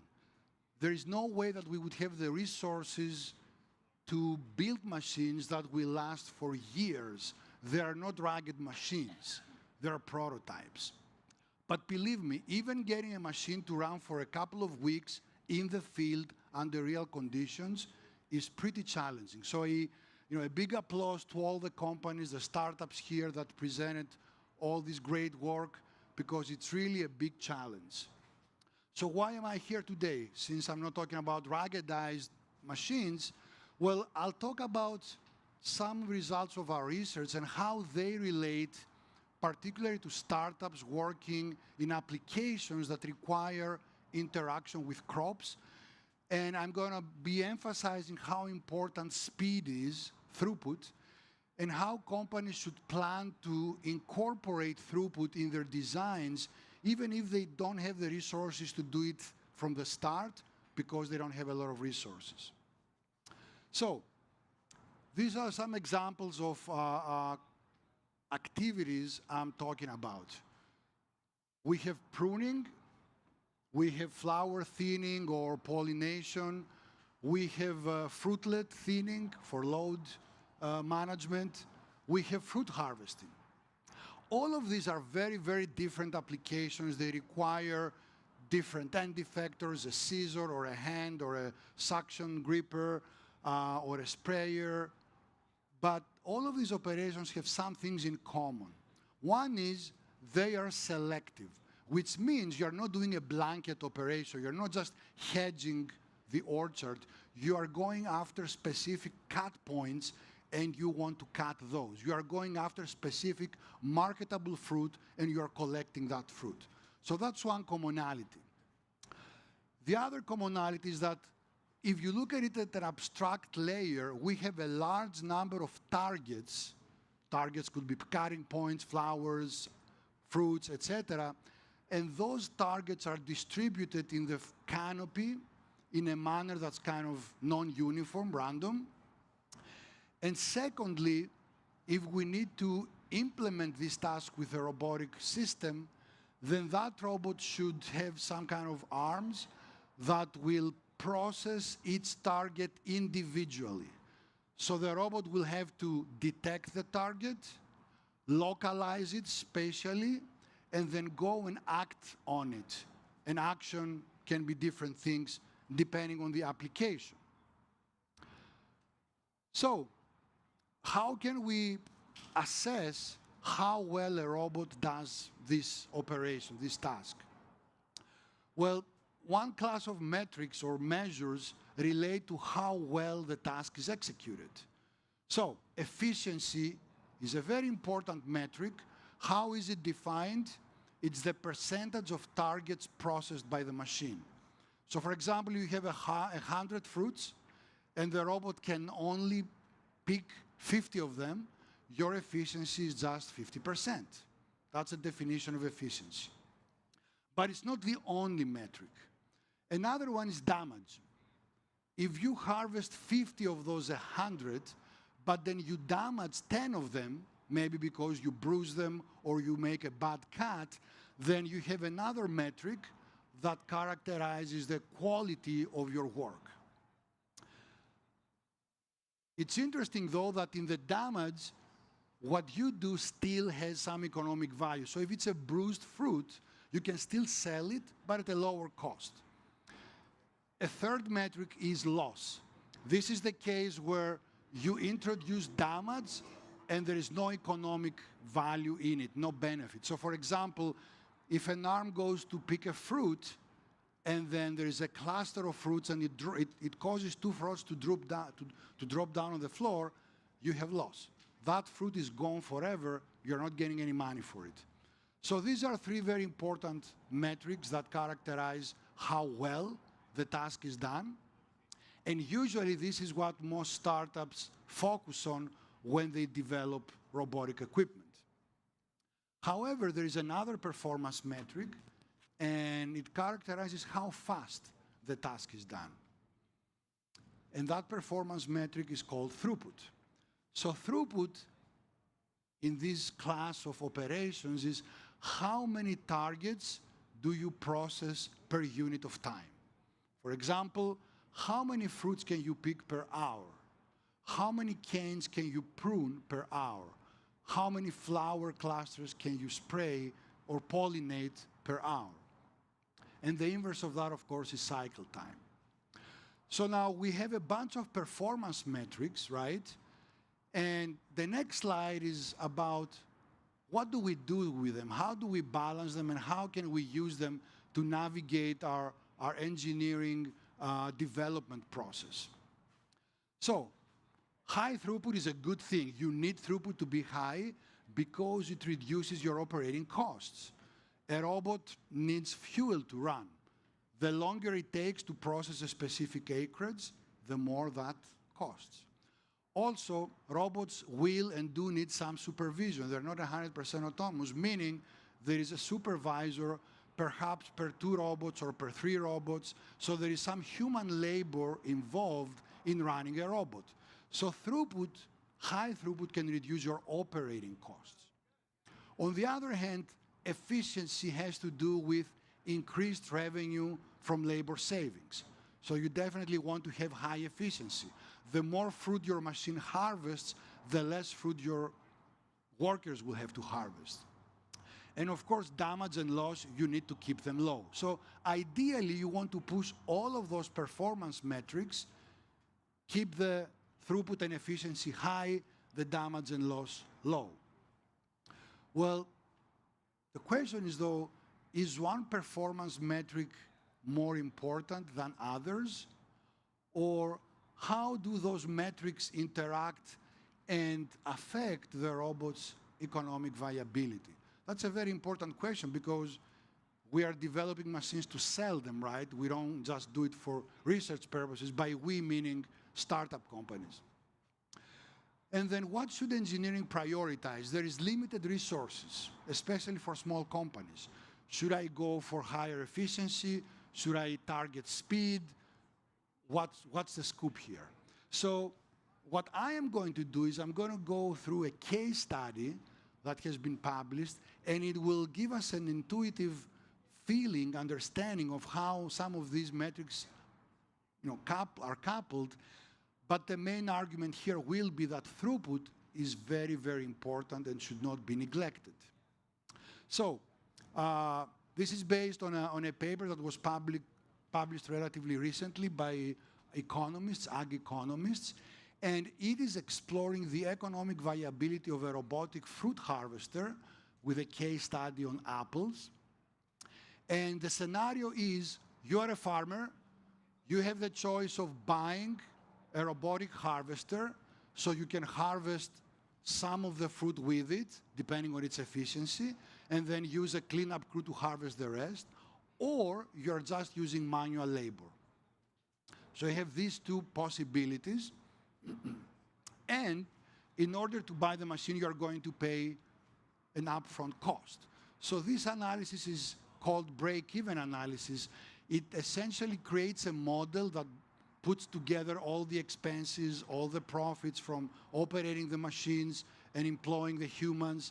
And then it gives you a number which is how much the farmer would pay upfront to buy the machine and get the same profit as running the orchard only with manual labor. So we are going to be based on this analysis to understand a little bit better how these performance metrics interrelate. Now, the machine that we are talking about is not an actual machine. It is a hypothetical machine. It has several arms. It uses fuel to run. It has a certain efficiency, which varies.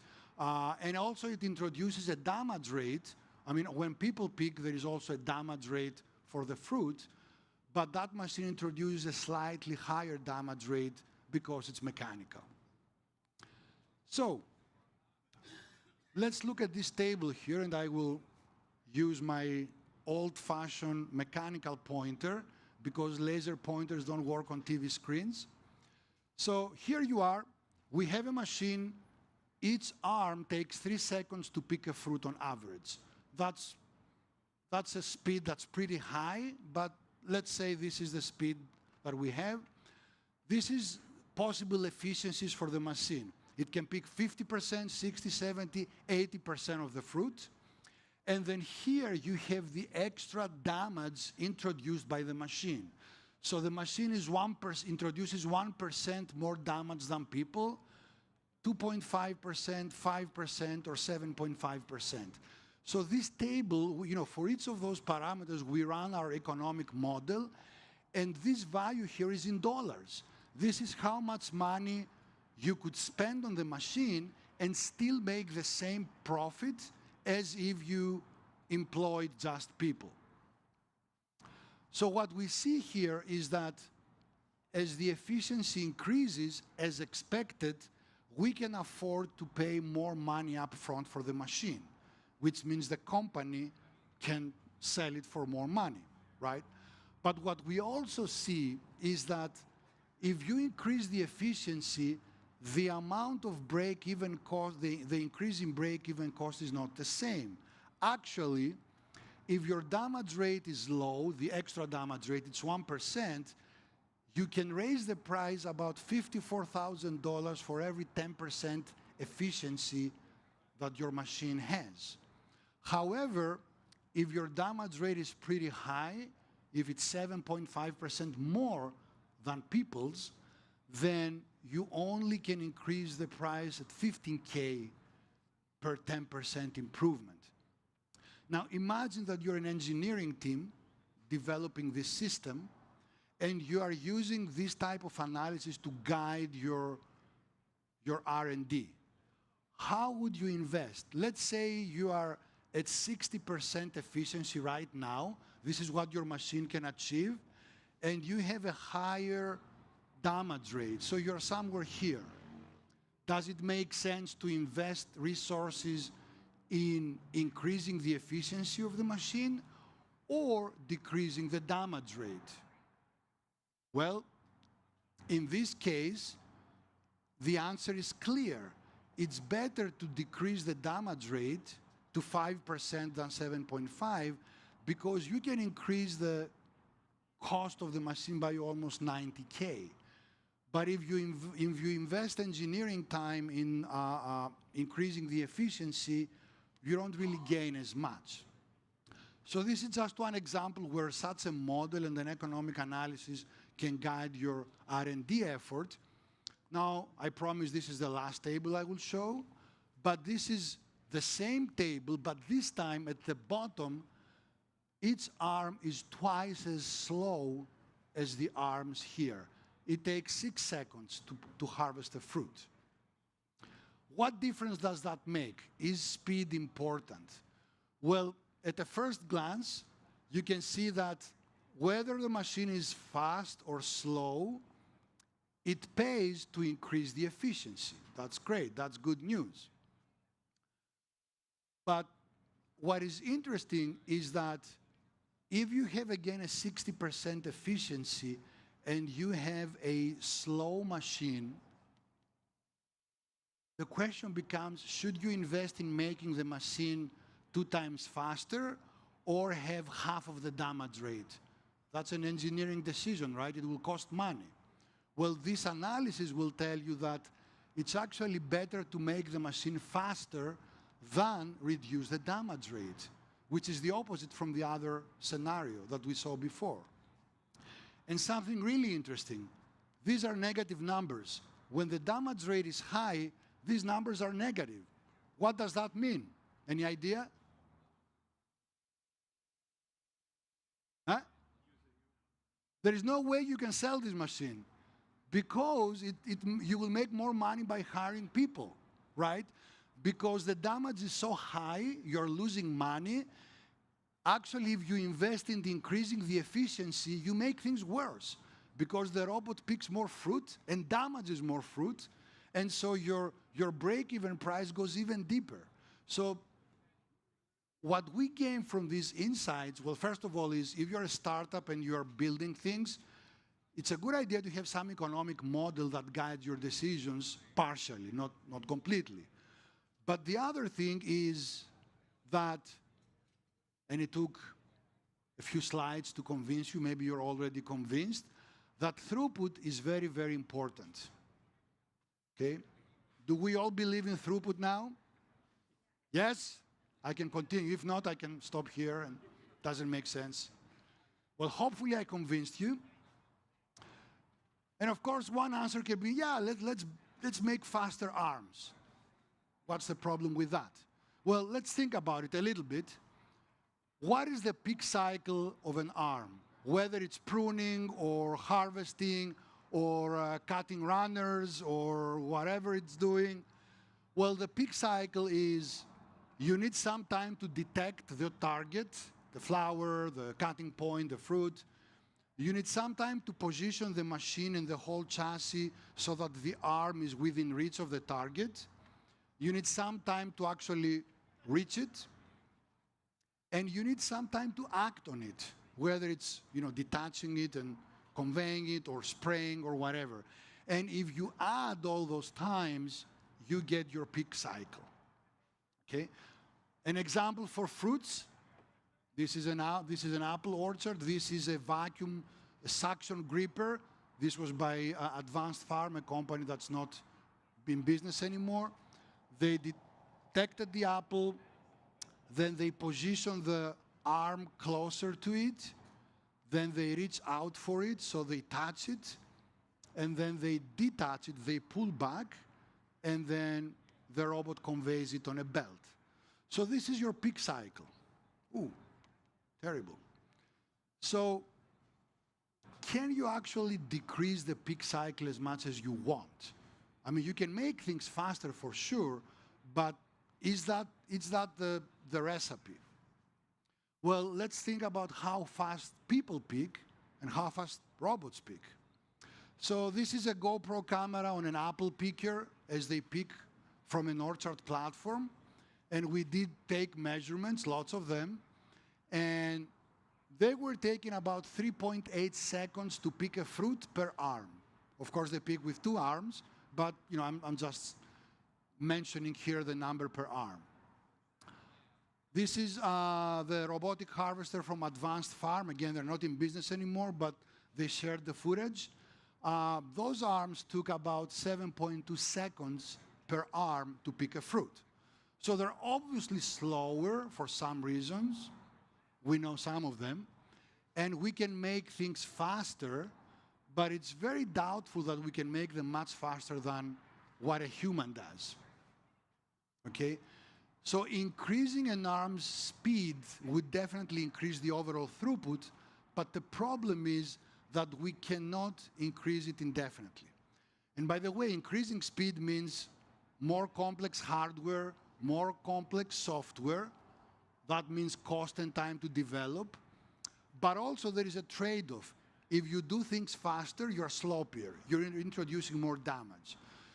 And also, any physical interaction requires some minimum time. If you're cutting, if you're grasping, it cannot be done in milliseconds. So what I'm saying is there is a limit to how fast you can actually perform an operation. So now that we know that one arm cannot be arbitrarily fast, what's the obvious solution? Have many arms, right? And so, of course, I'm not the first one to have thought of that. You know, a lot of companies are and have been using many arms to either prune or harvest or go and pollinate flowers. So this is common. But what most companies are doing is that each of those arms operate reactively and independently of each other, which means they typically have a camera. As soon as they find a target, they go for it. There is no communication, no coordination among the arms, apart from collision avoidance if they happen to share workspace, which usually they don't. Now, is this the best we can do? This is where theory comes in place. There are papers out there that show that in order to achieve maximum throughput when you have many arms, you have to have two basic conditions. One is, in theory again, all of the arms should be able to reach each and every target. The second condition is that the arms are perfectly load balanced. This doesn't mean that they necessarily pick the same number of fruits or cut the same number of targets, because the targets may be away from each other, so there is travel time also. What load balancing means is that they should finish, each arm should finish at the same time. And if it does so, you have maximum speed. So this is what theory tells us. Of course, these two things are not possible in general to a full extent, but they should provide guidelines. So, what is the proposed approach to increasing throughput in these types of selective robotic operations? Well, first of all, if you have a low-cost actuator, an arm that doesn't cost like $60,000, $70,000 and it's much cheaper, then it should be possible to use many of them. Now, if you have that low-cost arm, which moves relatively slowly, I mean, it's not a sloth, but it moves slowly enough to keep damage very, very low, then you can actually use many of those arms and introduce a modular robot architecture where you can add or subtract arms or groups of arms depending on the crop load, depending on the number of targets, because we know, and we have shown, and I will show that the throughput really depends on how many fruits or targets you have. Like if you have only 100 fruits and you're introducing 50 arms, what's the point? They will be idle. So that's why you need low-cost arms, relatively slow operation, but as fast as you can make it, and you need a modular architecture, and then this is extremely important, you need to have load balancing. There needs to be some algorithm out there on the machine running that assigns tasks to the arms, and the total load for each arm is roughly the same. If you can do that, then you will have a machine that can achieve high throughput. These are the guidelines, but what mechanical designs will support your task and also offer modularity and large shared workspaces? That's an open question. And then this graph, this plot here shows you the locations of apple fruits in an orchard, in a segment of a row, projected on the plane, and you can see that they're not uniformly distributed. The distribution density varies across the height and along the row, and not only the density, but the clustering. So what kind of architecture and algorithms can give you arms that can accommodate load balancing for such targets, which are all the targets in agriculture, whether it's canes to be pruned or flowers or fruits, etc. I don't have an answer to that because it really depends on the application. What I can show and perhaps offer some insight is from a project that we had with the USDA, and we developed a multi-arm harvester design in order to experiment with these ideas. Okay, so here's what we came up with. This is an orchard platform. It's a commercial platform. On this platform, typically you have people standing on it and picking. Okay? In our case, we're saying, well, if you don't have people and you have arms, we create a work cell. This is the physical implementation, where you have a number of arms that can move up and down freely, so they share workspace. Okay, remember, workspace sharing was important for load balancing. This means that if there is a lot of fruit up here, those two arms can go up and pick, while the bottom arm is picking at a lower level. Also, what is interesting here is that you can add work cells or modules depending on how much fruit you expect to have, and this is something you can do relatively easily. There are companies that will go through your orchard, they will estimate the crop load to some accuracy, and then you could be configuring your machine in order to go and harvest that orchard. So this was our conceptual design. This was the physical implementation, and hold your breath, music. You know, there's going to be a very ruggedized machine coming up next, but we will wait for a second. Very important. I said before that these arms need to be load balanced. How do you do that unless you know how much load is going to appear? That's very important. So what we do is we have a camera in the front that creates a map of the fruits that are coming into the machine as the machine moves forward. So it's kind of a predictive system. It says, oh, these are the fruits coming. So there is an algorithm that then says, the first module will only process 1/4 of these because I have 4 modules. And then the next 1/4, 1/4, 1/4, in a way that tries to load balance all the work and can result in the maximum travel speed. So cameras in the front are building this fruit map, and then we also have cameras on the robot arms for the final, approach of the fruit for closed loop vision-based control. So how does the system operate? It moves forward. Oops. It moves forward and keeps harvesting those fruits as they pass. And then, of course, more fruits are coming.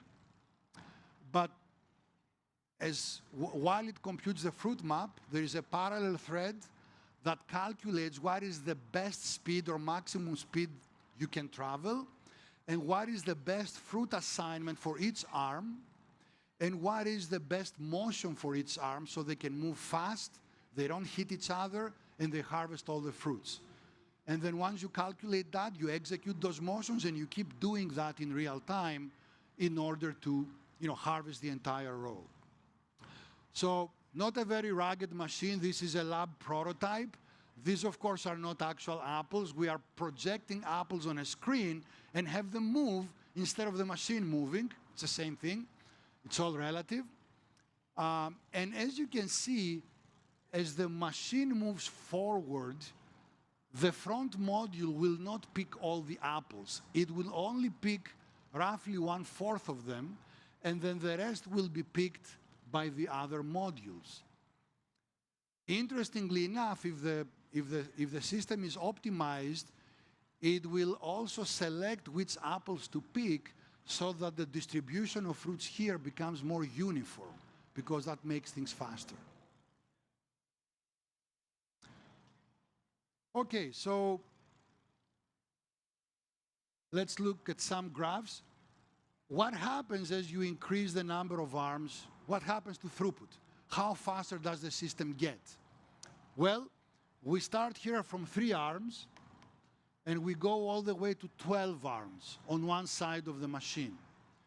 And then these plots show you the results for different fruit densities. If there is a lot of fruit, that's 80 fruits per square meter projected on the side, then you can see that if you're using this optimized approach, you can scale the speed linearly. If I had 20 arms, the speed would go up linearly still. If you don't do load balancing, it would be a totally different situation. Interestingly also, if there is not a lot of fruit, adding more arms is meaningless. It gives you diminishing returns because the arms are idle. There is not a lot of work. It's like, you know, hiring 20 people to do some job, but then the job is very light, so most of them are just scrolling on their phones, right? So that tells us that, yes, we can scale speed linearly, which is a great outcome, but it also tells us that we should have some a priori knowledge of how much load, how much work there is to do, so that we can assign the proper number of arms on our machine. Numbers. A human harvests about half an apple per second, or 2 seconds per apple. These 3 arms harvest 0.3 apples per second. And when you have 12 arms, you harvest 1.6. So this is about the speed of 3 people. Somebody might say, hey, 12 arms are harvesting like 3 people with 6 arms? Yeah, because these arms are slow. I never said that these are the fastest arms you can build. I'm trying to scale using more of them rather than using faster arms. This is a hypothetical, but not so much, plot that shows you that if you had 40 arms, 20 on the right and 20 on the left, you could harvest as fast as 10 people. That's like a combine harvester. But this is what you want on a machine. You don't want a harvesting robot or a pruning robot that costs $300,000 and replaces 1 or 2 people. Nobody's going to buy that, right? You want high performance.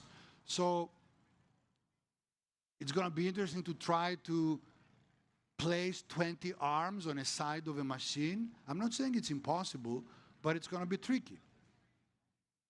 Existing platforms already place 3 people on each side of the platform. 3 people, 6 arms.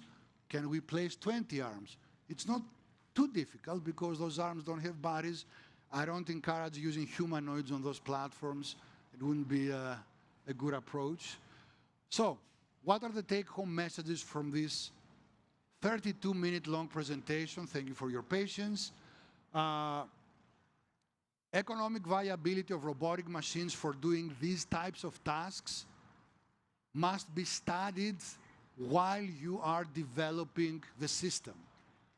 And you can use the economic study as a map that helps guide engineering development decisions.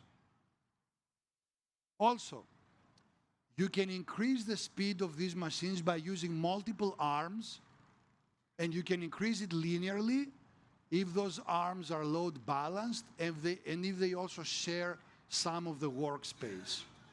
So for example, don't assign some arms to the top and some to the bottom arbitrarily, because you may need more arms at the bottom at some point. So they need to be able to move around. Modularity and shared workspaces, I just mentioned why. And then for load balancing, this is important. You need to have a perception system that anticipates or basically sees what's coming to the machine so that you can run some algorithms to do all the planning and the motion control, motion planning. Our algorithms here, the example I showed are not AI. I'm sorry, I didn't use AI for these examples. I apologize humbly. But the reason is these arms are linear, so they're very simple, and it's possible to use other numerical approaches to program them. But if you have more complicated arms, then we definitely see the need to use machine learning to do some of the planning and motion planning because of the complexity of the problem that you need to solve in real time. So with that, I would like to thank my PhD students, Yuan-Kai and Natalie, and Dennis, my R&D engineer who retired. So he's somewhere in the Bay Area now with his grandkids. And I'll be happy to take any questions if they're easy. If they're not, I'll just ignore them. Thank you very much.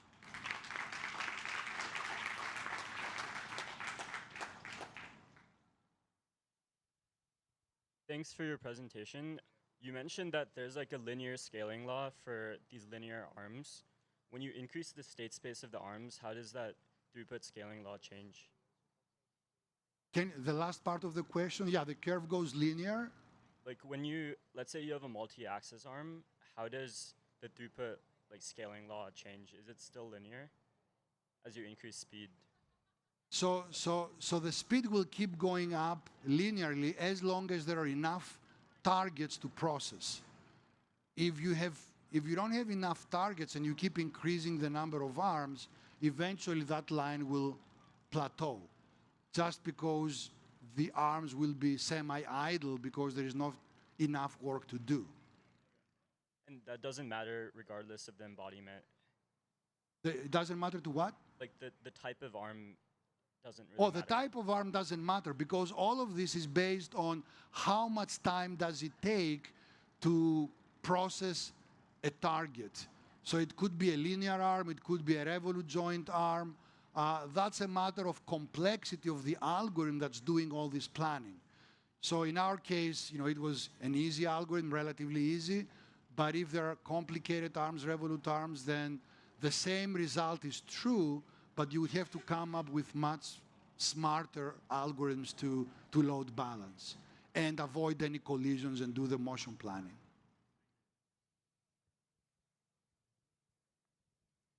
Hi, Dave McDonald, also UC Davis. Quick question about the economic model that you were presenting. I noticed that all of it was perceived during the day. Would the economic model change if this was run at night, when normal workers couldn't normally be harvesting at night, and thus you're changing the denominator of your economic equation? So that's a great question. And the economic model, actually there is an Excel which is available and anybody could use it. It has a large number of parameters that relate to wages,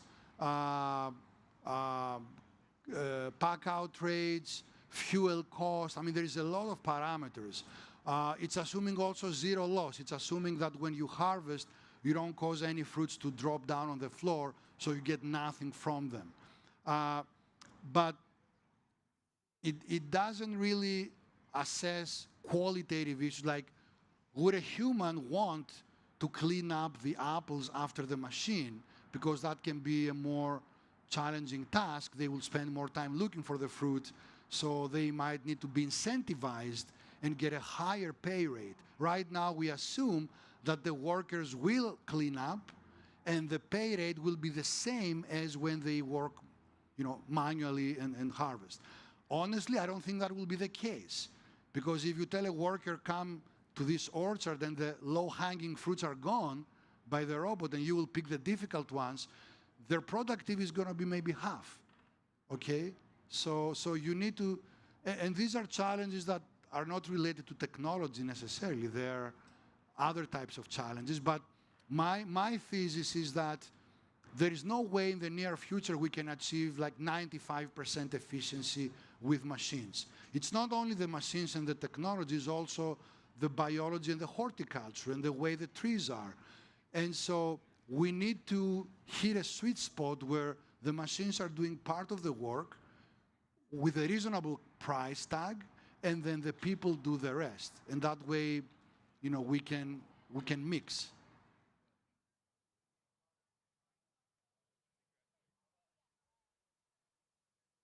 Well, people are harvesting at night too now. I mean, in orchards, it's very common because it's cooler.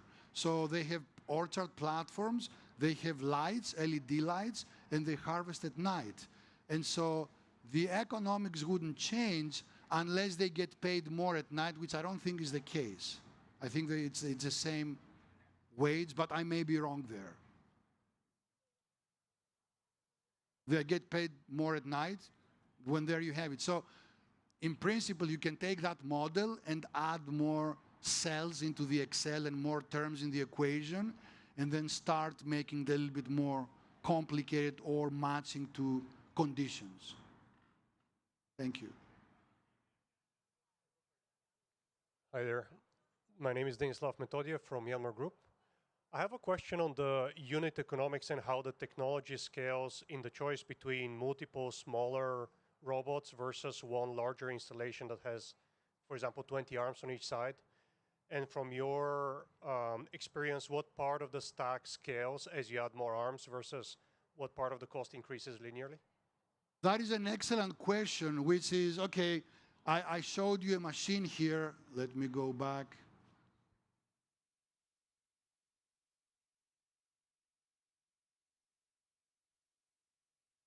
Okay, so I showed a machine that has 4 modules, right?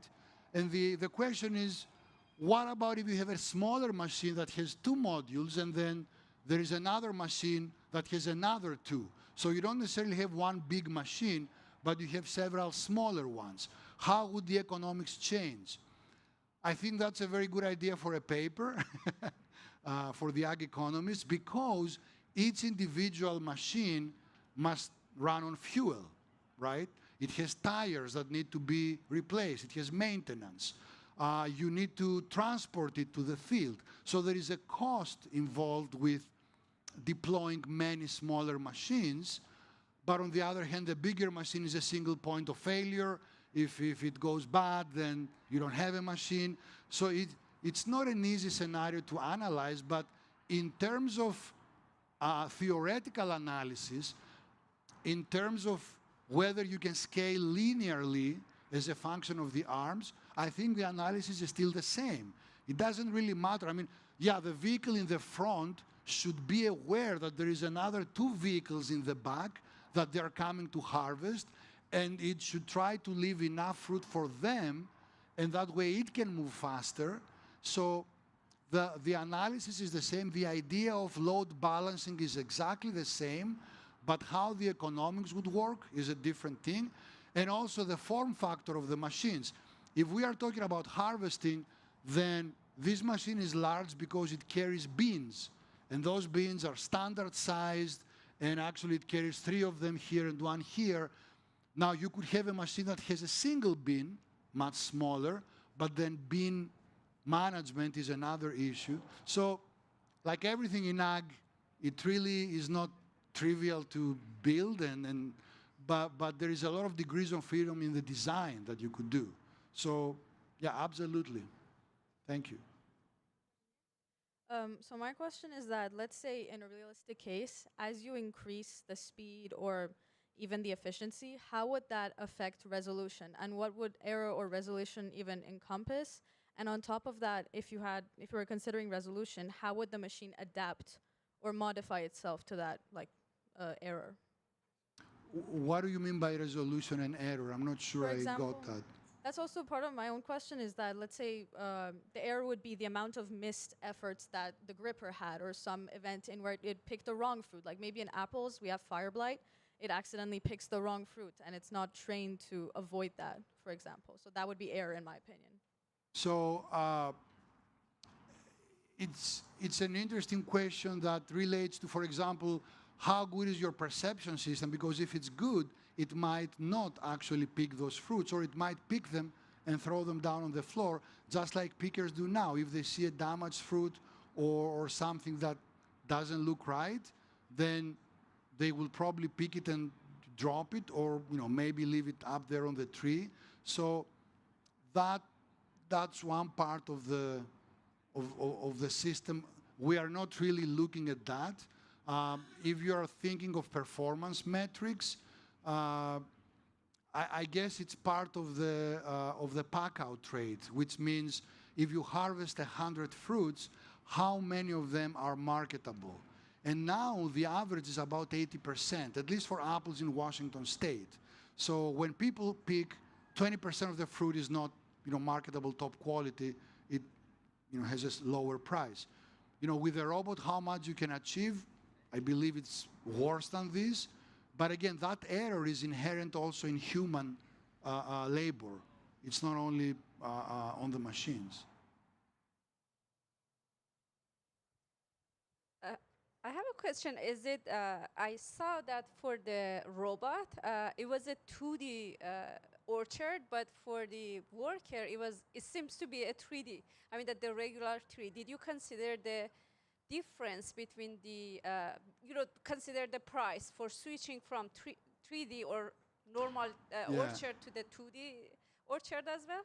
Yeah, that's a good question. I think that the ruggedized machine that I showed may misled you because the demo is in 2D. We are projecting apples on a screen, and all the reaching apple action is 2D. But when we did our analysis, we used three-dimensional positions. Some of the data was actually digitized fruit positions manually. We went out and digitized them, so they're in 3D. And some of them we generated synthetically based on the distributions of the real data. So again, the answer is the analysis and model and simulation are done based on 3 dimensions, but the demo was done in 2D to keep it simple. Thank you. I think that's it on questions. Any more questions? One more question? All right.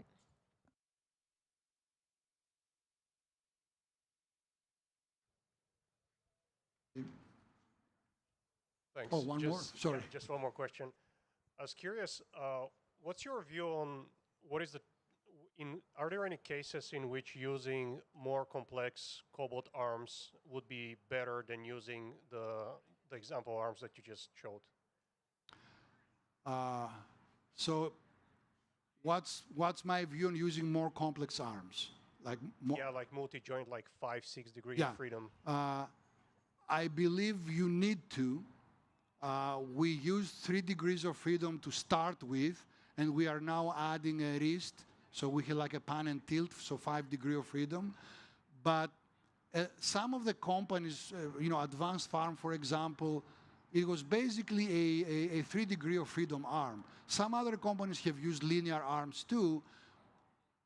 The thing is, with those arms, you cannot reach as much fruit as you can with more complicated arms, but then they're cheaper. So the question becomes, is it better to use simpler, lower cost arms and harvest less and then have the people harvest the rest? Or is it better to increase the cost and complexity of the machine, harvest more, and have the people harvest less? So technologically, you can do all of those things. Now, which one is a better solution? I don't have the answer to that. But as cost goes down for hardware, I would definitely go on the more degrees of freedom arms, especially if they're custom-made, ideally in the end, not originally, so that you can keep the cost down. As a startup, you would have to go to a commercial arm and work with that. But eventually, you could design your own and build your own lower-cost arm that's custom-made, so it's exactly what you need at low cost. Thanks, that makes sense. On? Nope. Oh, we're on. All right. Dr. V, I should have started with Dr. V when I introduced you. Well, thank you. Thought I could do it. Thank you. All right, next we have Ali Murtaza. He's from Amazon Web Services, servicing the physical AI world. So Ali, come on down. While we're waiting for Ali to come on down, everybody kind of stretch and take a deep breath and look at your neighbor and say, I am awake.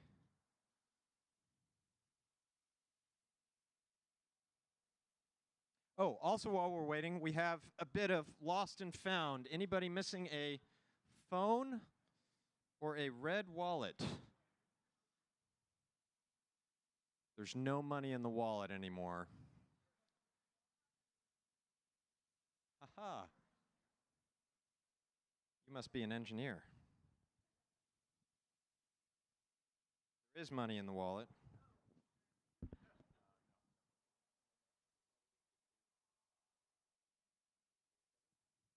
Ilwan Yoon.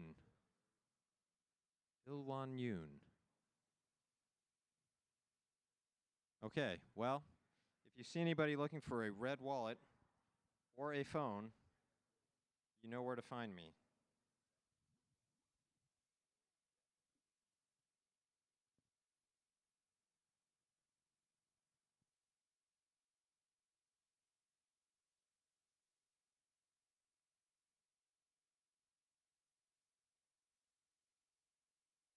Good. Hello, everybody. Good afternoon. Super happy to be here. Thanks to Tim and the Reservoir team for having AWS, myself, and my colleague Raju here at the event, at the first event. So today what I'm going to do is talk a little bit about physical AI and autonomous ag and what it means to AWS. My name is Ali Murtaza, and I'm part of the worldwide team for IoT. So I'm a specialist when it comes to IoT and physical AI, which are both very closely related. And yeah, we've got a little bit of things to talk about. So much to my surprise, there were a few people I've talking to the last couple of days who didn't know the exact relationship between Amazon and AWS. So just a friendly reminder, Amazon, big online marketplace we all buy from. Started in 1994. In 2006, a really smart person at Amazon decided, let's take all that technology that they use to launch and maintain and manage Amazon in the cloud, and let's create a separate company, focus on the technology itself to help Amazon and other companies scale and grow into the cloud to run their business. So we were born in 2006 and quickly became leader in cloud computing. So let's fast forward 20 years. AWS has been successful, I'd say, delivering to millions of customers, thousands of companies around the world to leverage its cloud infrastructure, its basic services like storage, compute, as well as managed services around IoT, AI, ML, and so forth. We've been helping companies simplify digital transformation in all these 20 years, embracing digital technologies in the cloud and now at the edge so that they can run their workloads, they can optimize their processes and deliver business outcomes. And we don't just, talk the talk, we walk the walk. Our sister company, Amazon, has used a lot of our technology in their own facilities, their fulfillment centers, their warehouses, their logistics operations. So use the expression you want, eating your dog food, sipping your champagne. We've done it, and we've battle tested our services with the huge scale of Amazon before offering it to our customers. So we can confidently say we have the most operational experience at great scale of any hyperscaler. So what does this mean to us here at Ruggedize? We are powering the physical intelligence, the physical AI revolution, starting with Amazon. Who here has done an FC tour with Amazon and seen their warehouses or fulfillment centers? Anyone yet? If you haven't, I highly encourage it. We organize it for companies as well as for individuals. And what you'll see in front of you is state of the art. We're robots everywhere, automation, people and robots working hand in hand to deliver the most optimized solution for delivering millions and billions of packages on time to customers. And we're able to do this with a whole host of technology at the edge. We have a whole host of AI models. We have simulation capabilities, all the core components that really drive physical AI forward and allow you to move towards autonomy. So some of the different generations of robots that we've launched at Amazon were used for different tasks, from stowing to picking to moving to storing. We've gone through a lot, and we've learned a lot along the way. I'm going to talk about a couple of examples.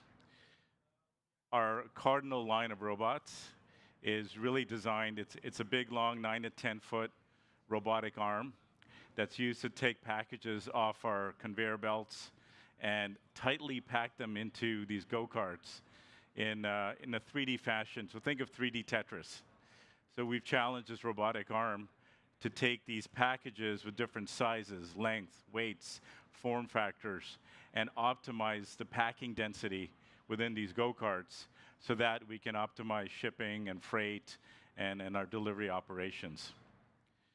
So this is delivering hundreds of packages per hour in our facilities and takes a job away from people who have to lift 50 pounds or so forth.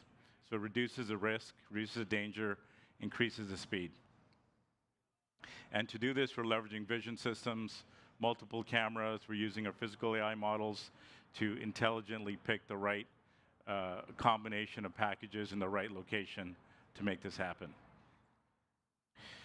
Another example is our Vulcan robots, the first one at Amazon to really enhance the use of touch.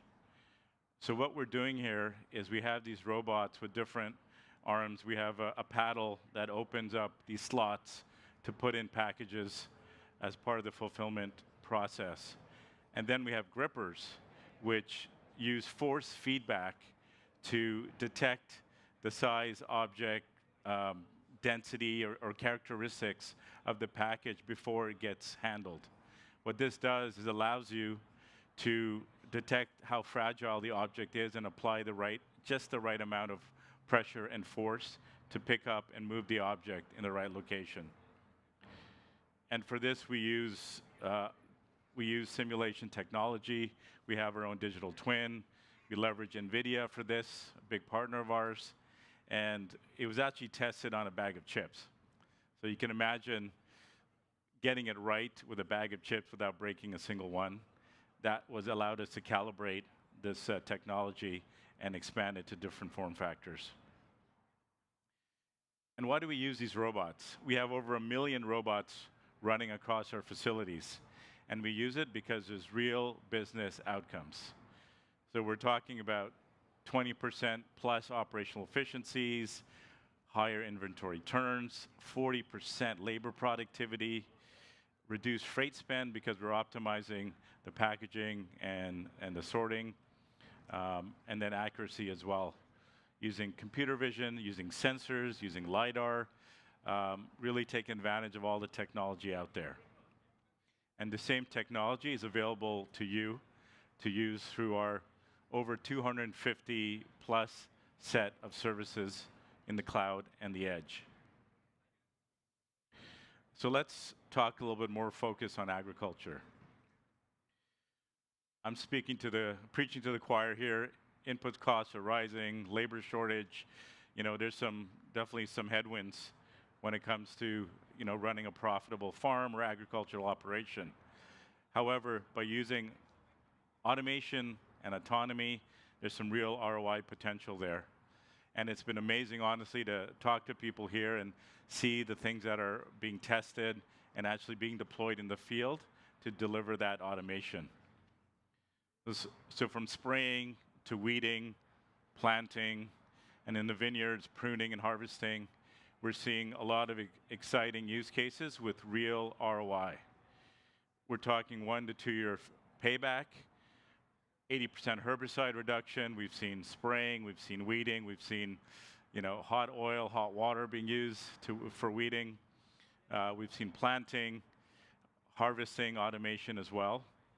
So there's some real ROI that you're all aware of, or you won't be here, wouldn't have been here. So what I like to do is think a little bit broader than just the farming processes. When you think about the opportunity to automate and use autonomy across your whole business process, a lot of you who have these machines that are deploying in the field, sometimes you're aftermarket, sometimes you're manufacturing the machines like our very good partner John Deere. There's opportunities even earlier stage in just connecting these machines. We call it the smart machine use case. Connecting these machines, getting some visibility, some intelligence on how they're operating, both from a performance perspective and also machine health perspective. There's a lot you can do with real-time visibility into these machines, from operational efficiency, from learning how the machines work, from detecting anomalies, predicting failures way ahead of time. So that's one layer. The other is, of course, autonomy and enabling single autonomous machines and managing fleets of robots and of autonomous machines. So to do so, there's a whole virtuous life cycle of technology that has to work in place and also can iterate to continuously improve your models, improve your performance, and really tie the digital world with the physical world so that you're operating in lockstep. And that requires simulation.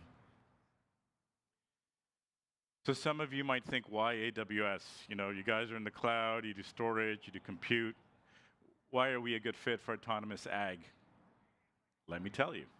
So first of all, we are born of complex, autonomous, robotic machines in our Amazon fulfillment centers. We've been using it for many years. We're innovating, we're state of the art.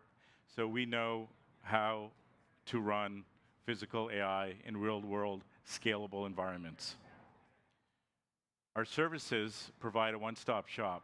So I can't go through all our services here, but we offer capabilities from the edge hardware, all the way to the cloud for compute, storage, IoT ingestion, running machine learning and AI models, not just in the cloud, but on the edge, working with a lot of partners.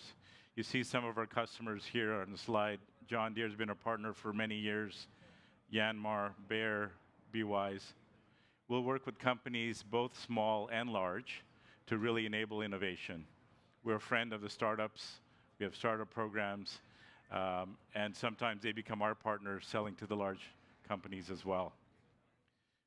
We have purpose-built managed services. We have an extensive partner network, both with hardware as well as software with ISV partners, independent software vendors, as well as system integrators as well.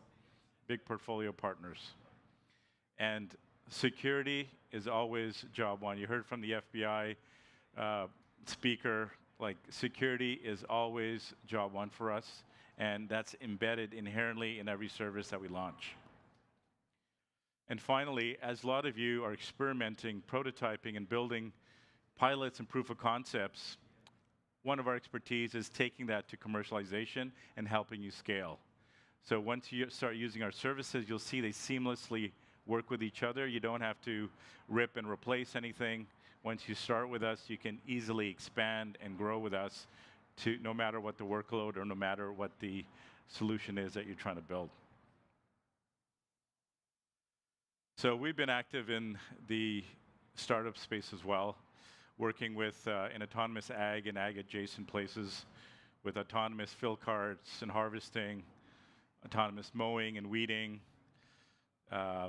marine robots. So that was an interesting one, is having underwater robots go and take care of deforesting areas with seagrass and other types of marine life and making sure environmentally that we're keeping up and keeping that marine life growing.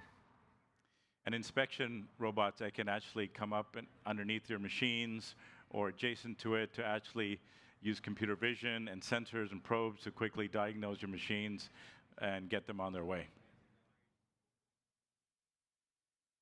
Now, to do this, we've grown our physical AI capabilities, and as we've seen AI innovate quite a bit, it's hard to believe that ChatGPT launched in November 2022. That's less than 4 years ago.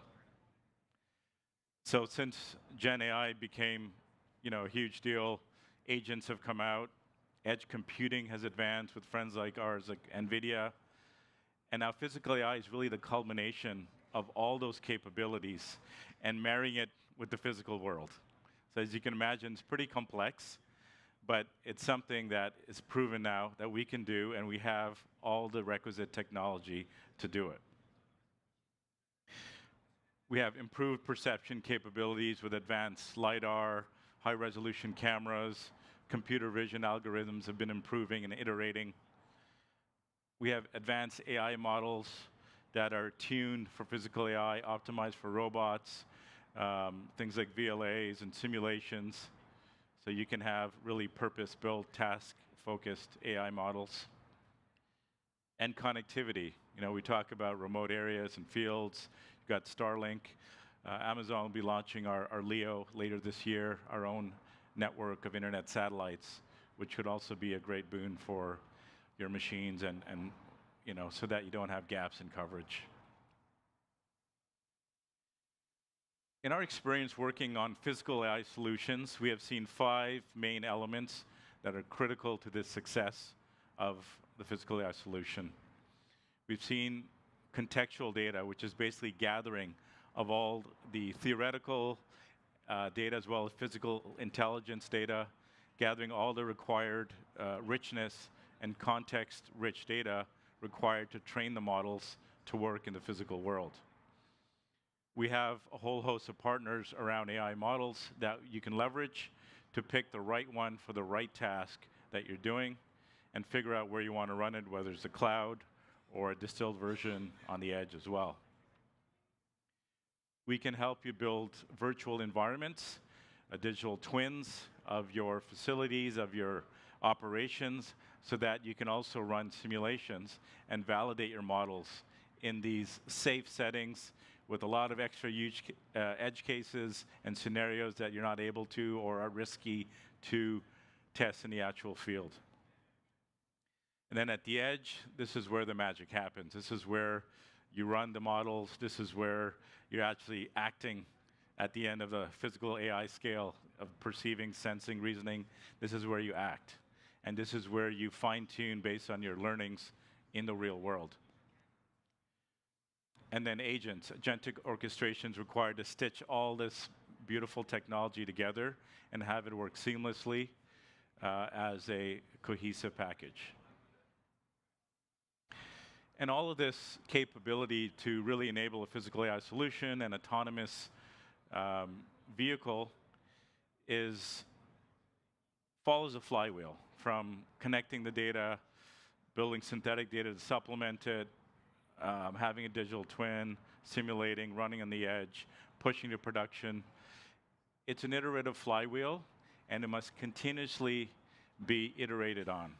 You should be continuously learning from the interactions so you can improve your model accuracy, improve your responses, and find additional areas that you can automate and optimize.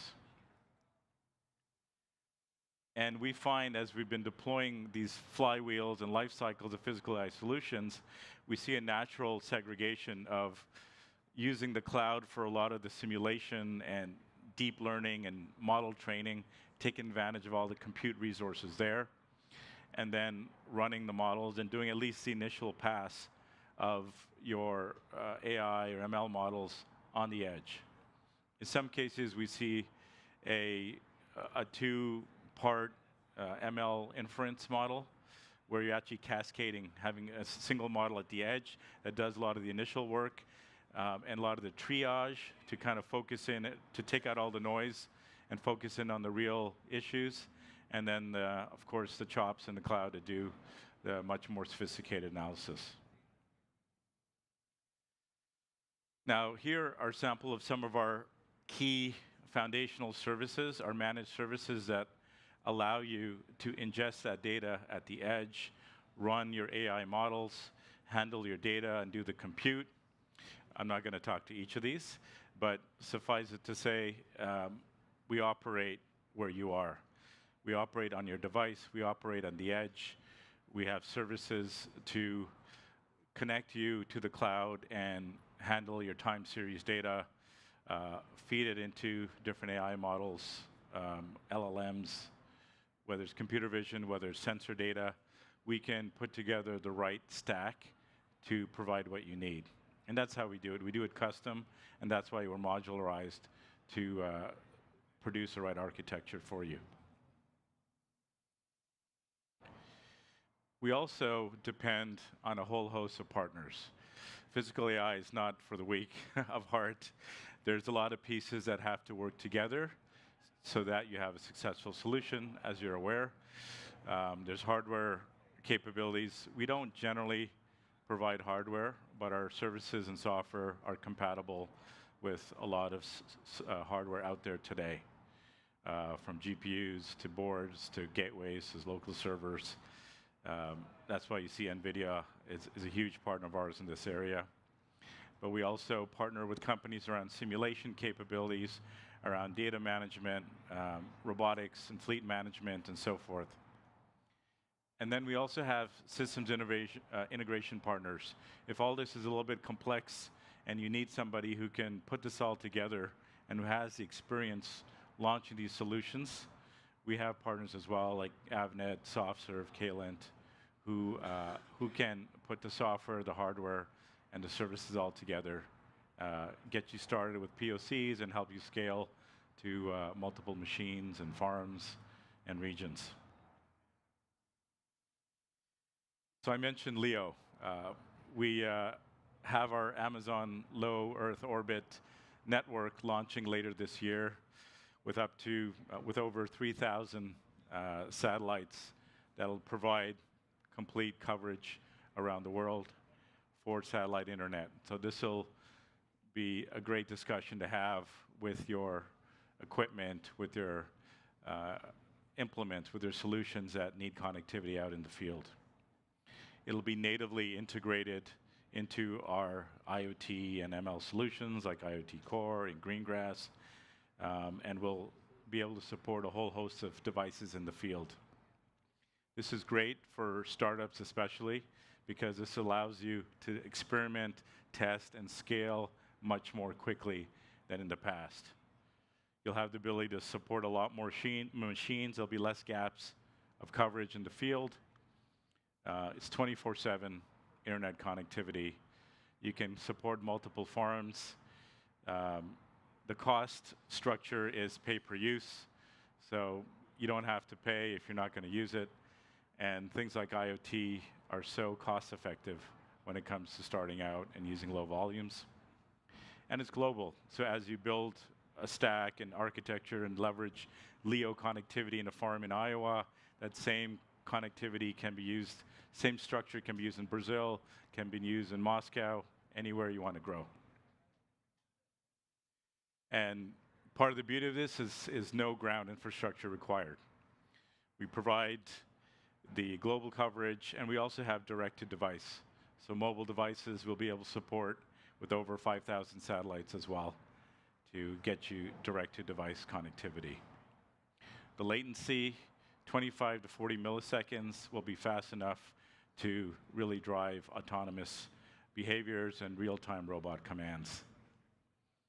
And then we also will have compatibility with networks for IoT, like S-band for different farming sensors, and Ka-band for LiDAR and computer vision type of applications as well.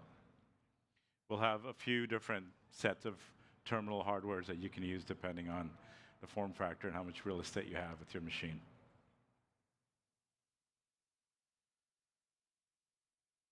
All right, so now I'd like to talk about, given all that technology, given all the capabilities and services and breadth that we have, we still encourage you to really understand what you're trying to do, really hone in on the business outcome, but then also where you are today and how you want to get to that business outcome. And we're here to help.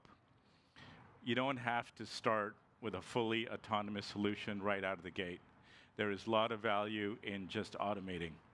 So what I would encourage you to do is think big, think about the entire agricultural process, find areas where automation will reduce costs, find ways to connect to different machines, different processes, and get that information in real time. Many of our customers are kind of scared to get started, but when we work with them to just connect, get their data visible in the cloud, in near real time or real time, and then that's when they start to realize the art of the possible. What can they do with this data? What does this data mean? How can it inform different types of decisions and insights to save money or drive revenue or drive yield in the future? So there's different levels of maturity. Basic automation is really predefined and fixed tasks. Adaptive is where there's a little bit more intelligence and flexibility around different scenarios, rule-based, in doing some of those tasks. Partially autonomous is when you start to move a lot closer to physical AI and very little human in the loop required to run these machines that are reasoning and actually making independent decisions.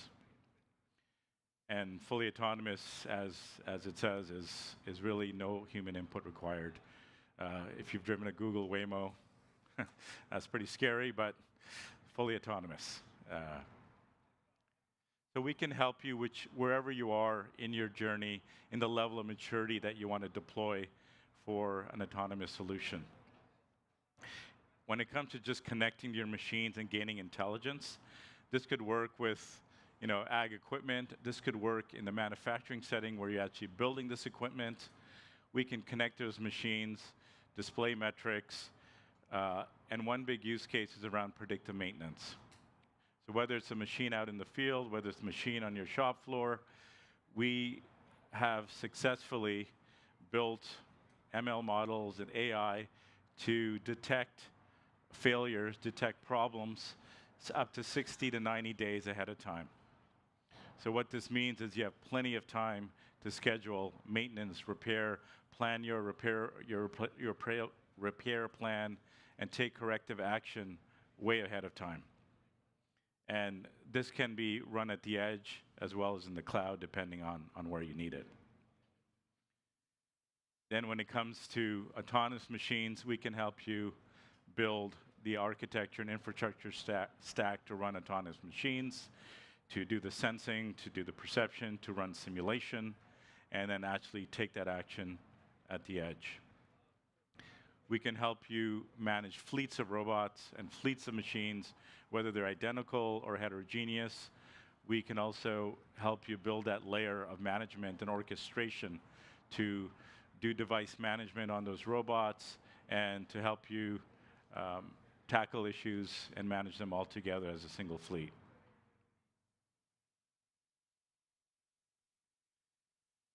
In some cases, as you're starting with a point solution, but then grow as a company to offer different types of solutions for different types of equipment or different types of ag processes, there comes a time where you're going to want to look all of this data in one place. And so one of the things we encourage is start to think about your data structure and your data foundation as a company. We can help you design a single foundation that will marry time series data, enterprise data, different types of multimodal data in a single place. And then that's when the magic happens in terms of running machine learning, running AI, and starting to see insights from that data. And that's something you could leverage in-house. It's something you could share with other companies as well. And really unlock additional revenue streams, additional operational savings. For companies getting started, a little bit overwhelmed, at AWS we have started a fellowship for physical AI. This is something that we saw was needed to really get companies moving in this direction and connect them with different partners and players in the whole value chain and ecosystem. We provide hands-on technical support from AWS ourselves. We have an AI innovation group with kind of hands-on technical folks who can help. And then from a hardware and compute perspective, we have partners around edge compute like NVIDIA who come in and offer some support as well. And then we have credits and obviously dollars, which are huge when it comes to bootstrapping. And then the final component, this is go-to-market, visibility, marketing. We can help you be more visible in the marketplace as well, alongside us and our partners around your physical AI initiatives. So what you're seeing here is some of the companies that have gone through the Physical AI Fellowship, one of whom is Roboto, who has a booth here today. There's Benji in the back cheering on. So yeah, we offer this every quarter, and if you're interested, please reach out and we'll see if we have room to accommodate your business or your idea as part of this fellowship. Now, thinking forward, one of our big principles at Amazon and AWS is about thinking big. I mentioned that a couple of times during this presentation. So when we work with customers and partners, we encourage them, if you want to work with us or you want to embrace this technology, think big. And when you say think big, we're talking about outcomes. Find a problem that's worth solving. Find something that's going to really bring ROI, whether it's qualitative, quantitative, to your business, to the world, to the environment. And then we can help you start small. So what that means is we can bring in a whole host of specialists. We can help you with your strategy. We can bring domain experts like myself and Raju in IoT and physical AI. We'll teach you about how we innovate. We have our own way of working, which is about setting a goalpost and then working backwards to solve it. We can bring in experts who talk about how we innovate to help kind of spur some thinking around your side and workshops, get you going, and then introduce you to partners to kind of fill in gaps and so that you have the right complement of people to get you to your destination. And what we will do is, with Discovery, we'll help you design a pilot or POC, get you started, get some credits, and use some funding so that it's more seamless and easier for you to get started. Prove out your solution, prove out the capability, prove out the technology and ROI, and then scale. And we're here to help you start as well as scale. All right, so we kind of last minute decided that we'll offer a demo. We have kind of a bootstrap booth in the back there on the left of the big weeder from laser weeder from Carbon Robotics. No signage, nothing, just myself and Raju, and we've been showcasing the art of the possible with some of our software. We have our edge software, Greengrass, and IoT, and ML running with this mini laser weeding solution. So Raju kind of put this all together, and we're showcasing how we can use computer vision. We fine-tuned, simple open source YOLO model to identify weeds versus, healthy plants, and identify that for weeding purposes.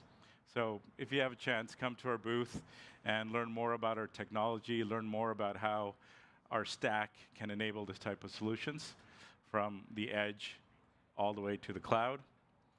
And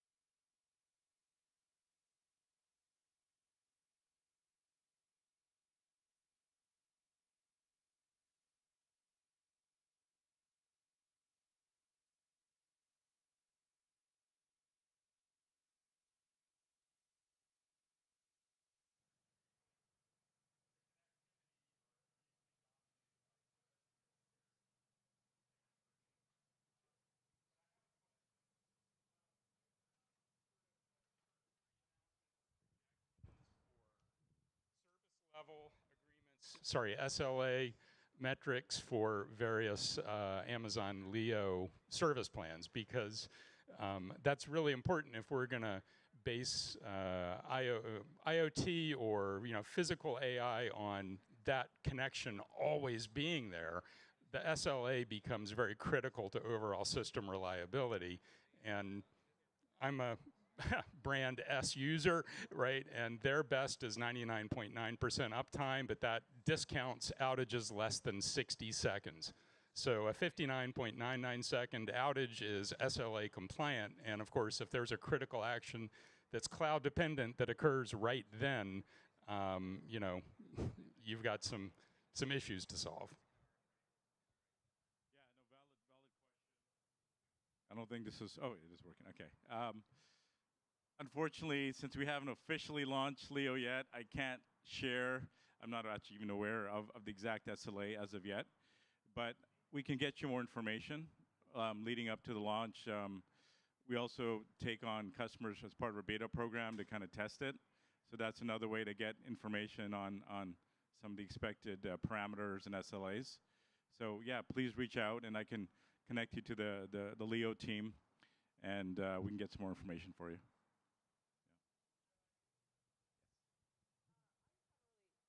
I just have a very quick question. You mentioned predictive maintenance and saying you use like AI and ML to predict, failures. Can you like walk through an example of what that looks like in like a, I don't know, and maybe any of the robots you also mentioned earlier, like the Vulcan or the Cardinal? Yeah, absolutely. Thank you for asking, because it is something Raju and I get involved in a lot. So the first step is really connecting to the machine to collect a lot of the parametric data with like pressure, temperature, whichever variables you think are going to inform or predict some kind of maintenance issues, right? So the first step is collecting that data, structuring it into like a time series database with ACID models and context, so you understand the relationship between all those variables. And then we have we train machine learning models to do anomaly detection. So they use multivariate anomaly detection to mine through that data and look for anomalies, look for aberrant behavior. And then our models can also detect the source of those anomalies. They'll detect kind of the top 3 contributing parameters, and that'll help you do root cause, right? So you can predict the failures. You can hone in on the root cause, and then there's a lot you can do with agentic AI to take the next step. Because detecting anomalies is one thing, but then you got to like do all this investigative work. So what we've done with some customers is we built maintenance assistants. We've used chatbots, GenAI LLM to basically capture all the tribal knowledge within the company around how to solve maintenance issues. If X happens, do Y. Or it could be this. This is the top 3 things that have caused it in the past. So you collect user manuals, you collect audio interviews transcribed from like retiring knowledgeable workers. You have SOCs, you have all kinds of information alongside the real-time info to give you some guidance. You could also automate it to create automatic maintenance orders, work orders as well, based on well-understood problems. So you can go all kinds of places. Recently, we've connected to our contact center solution called Amazon Connect. So a machine, when it's experiencing an anomaly, will call the contact center, so that text to voice, the contact center operator or the maintenance contact center operator is going to get a call from the machine telling them that this is going wrong, and this has been happening, and informing them before customers call in. And we see Gartner says that 20% of calls to the contact center in the future will be from machines directly. So a lot going on in that space. Did I answer your question, or?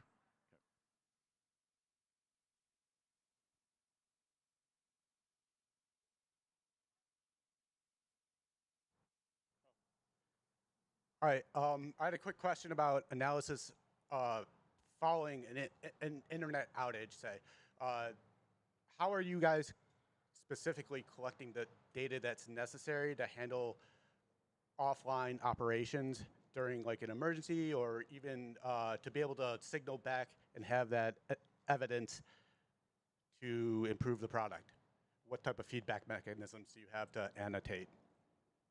If I understand correctly, how do we help you operate when you lose connectivity and those kind of... Right, and annotate the logs or the model that you're going to be training so that it can handle offline operations better in the future, given whatever scenario caused the internet outage. Yeah. So we've built our edge software, which is called Greengrass, IoT Greengrass, to run on the edge in offline mode. So we capture the state, and once internet's back up, we kind of share all that information. And this software also allows you to run the machine learning inference on the edge. So you can operate disconnected. You train the model in the cloud, you run it at the edge. If you happen to be disconnected, that won't stop the inference from happening. the feedback back to the cloud, you mean? Any type of human feedback into this feedback mechanism during offline operations. I'm like, just. Yeah, you can do the fine tuning and add your own input there for sure. Yeah. Okay, thank you. Great. Any other questions? All right. Ali, thank you so much. All right, next up we have Colin Hurd from Mach, good friend from the Midwest here. And then following Colin, we'll have a brief half-hour break before our final panel, and we'll close out the conference. Okay, thanks, Colin.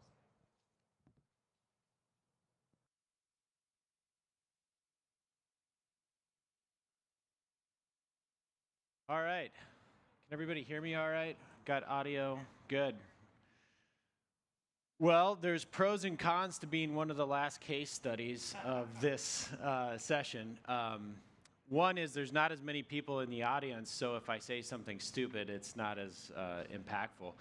But also, I get to harvest a lot of the really good insights that have already been shared with you, and hopefully double down on some of those that I think are most relevant, and perhaps add a couple extra insights in areas that maybe haven't gotten covered or are unique to our experience at Mach and my experience overall. So I'll start with a quick introduction, and I think it's helpful just to understand my background to a degree as I go through some of this and some of the decisions that we made at Mach to build the technology that we're bringing to market today. So when I talked to Danny initially about doing this presentation, he said, we need the OGs in the space. And so that either means I'm getting old or I've been trying to do this for a long time. And I prefer to think it's just I've been trying to do this a long time. The career for me started actually in 2016 as it relates to autonomy. So I had a previous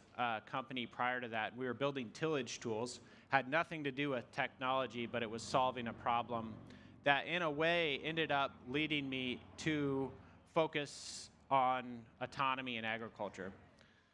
So that first company was solving a problem called pinch row compaction. It's really just related to the weight of the planter and the tractor during planting, creating compaction, and then the yield loss that you get in those rows. And so we designed this system. You could mount it on your center fill planter and get rid of that pinch row compaction. I learned one of the most brutal, hard lessons of my career in those first years as an entrepreneur. And it ties very well into this theme of the conference, which is ruggedized, right? So we had a product, we had tested it, we knew that it had an impact on yield. We were really excited to get as many of those to market as possible. So I spent my entire year driving all over the Midwest, meeting with every possible farmer that had a pinch row compaction problem. And I sold them one of these systems. And what happened was spring came around, everybody put their system on their planter, and within about the first 10 hours of using that system, all the bearings that they were using melted. And so I had farmers from Illinois, actually I had a farmer as far east as Delaware, and then as far west as like western Nebraska using this system. And guess what? Planting generally happens all at the same time. And so there I am, a kind of a solo entrepreneur trying to troubleshoot problems across the entire country with me and like really one other person. It was a very uncomfortable reality to live. So I took that principle and I said, I'm never, ever going to go through that pain again. And so all the decisions we made about how we release products and the progression of going to market was somewhat informed by that painful experience. And so there's definitely some real insights that have already been shared about the importance of ruggedizing that product before you try to scale it. So anyways, as that product progressed, we eventually overcame those challenges. We licensed it to a manufacturer, and I was left kind of trying to figure out what I wanted to do next. One of the things that really bothered me about pinch row compaction, however, was that even with our solution, you could only get back about 80% of the yield that was typically lost. And so really the best way to create a solution for that problem was to never cause the compaction in the first place. And as far as I could tell, the only way that we were not going to cause the compaction in the first place was to give farmers an opportunity to use smaller, lighter equipment. The planting window in Iowa generally is 10 days. So you have 10 days as a farmer in Iowa to get all your crops in. And you know, there's starts and stops with weather, but that's the rule of thumb. So if you don't have a planter that's big enough to cover all your ground in 10 days, you've got a problem. And so this idea started to formulate about how can we take technology and solve this problem by not requiring a tractor to be tied to an operator, using multiple smaller machines to solve for that same problem. About the same time, there was a really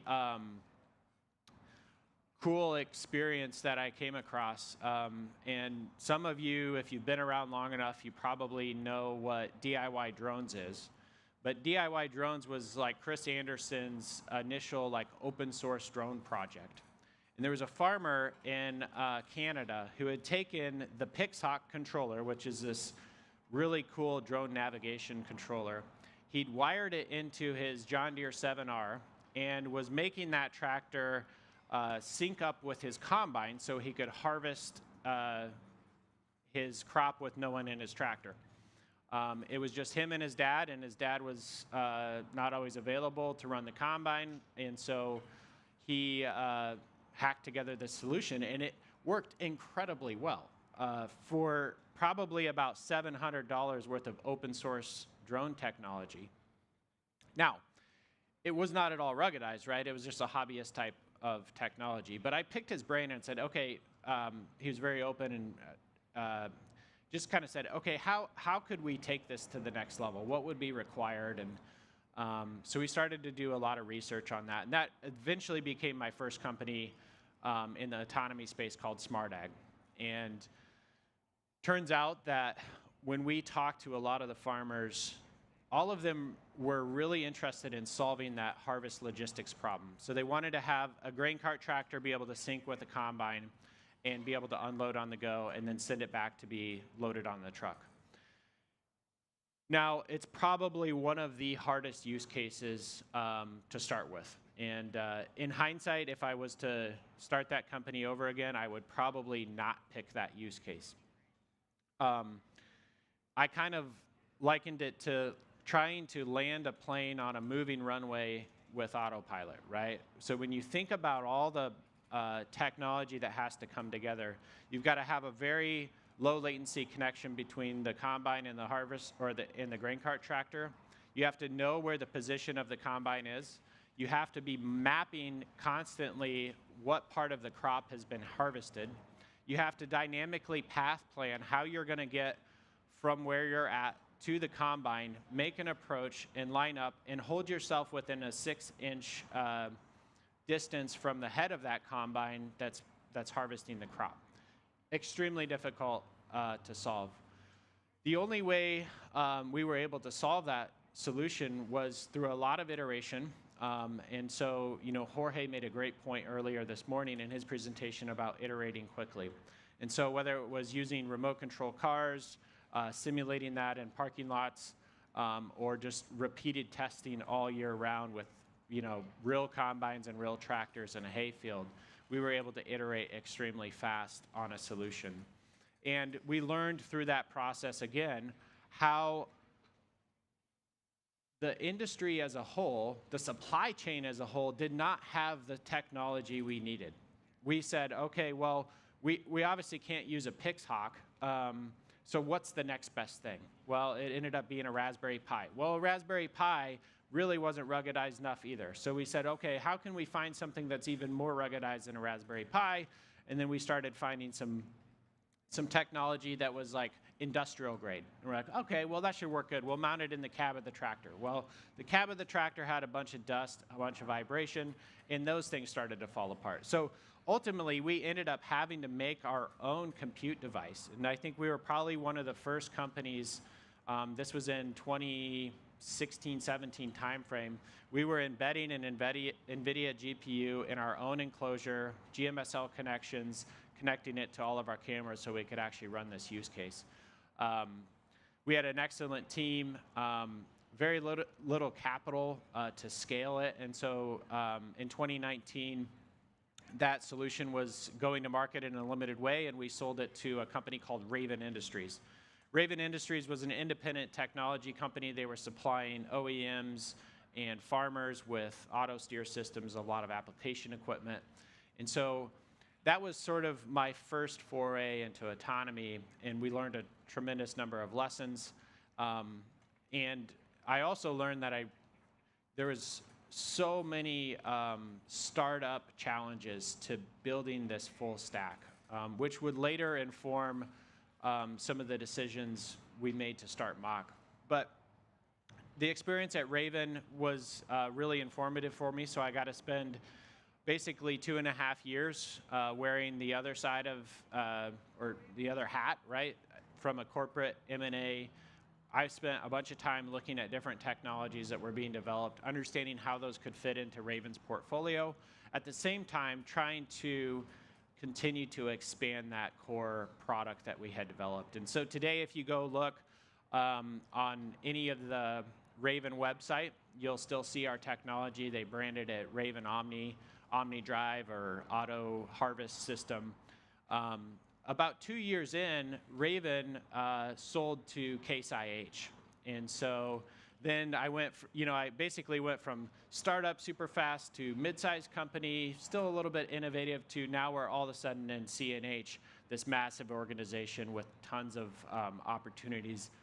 And it was, again, a really informative experience. I learned a lot during that time. But I ultimately realized that there was still a massive need in the market for an independent supplier of technology to the broader ag market. So the team, a lot of them are still a core part of the CNH autonomy team. It's expanded and grown a little bit, but in about 2022 timeframe, I decided, hey, there's more to be done on this. This problem is just starting to get solved, and there's a lot that the industry still needs if, as a whole, we're really going to address this challenge. And so that's how the idea of Mach was born. So we really started with this idea of the machines that do our work will drive themselves.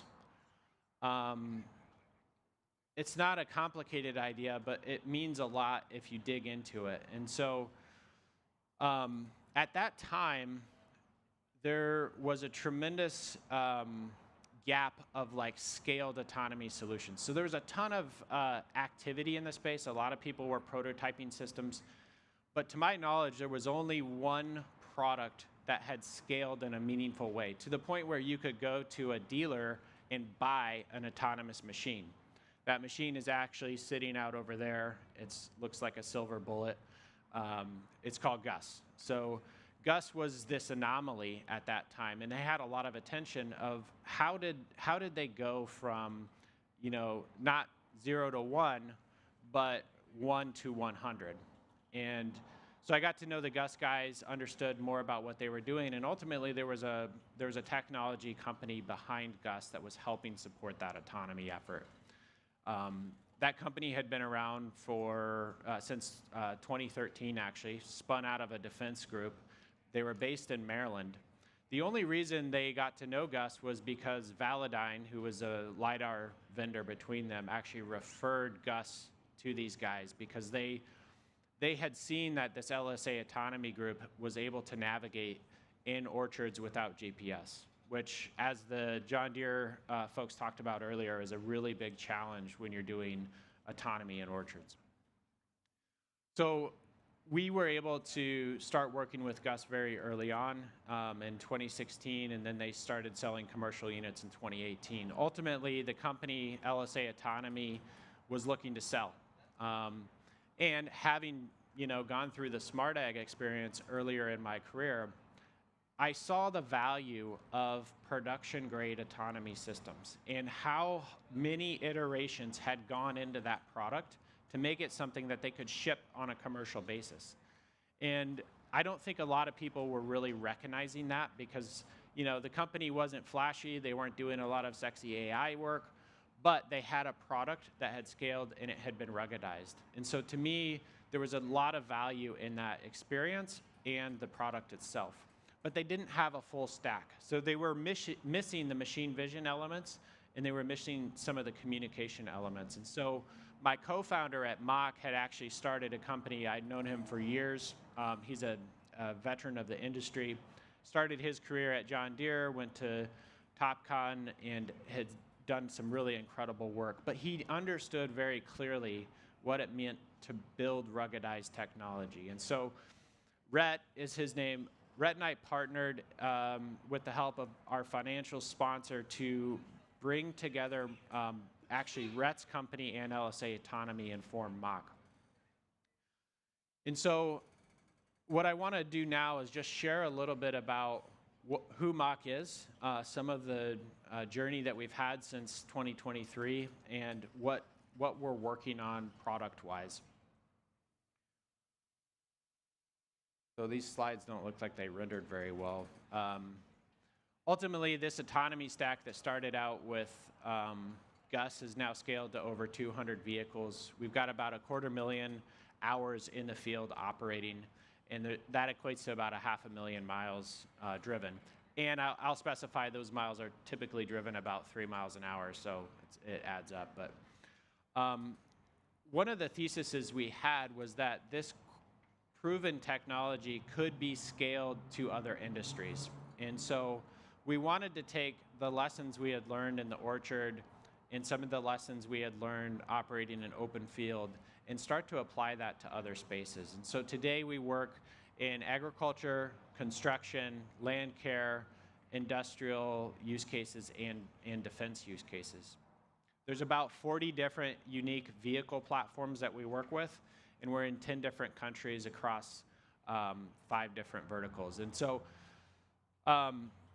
this is an example, and I think Danny opened up this conference with showing like ag tech and agriculture is really the core innovation engine that can expand across so many different industries. Because if it works in ag tech, there's a good shot it's going to work in construction, and there's a good shot it has applicability in the defense space.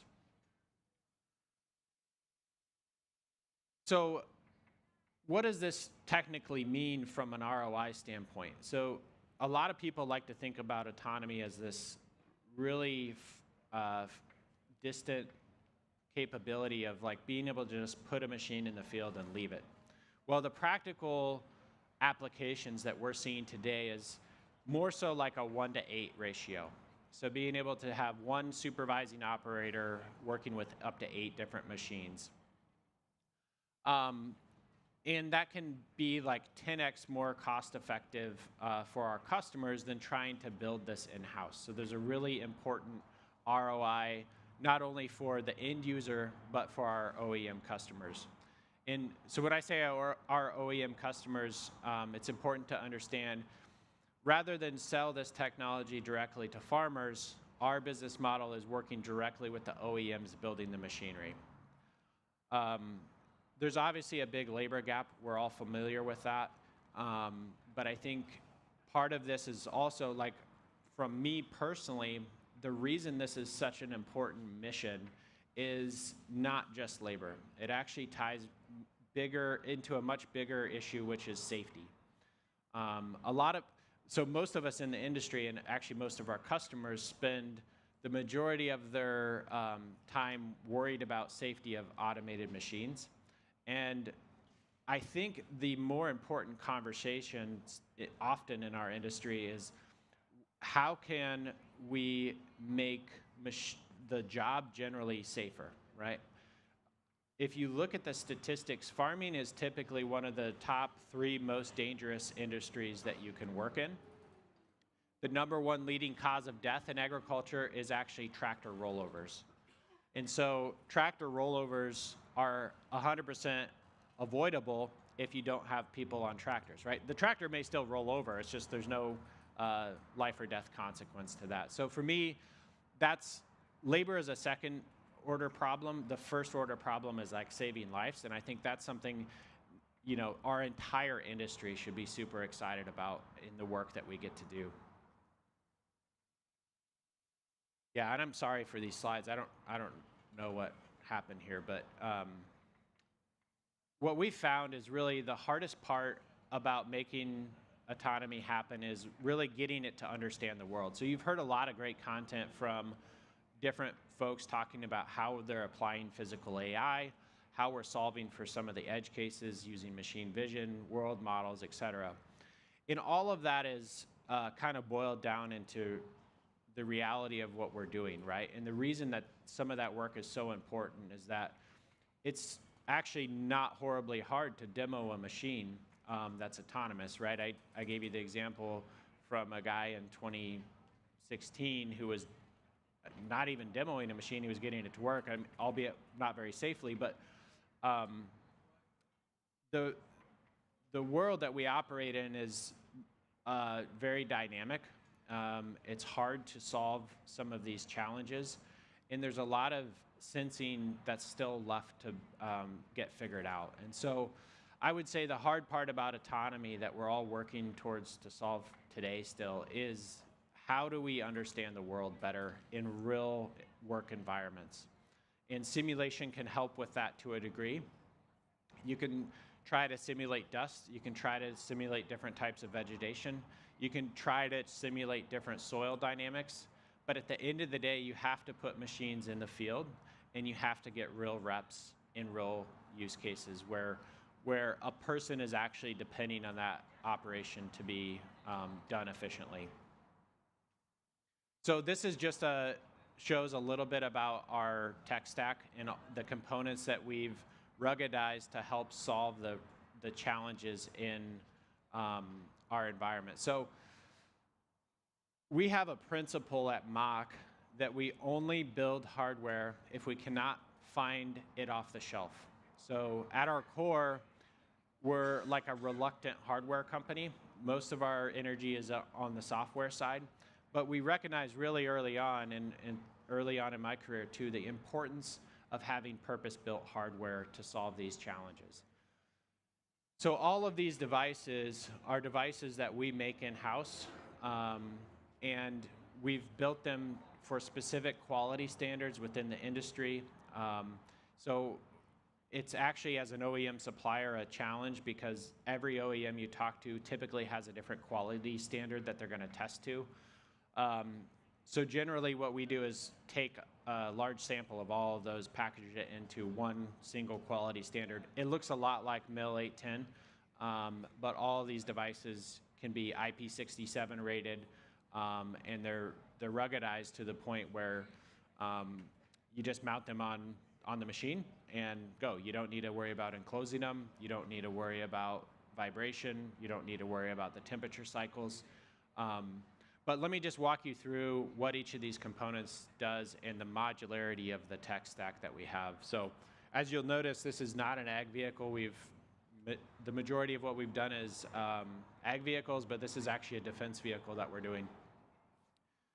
So the Mach command device is simply, you could look at it as an executive controller to do the navigation. This is how we're going to get the machine to go from point A to point B. It's taking all the sensor data from the rest of the tech stack or any other sensors that are on the machine, and it's combining that into a simple model of the world that it understands as here's where I'm at, here's where I need to go, and then here's all the variables that we have to account for. This all runs on the edge. It's not intensive, super compute intensive, because we try to distribute most of the intensive compute out to the edge, but that's the main navigation controller that we have. So the next device is a really critical device for our tech stack, which is the Mach perception. So this is an integrated NVIDIA Orin GPU.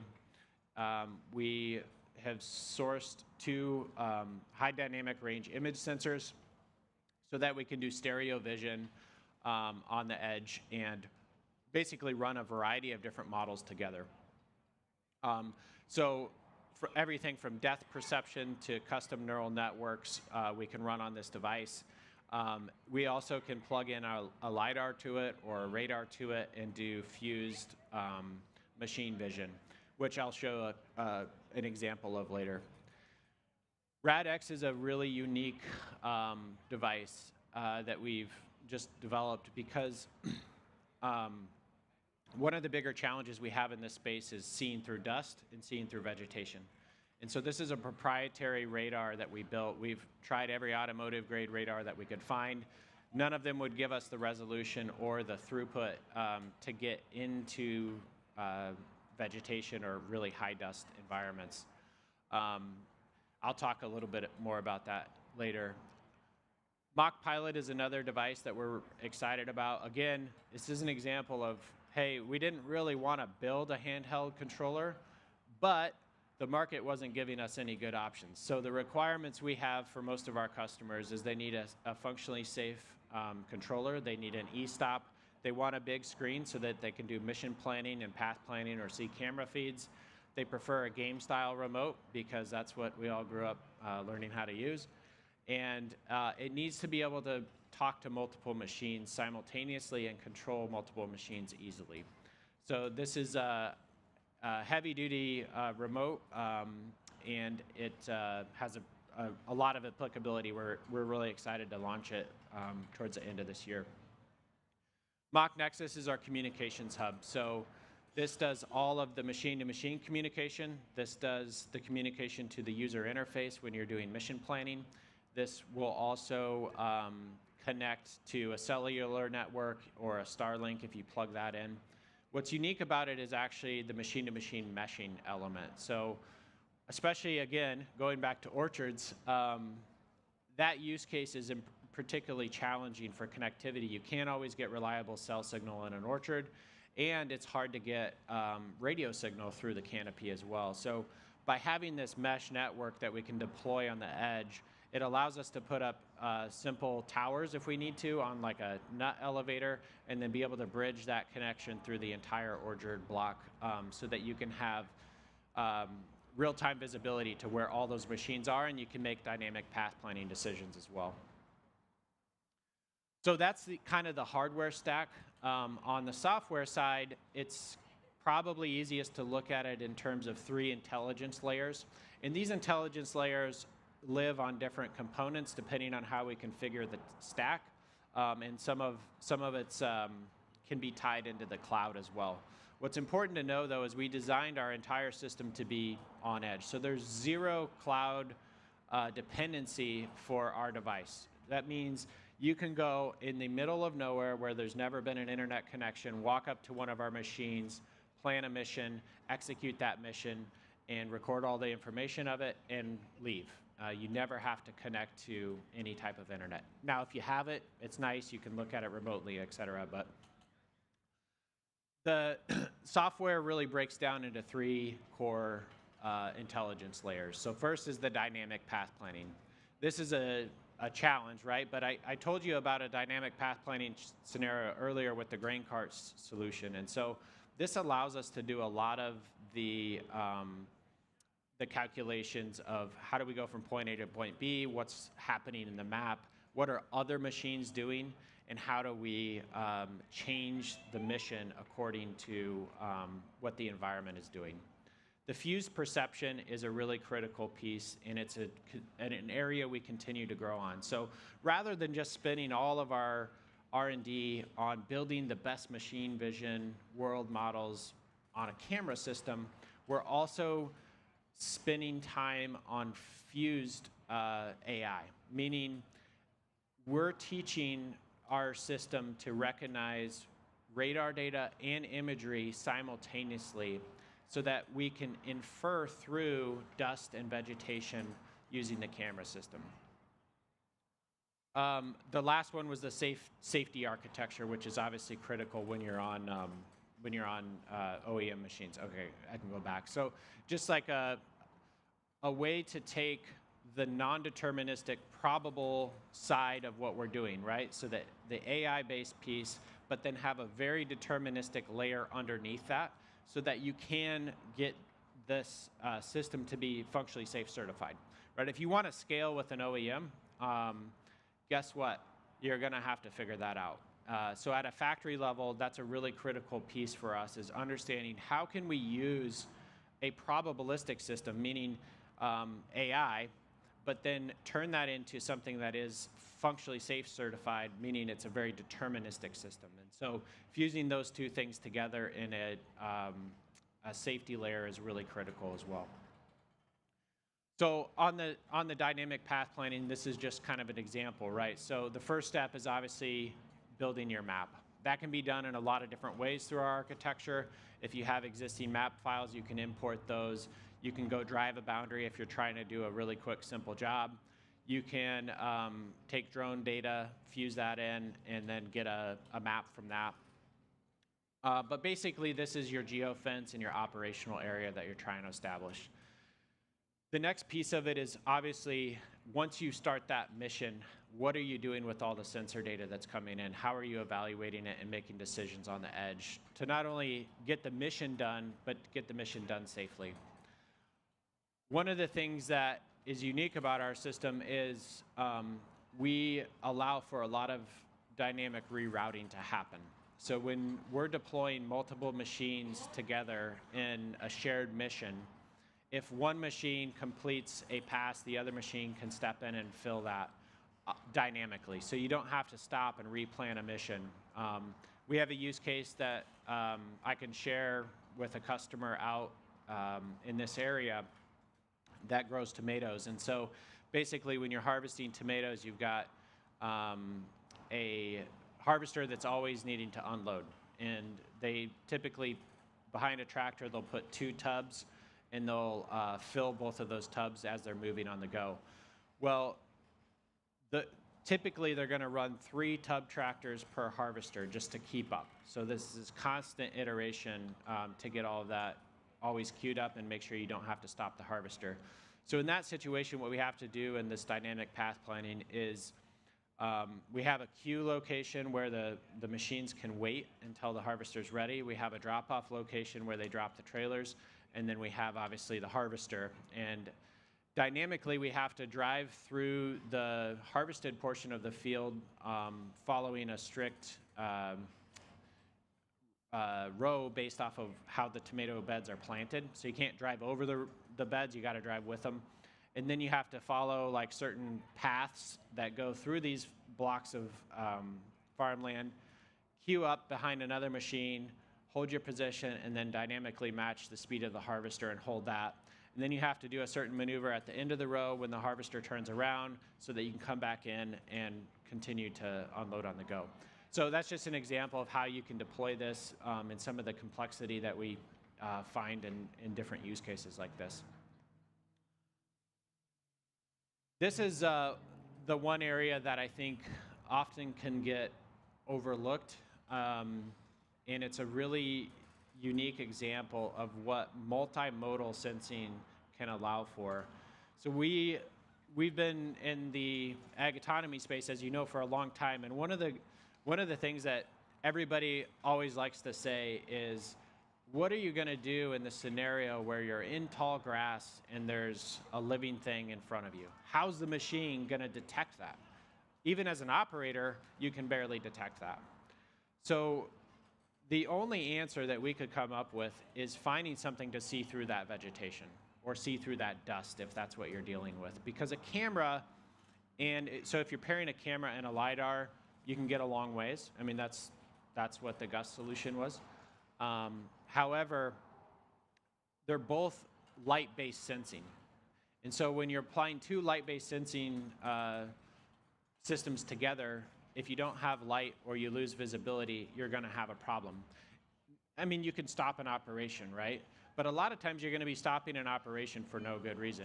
Maybe it's just a dust cloud that's blowing around, or maybe you just need to push through some overgrown grass. And so that's where the fused perception model comes into place for us. So we're using this phased array radar technology. It's operating at a sub 10 gigahertz, so we can see into the vegetation and the dust, and then we can fuse that with our image data as well. So what is phased array radar? I'm not going to give a whole talk on that, although our CTO would love to, and he'd probably like it if I did. But phased array radar is not a new technology. Simply what it means is it's a multiple array of antennas and receivers, and then with that we can digitally sweep an area and do what's called beam forming. So we can basically pulse that energy in a certain way where we're getting a very high resolution return based off of how we're timing the signal coming off the array. So it's kind of the best of both worlds, right? So automotive, you're typically going to be at like 77 gigahertz frequency, which allows for really high resolution. However, it doesn't penetrate through grass. Phased array, at this frequency, you're going to be very low, sub 10 gigahertz, which means that you're not going to get great resolution unless you're doing a phased array approach. So today we've deployed this for near range object detection, and we also deploy it for like tillage use cases. So one of the hard parts about tillage is it's inherently dusty. It's a great job to automate, but it's a really dusty job. So it's hard to have full 360-degree awareness of what's going on without a sensor like this that can work through the dust. The other thing that we just came out with, which again, is kind of a lesson of hard knocks, and I actually heard somebody bring it up earlier today, is that lighting can have a major effect on your ability to do machine vision on the edge. Especially in ag, as you all know, you're going to run into a lot of variable lighting conditions, whether that's operating at night with work lights, whether that's operating in an orchard where you've got rays of sun coming down through the canopy and blinding out certain areas, or just operating at dawn or dusk where you have low sun level in the horizon, and that's washing out the image capability. So what you see on, I guess it would be your left, the standard exposure is the best off-the-shelf stereo sensor we could buy. We used it for a number of years, but we kept running into these situations where we could not see what was in front of us because of how the environmental lighting was.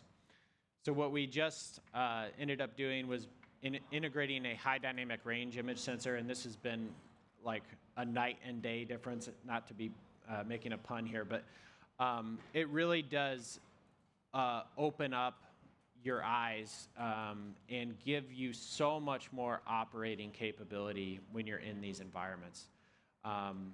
So to the point where we were shining a light at it and you could count the light bulbs in the LED light with this image sensor, and the other one just completely washes out the scene.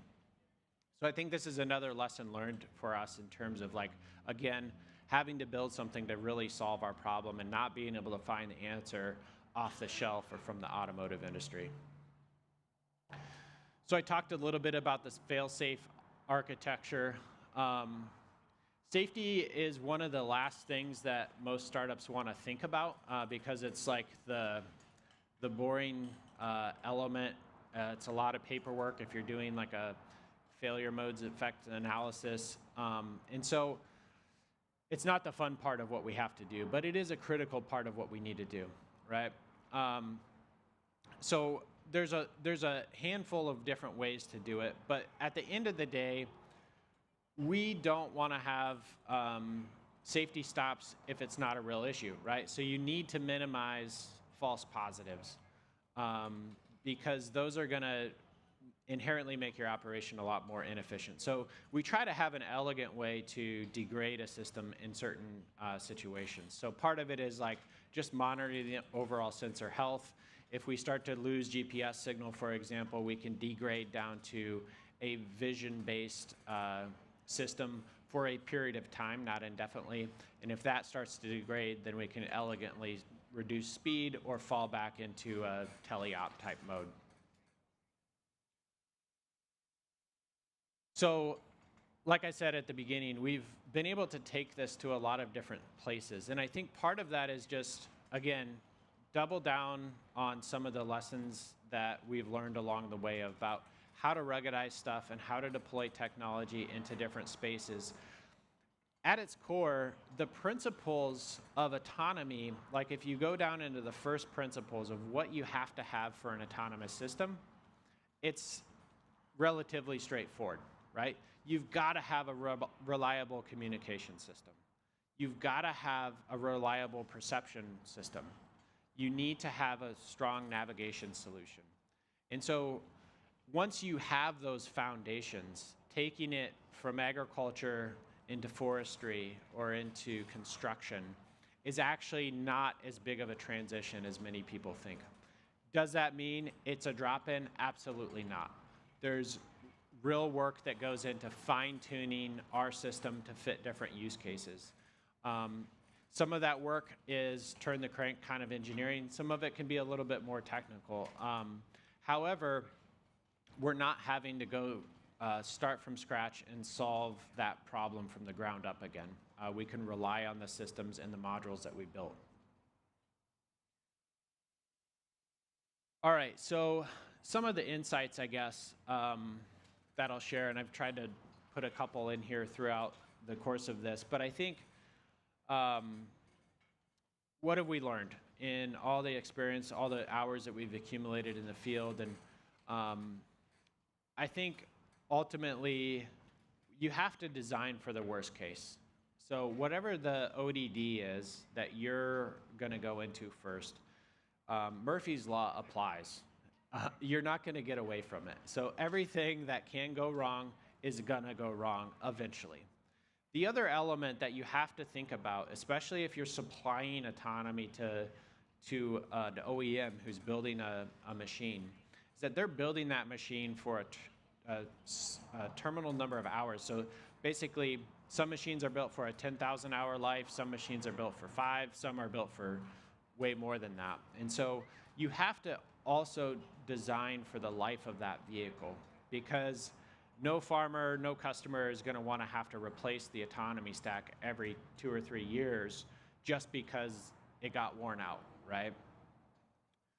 The other really critical thing is measure the stuff that really matters in the field. So there's a lot of times as startups, and I'm guilty of this too, is like we like to look at vanity metrics. But what are the metrics in the field that can help us learn the most? I would argue that the mean time between operator assists is a critical metric. As an industry, we should start to look at, because we can start to then benchmark the readiness of different autonomous technology and different use cases. So that's an important one that we try to track. Also looking at, like, are we benchmarking against the theoretical capacity of the machine or the actual capacity of humans running that machine? So a lot of times we've set the benchmark of, hey, we want to be just as good as an operator. And we're leaving a ton of value proposition for an autonomous system on the table, because an operator is not going to be the most efficient way. So there's a theoretical efficiency of any machine doing any job, right? It's based off of its capacity, its speed, horsepower, all of those things go into it. So if you look at the theoretical capacity of that job, I would argue that that's a much better benchmark for us to say, okay, we're at 80% of theoretical capacity versus 100% where we eventually want to be. The other important thing is make sure that you understand your ODD very well. So spend time with your customers, spend time in those environments, design that into what it is, and do not, like I did in my very first company, do not try to scale until you've actually done your due diligence in that space, and then you get to earn that scale. All right, I think that's pretty much it. Appreciate everybody's time and sticking with me. I know it's the end of the day. Happy to take some questions.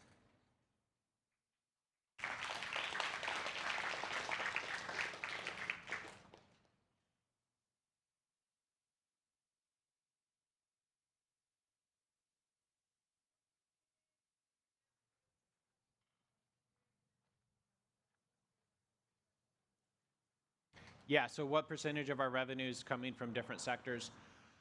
I mean, our core is ag, so we're still probably 60% in ag. And then the rest is a combination of construction, defense, and land care at this time. So.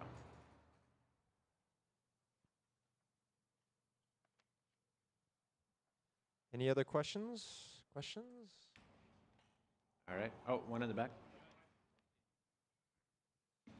Hi there, Rich here from Holocrop. I'm super interested in the phased array radar that you're using. What are the main applications where you really see value in using that equipment? So the main applications, it's actually a tough question to answer because depending on who we're talking to, it seems like almost everybody can come up with a really good use case for that sensor.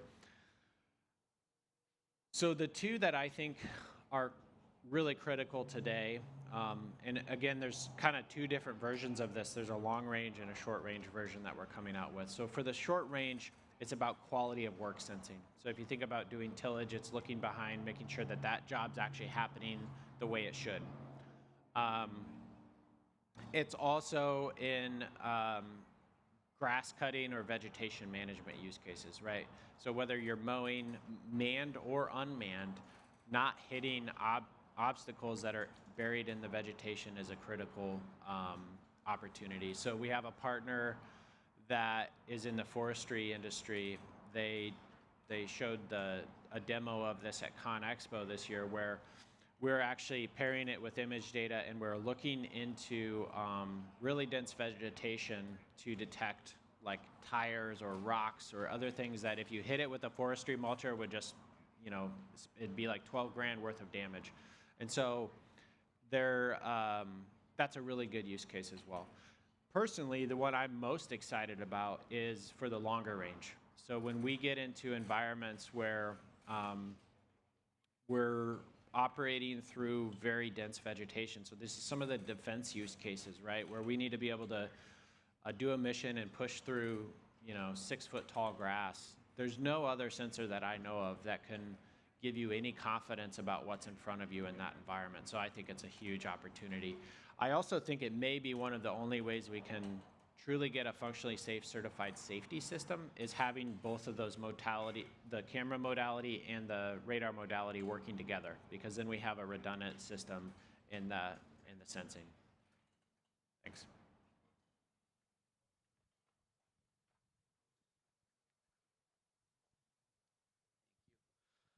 Great presentation. My name is Darvish. I'm running a sensor company. I'm actually based in Madison, Wisconsin. So it's so surprising that I don't hear your name until now, but I'm glad we met. In fact, I did I hear you when you're saying trying to do things with Raspberry Pi in Iowa. You did in Combine with grain harvest. I did the same thing for corn silage. Oh, okay, literally, awesome, yeah. that's the whole reason I came to United States to really make the chopper autonomous. It was a big failure in my education. Anyhow, so I want to ask a question related to radar too, because I dealt with it and then I gave up. So you said I only build hardware if I know I can find it, which I agree with that. But there's so much happened for the last 5-10 years for LiDAR and cameras. I don't see that many things happen on radar case. Do you see that could take place for the next 5 to 10 years for radar? I do. I think that there's a lot of innovation that can still happen on the radar front. So part of the historic challenge that we have in agriculture is we don't have the volume that automotive does, right? And so when you look at some really great technology that inevitably gets developed for the automotive industry, some of that can port into ag pretty well. I mean, we use a lot of automotive grade radar or LiDAR. And in some cases, we'll even use some automotive grade radar too, because it'll work. The challenge that we've always had is it's very hard to find companies that can build a off-road specific device, right? And so a device that is tailor-made to work in the environments that we have to deal with in agriculture. And so that's why I would argue John Deere has an electronics group is because they've had to insource some of that. They couldn't find it in the supply chain the way they needed to. I think that's changing a little bit, especially with all of the advances we have in being able to do rapid prototyping and manufacturing. I think that you'll see a lot more physical innovation happen in the next 5 to 10 years, and I suspect radar will be a part of that. So, yeah, great question. All right. Any other questions? All right, we'll take a quick break. We'll come back here at 5:15 for a final panel.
All right, ladies and gentlemen, we're going to kick it off, our final panel here.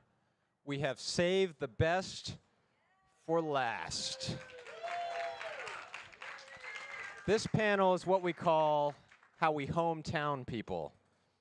So, Dan, I'm going to leave it to you to introduce our panelists. But just to say that everybody on this panel is very loved by the Reservoir family. So we're excited.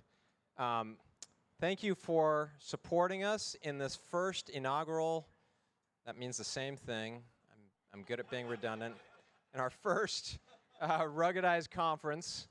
So we'll have this final panel, and then Danny, our CEO, is going to give us some closing remarks. But Dan, kick it off for us.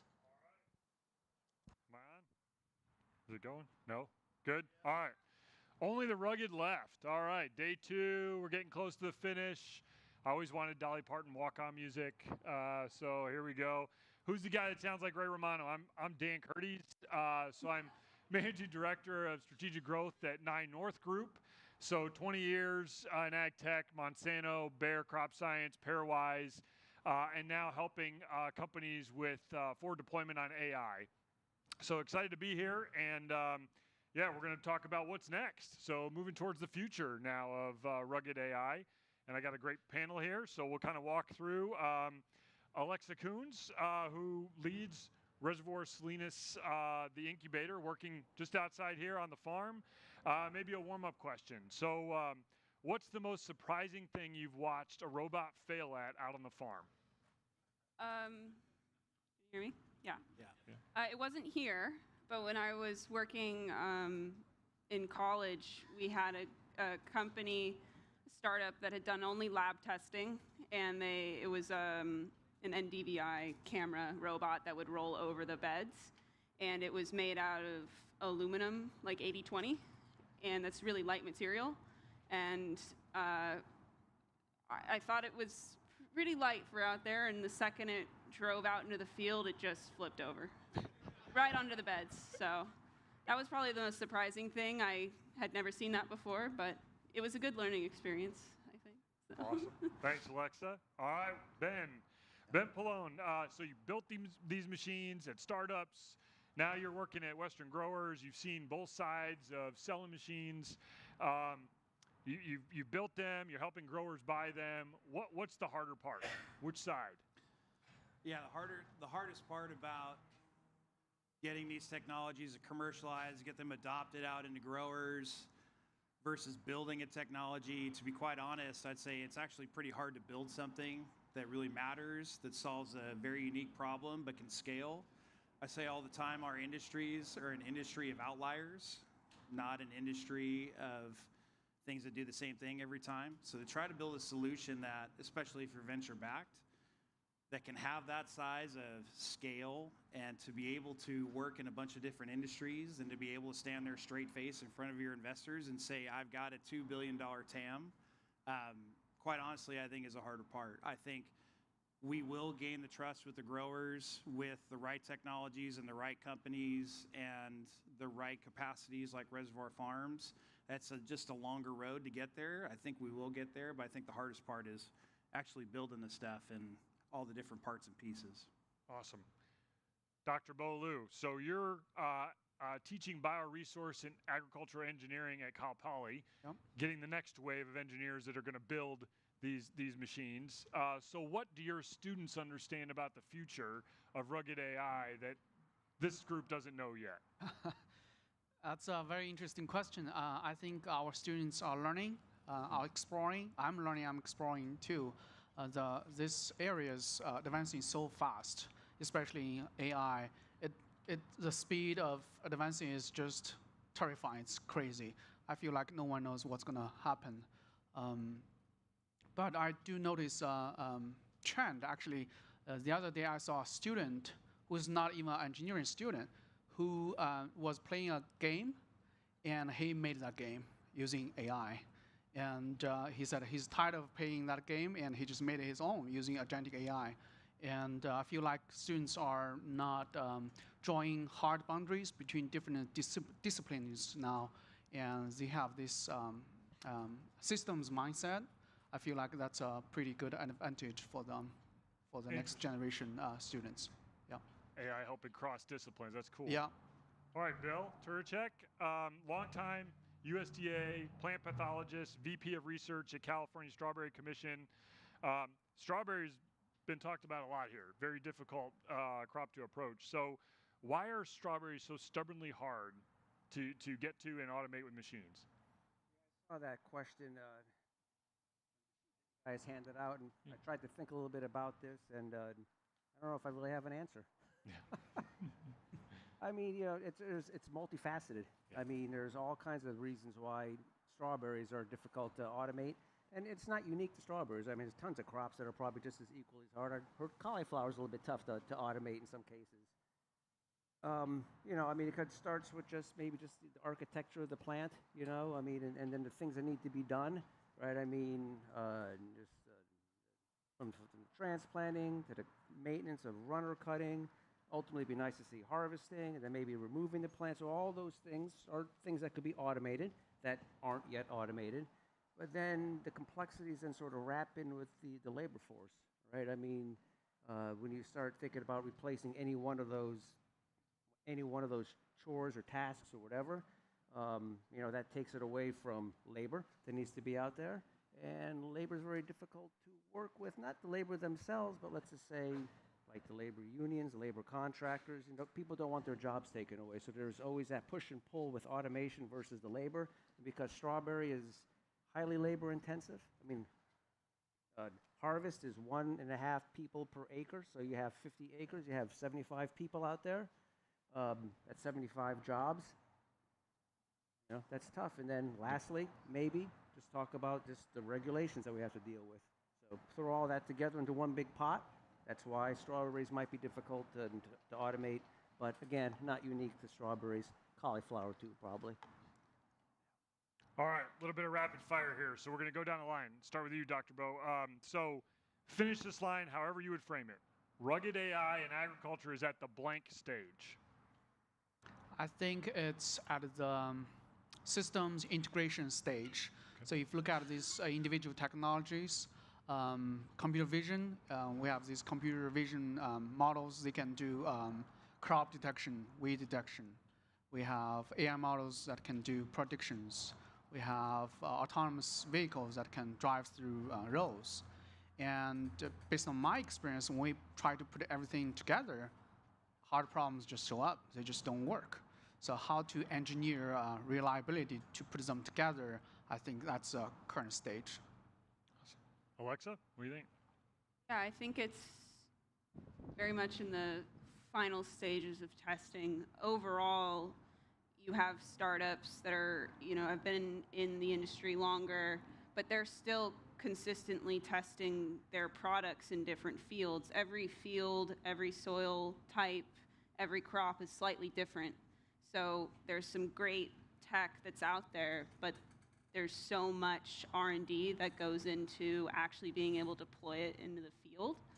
So I'd say one of the benefits of ag tech is that you're constantly learning and you're constantly diversifying. So we're seeing a lot of stages where they've got their tech really good in one crop, and now they're expanding out. So I'd say. Awesome. Ben, fill in the blank for us. What stage do you think it's at?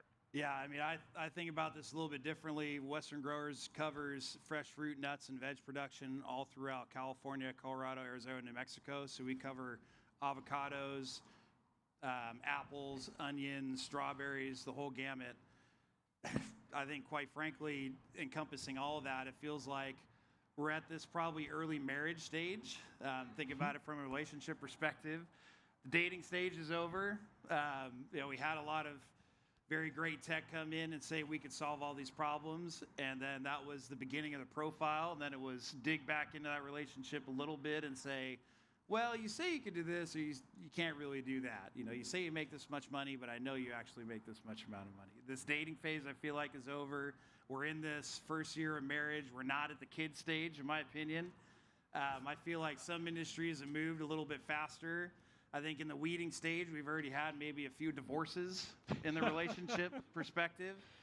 Some of the chemical replacement, chemical offsets, I think are incredibly well in that kind of emerging space, trick robotics and UVC light, Saga Robotics is a great emerging technology. I think when you look across the spectrum here, there's multiple phases of different things. I get really excited when we're at the stage with the weeding and precision spray companies because there's actually a lot of market competition. You actually have companies that have lowered their prices. You have companies that are doing a subscription service for software, and then you have companies that directly compete that say we're only going to sell the base machine. So in my opinion, there's a little bit of these different industries, but I think overall as a whole, we're married, but no kids yet. Yeah. I like that. Marriage analogy is relatable. Past the honeymoon phase for sure. Bill, what do you think? Yeah, ditto in some way. I do like that. I do like that marriage analogy right there. I mean, yeah, it just feels like there is, and it's not unique to people in the automation and technology world. There's a lot of overpromising. I don't want to say even overpromising. I think when people are pitching technology, they truly believe that that's where they're going to be in a certain amount of time. It just you just don't always anticipate the bumps in the road that you're going to encounter along the way. And I mean, there's all different kinds of technology that you see a lot more than I have, and you've probably been in a lot more. And Alexi, you too, and Bo, I imagine you as well. But yeah, from visioning to the mechanics to the AIs to the lasers, I mean, they're all in different stages, and yeah, I feel like it's there. Some are a little overpromised in some cases, and I'm optimistic that some of this will come over the hump someday, somewhere, sometime. But there's a little bit, there's more to getting these things in practice than just the technology itself. There are other obstacles that we have to overcome that's independent per se of the actual technology itself.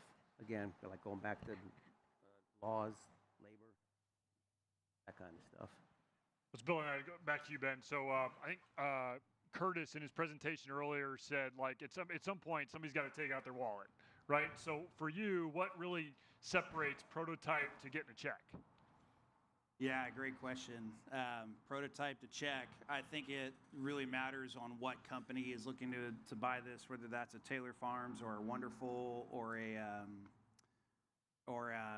Tomatoes, Morningstar. I think it's some of the bigger companies have a little bit of an R&D wallet, so certain things matter more to certain companies. I think there's the more quantifiable that you're solving a problem. I say this quite often. If you're not solving for a line item in an operational spreadsheet, you're missing the mark. And the more that you can prove to a grower you're solving this quantifiable issue, and if this issue matters a lot to a grower, I think they're willing to take a little bit more on the early stage and the early side of it. And if it's something a little bit more qualitative, I think they're going to wait and see who else buys it and tries it before they're willing to write the check. So I always try to say the more quantifiable you can prove that your ROI is and your data and your return is to the grower, I think that accelerates your curve pretty hard. So let's pivot a little bit, Bill. Robot in the field is making calls on the go, right? Spray that, skip this. In your assessment, how capable is the intelligence on the machines today in making those calls on variable biology? What's your view on that? Interesting question.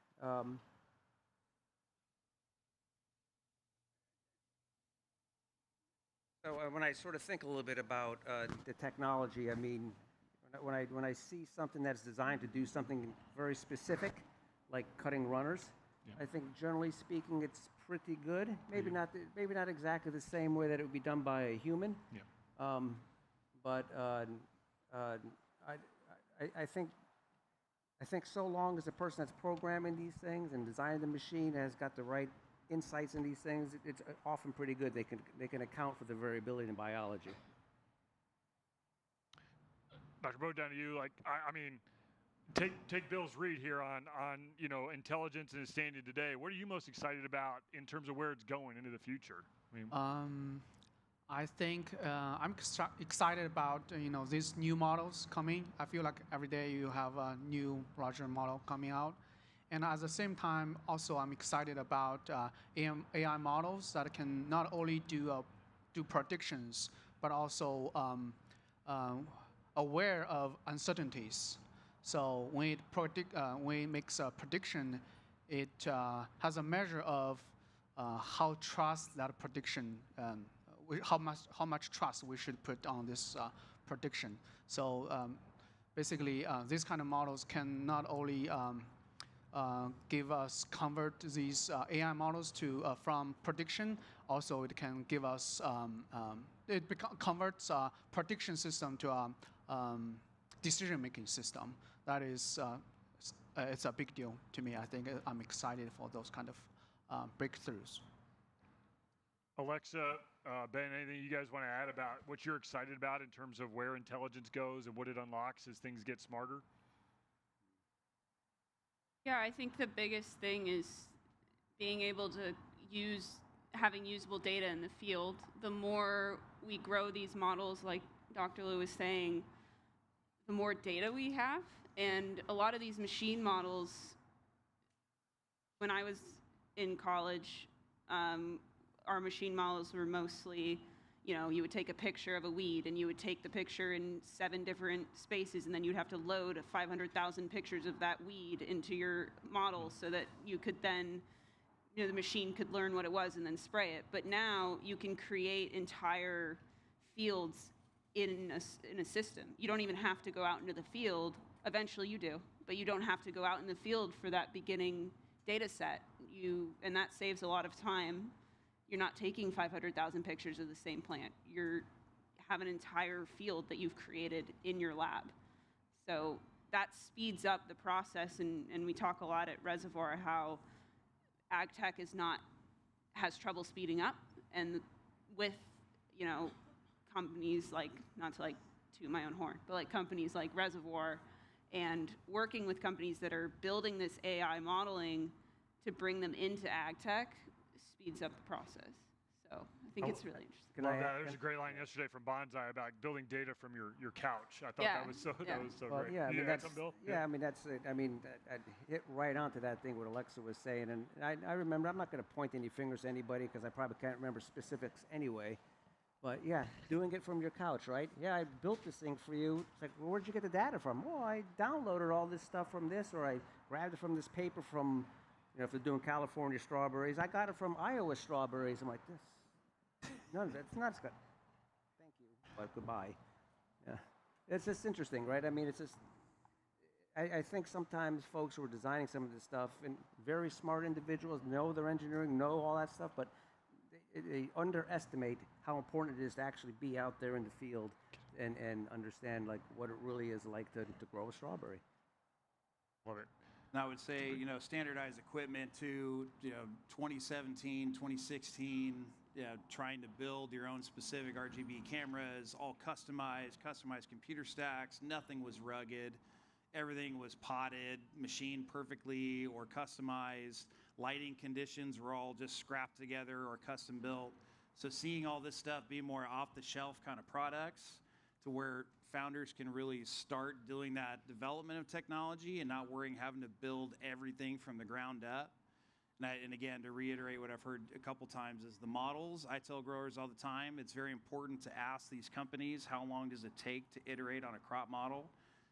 And how well their pipeline and their system is developed by how long their answer is. If they say, oh, it takes a week or two, I'd say, okay, they're somewhat in the process. If it's days or 24 hours, well established, well figured out, is very well down that commercialized path. So, seeing all this stuff, and Walt, my boss, his continued tagline is, we hope this stuff accelerates all this stuff a lot quicker.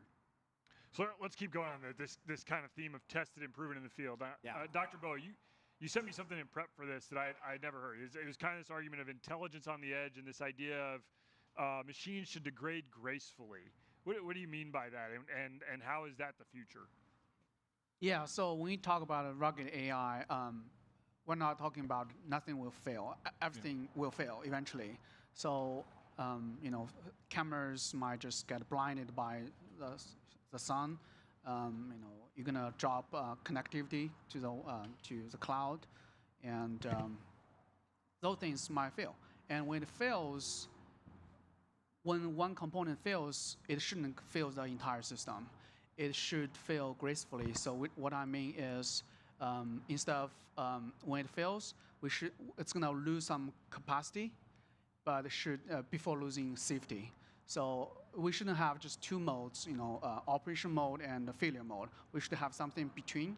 So if something fails, it can stop, let's slow down, figure out what's going on there, or stop, or get out of this road and look for assistance. So that's what I meant. Alexa, just to build on that, when in your cohort and what you're seeing out there, what do you see in terms of ruggedness between those betting on the edge versus those using the cloud? What are you observing out there? I think it's a good mix. Working, like Dr. Liu said, there has to be more than one mode. You can't expect something that's working out in the field to be how it works in a lab setting. So being able to create, whether it's hardware or software, being able to deal with, the sun's out or there's a piece of lay flat in the way, being able to not have a complete and total shutdown, it's really important, and that's like Bill said, being out in the field is the only way to get that real data. You could have a field of strawberries in your software program, but then you go out there and there's a porta potty in the way. So what is your machine going to do? It's going to, you have to figure out, it needs to be able to understand that's just a bird, not a human. It needs to be able to differentiate. So being able to diversify the robot's ability to, and that's just an example of seeing, being able to diversify that is really important. So I think it's something that is getting more and more common. Yep. There isn't just a stop-start mode anymore. People come into startups in ag tech and seeing robots like that, they come in knowing that you have to be able to be dynamic out in the field. Doing that. So Bill, you raised like this, hey, data from the couch, but you need to get out in the field. And so what do you think a machine still misses about the biology of a field that a pathologist would see? Yeah, it's one of the things that I saw that question, it made me think a little bit about, like, if you're out there if the machine's out there doing runner cutting or spraying or disease identification, maybe disease identification is not the right idea because I was going to use that as the example of what it's missing.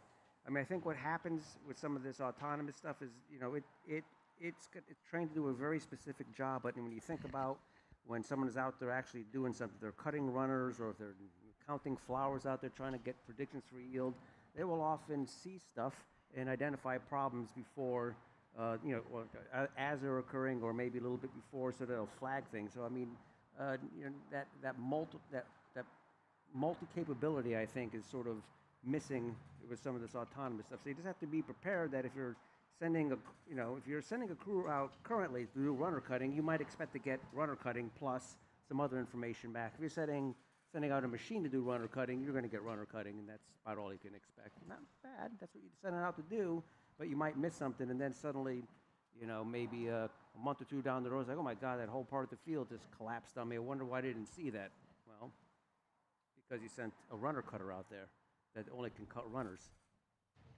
So I just think sort of maybe like the big picture of what's going on out there in the field might be it's something that's missing from a machine that is designed to do a very specific task. Makes sense. So I turned to an open question, and it was interesting. And when I signaled I was coming to the event, I had several that just wanted to be here that couldn't come, saying, "Hey, can you come back and give me notes about what you heard and saw?" And it made me think about, like, well, there's growers out there, there's a lot of companies out there looking to the standard of how to like differentiate between the different machines and performance, and so talk to me about like how do you think that happens? What is the standard? Who creates the standard? How are things evaluated to show differentiation in performance? And whoever wants to go first can hop in on that. I can start first. When I came on, Western Growers, Walt said we need to come up with a way to somehow validate this equipment.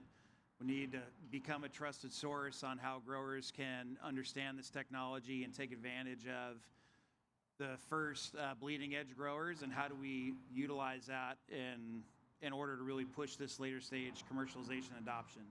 what we decided to come up with is our financial viability case studies.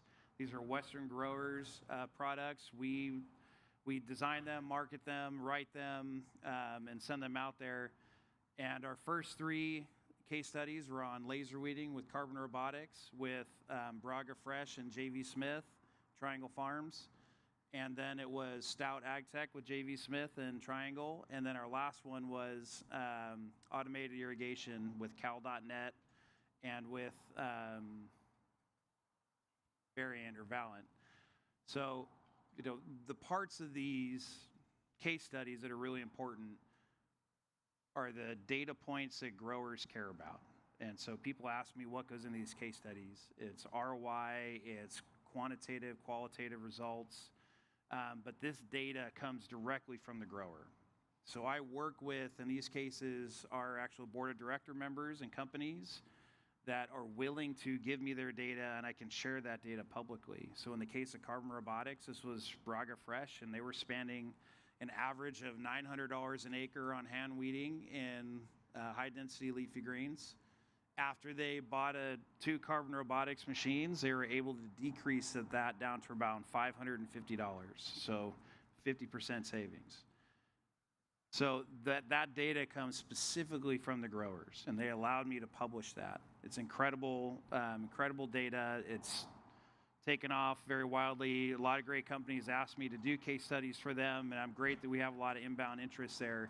But I think really, and among the industry, growers all call growers, and they all talk to each other, and they say, how is that thing working for you?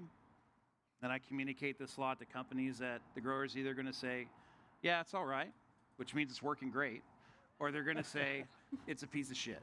Yep. That's really how this goes down. So trying to communicate that through these case studies. Paul's over there laughing because he knows Josh has said that to him at some point. But our whole thing is trying to validate this technology and bring it through the voice of the grower, because those are the ones that are actually trying it. But coming up with the metrics that work. And again, that's why I say the more quantitative your data is. We reduced our labor. Braga was able to reduce their weeding crews by 22 people, and those 22 people went to the harvest crews where they had better opportunities to make more money. Diorigo went from 11 thinning crews down to 2 hand thinning crews, and again, those people moved into harvest. So how do we use these things to validate this? This case study program is an incredible program, and I, myself, and others are going to lean into this a little bit heavier. We've got one coming up with Gus and John Deere for autonomous orchard blast spraying, just reducing that person out of the cab, which is really hard to find people to want to drive a tractor spraying inputs at 10 o'clock at night in the middle of Bakersfield. It's around 40-something% of tractor drivers are not being able to find tractor drivers for that. So it's a huge case of savings for that. So my opinion is has to be strict, quantifiable data. It has to come from the growers, and the growers stand behind it. Awesome. Anybody else want to comment on standards and validation? I'm sort of curious. I'm going to ask a question. Yeah. So these case studies, it sounds like the ones that you were doing tend to be on a little bit more advanced technology. Well, no, the actual qualification is that a grower is using it for a year or a season. Okay.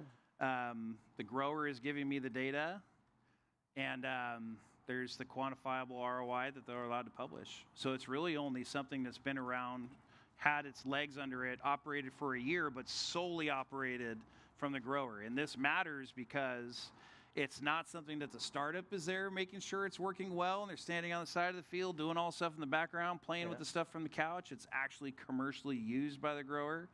And within a year, we'll drop it off a trailer, run it into a tree, or drop it into a ditch.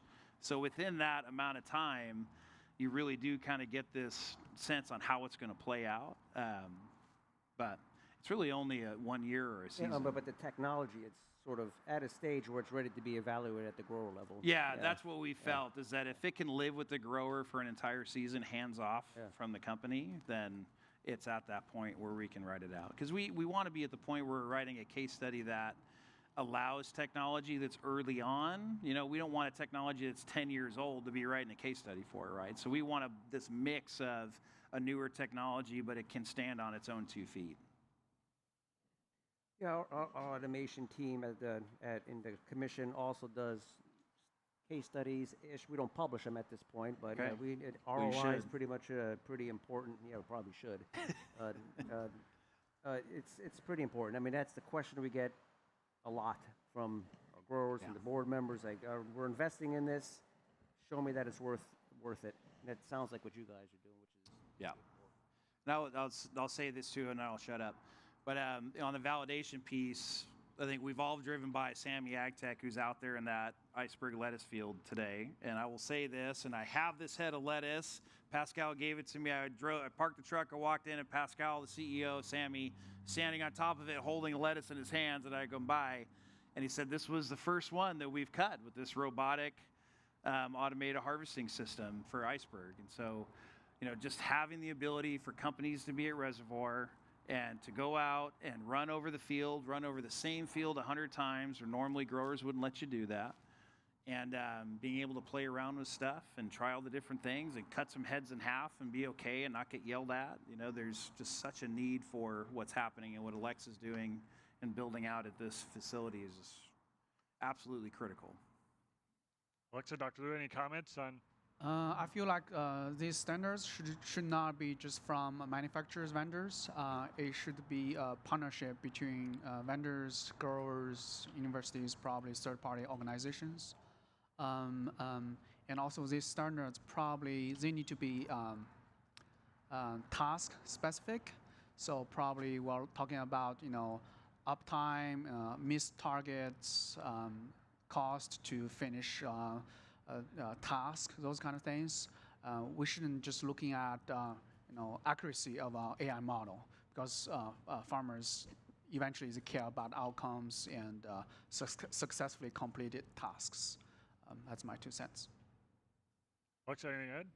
Yeah, with the test, obviously you have regular machine standards from AEM and manufacturing standards. You have SOPs for field work, but the biggest thing I see with the R&D of these startups is it really makes a difference to talk to growers that are doing this every day. You might have a great piece of tech, but if you don't consult with the grower during this testing process while you're building and innovating it, you might make something that's like, why have $1 million solution to a $10,000 problem? And being able to talk to growers that in its way is setting these standards, because a lot of times, like with advising, we talk to growers and they say, we've never been asked these questions before.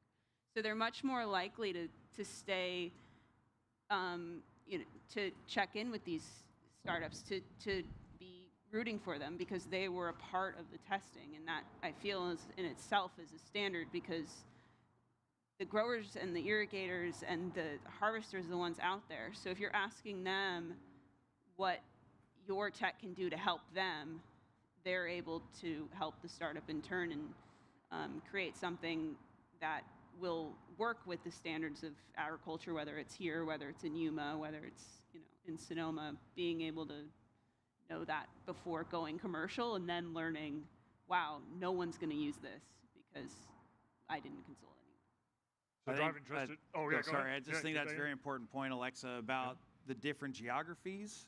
When we talk about like what the standards are, known or unknown standards, doing stuff in Yuma is wildly different from doing stuff here. And Connor Osgood at YCETA, we've often said many times, if you could do stuff in the desert, it'll work for Salinas, but a lot of times people develop stuff for Salinas, and it doesn't work in the desert, right? So this validation stage of not only just the region, but the crop, the soil, the area, whether it's flood irrigation, sprinkler irrigation, drip tape, all those types of things.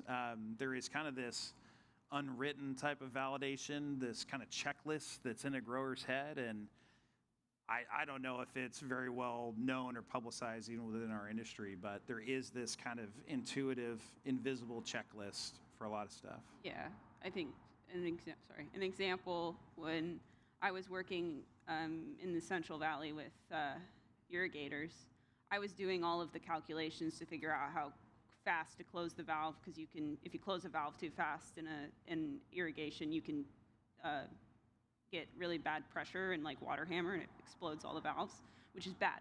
And I was doing all the calculations, running all the tests on my computer, and the grower who was out there, who's like 175 years old, he was like, I usually close it halfway and then smoke a cigarette and then close it the rest of the way.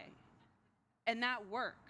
So it's like, you know, you got to take it in stride, because that's the person that's doing it. And there was no water hammer, so you got to take that information as well as, you know, working, you know, with all the calculations and everything. They know what they're doing. So they are the ones you should be talking to. That's so good. Awesome story. Yeah. So I mean, sounds like you know, in building trust, it's some of these case studies. ROI is a big deal. Direct from the grower, doing it by task, partnership with others, different geographies. Where does service come in, and who should be servicing this stuff in terms of, you know, trust and adoption? Yeah, I can start with this one. Service is absolutely critical and important. Usually the first thing I say to anybody is, if your machine is down more than an hour and you can't fix it, it's going to get parked against the fence, and probably weeds are going to grow up underneath it, and they're not going to use it again for the next season. It's going to be a very expensive paperweight. Service is by far and most some of the most important things. And service also correlates into this higher technology, which I mentioned earlier, which is the machine learning models. You can take that, a machine learning model that doesn't work well can be just as bad as if the entire machine splits in half. So, you know, the service side, and whether that's over-the-air communication and working up. I mean, some of these machines, if it loses internet connection, it can't even work. So thinking about it from a robustness perspective, but from the service and reliability, it does translate into every part, all the way down into engineering, all the way down in development.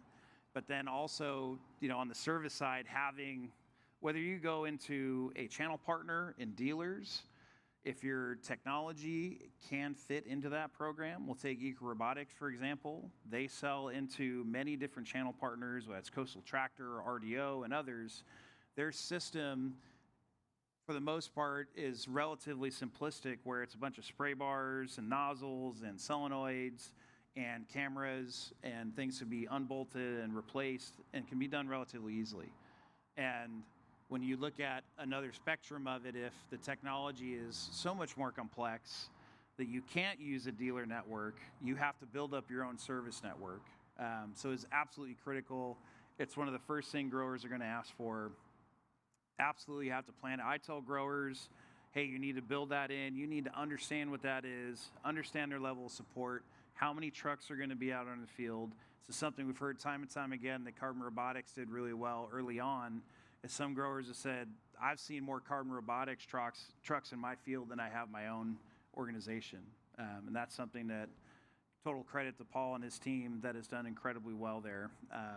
So it's paramount. And I tell growers to put it in writing, that before they sign the check, before they sign the agreement, put it in writing, X amount of components, drop a container somewhere on the field, or have people out there, but it's absolutely critical. Yeah, you know a lot more about it than I do, but I will certainly say that within our automation department, we don't manufacture stuff at a commercial scale. I mean, it will often get passed on to some vendor, and that is one of the things that we certainly think about is, okay, are you going to be able to service the equipment once you build it for them? That's right.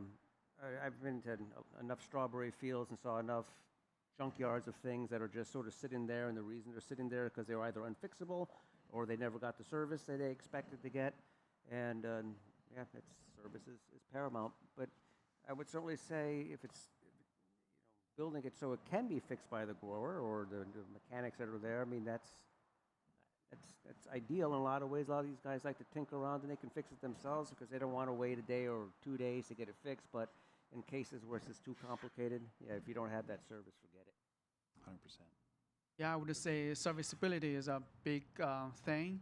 And if we look at some of these, a lot of these agri-robots, they are more like engineering platforms than commercial platforms, which means if something's wrong, you need technician come and plug in a laptop and figure out what's going on there to fix these problems. but that's not scalable. So we need to you need to build commercial products, which means when something fails, it should tell operators, what has failed, what can we do about it, can we still keep going safely, right? So it gives operators ability to recover from routine failures, and without waiting in the field for many hours until someone's here to fix the problems. Yeah. Lex, anything to add on service? Yeah, I think there is currently with AgTech there is a bit of a disconnect between buying, having a grower buy an implement, let's say it's an implement, and then actually being able to service it. So the infrastructure of having, either technicians or having them be able to fix it themselves takes a lot of work and time, and sometimes I see it a lot actually with startups I've worked with in the past that are no longer startups, because they made their product, they sold it, but had no infrastructure for service. So if I'm a grower and my implement stops working, I'm gonna put it to the side and say it was a waste of money. And then those startups fail because there was no infrastructure for the customer. There was infrastructure for selling, but no infrastructure for keeping customers. And I don't have an answer for the best way to address that issue. There's the idea of running a subscription service where they come out and do the work for you, and then all that works quite well for some things, because then it's on me. So if my machine breaks in the field, I'm out there. That's my work. They're just renting my time. So that gives you the infrastructure there, but that doesn't always work. Sometimes, and also it depends on the customer. Sometimes growers they don't want you out in their field. They want to do it themselves, and it's weird that you're out there. So it's, it really depends, and yeah, I don't think I have an answer of the solution for that, but yeah, there are some. So let's build on that. So, there's a lot of ground covered in the last 2 days. So from the chair you sit in, what is the big accelerator? Is it talent? Is it service models? Is it better models and data?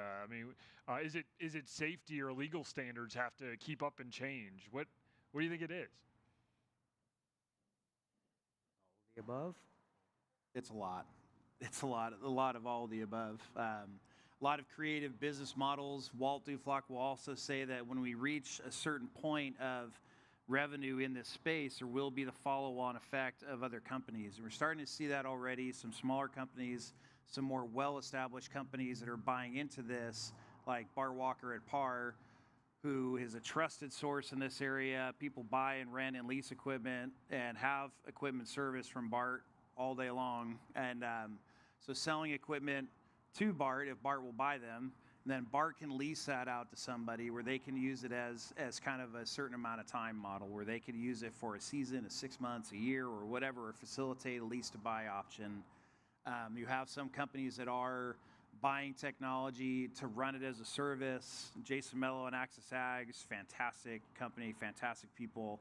And he's working with Nika Robotics and actually has a Nika Robotics machines that they'll come and run as a service. So for people that say, you have to sell it direct OEM or he has a service, if you look at this industry, you have companies like Nutrien, Wilbur Ellis, Green Valley that have made an incredible business by running stuff as a service. So where does that inflection point split between OEM service and or OEM sales and then traditional service?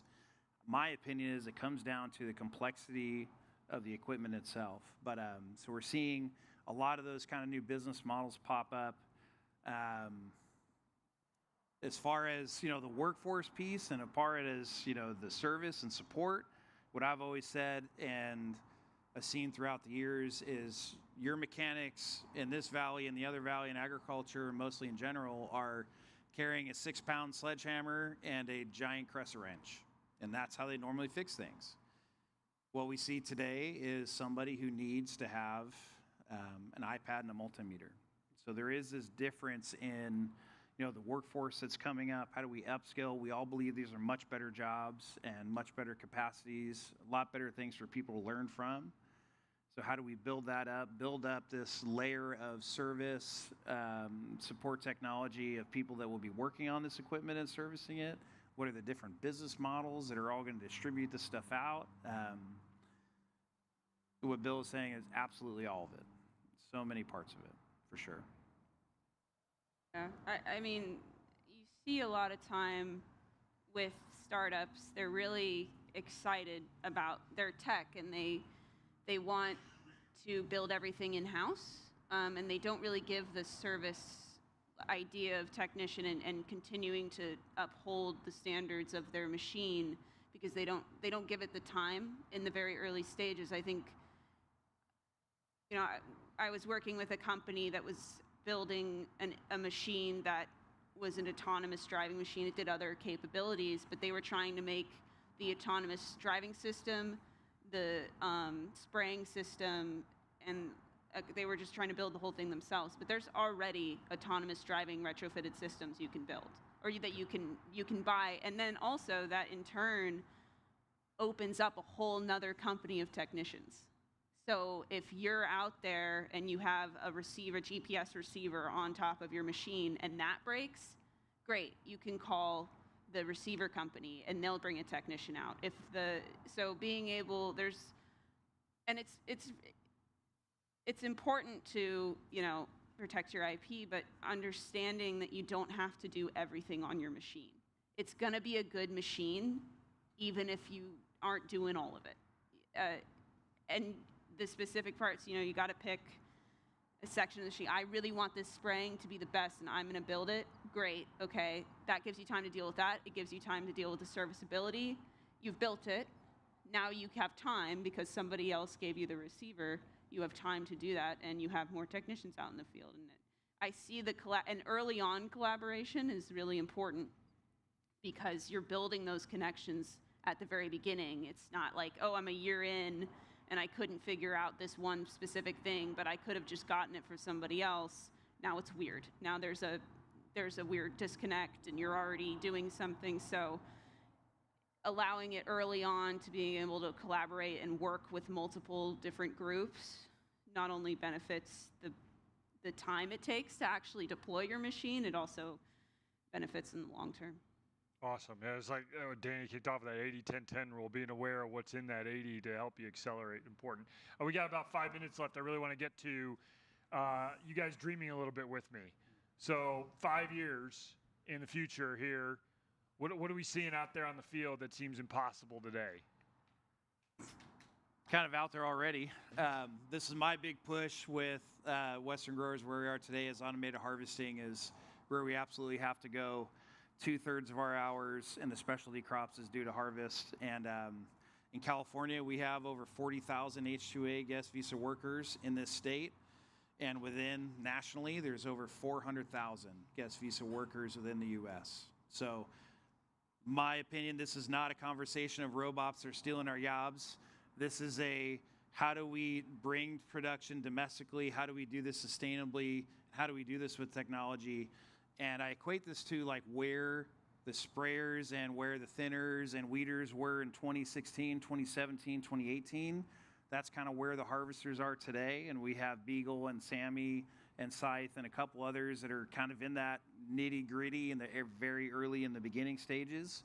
Hopefully in the 5 to 10 years, we're well sought out in this valley with automated harvesting, or at least in that maybe 15 to 20% adoption realm. And then we're moving into the harder stuff. What I call the heart of hard problems is the strawberries, right? The heart of hard. Okay. And then you've got table grapes, heart of hard, avocados, pomegranates, apples, citrus. These are incredibly hard problems automated harvesting wise. But so can we make the traction in 5 to 7 years from now to be doing the leafy greens, the veg, the cauliflowers, brassicas, celeries, and those? Can we get those done and get them going? And then can we, work on the harder of the harder stuff? That's where I want to be in a few years. Bill, what's your dream? Yeah, 5 years is a short time. I will agree with Ben in that what we're seeing now today is what we're going to see in 5 years, right? I mean, I just think that technology just takes that long to develop and adopt and be used out in the field. I mean, if you ask me if it might be in 20 years, maybe I would say harvesting would be there. I mean, that's you know that's the one that I'd really like to see because again, it is what takes the workforce and what strawberries are driven around. So, Dr. Liu, these guys, anything? I would say definitely not humanoid robots. Thank you. Thank you. That's a nice The one. other day I for saw saying that. news, they put a humanoid robot in an orchard trying to harvest oranges or something. I was like, it just drives me crazy. You know, we have better systems, you know, machines to do those kind of things. We don't put a humanoid robot there. So I would say machines with great transferability. So what I mean is, let's say we have a machine that works pretty well in this field. Now, if we do the similar task in a different country, in a different field, it can just do it without much tuning and adjustments. So the machine knows the environment has changed, the condition has changed, it adapts automatically and do the job.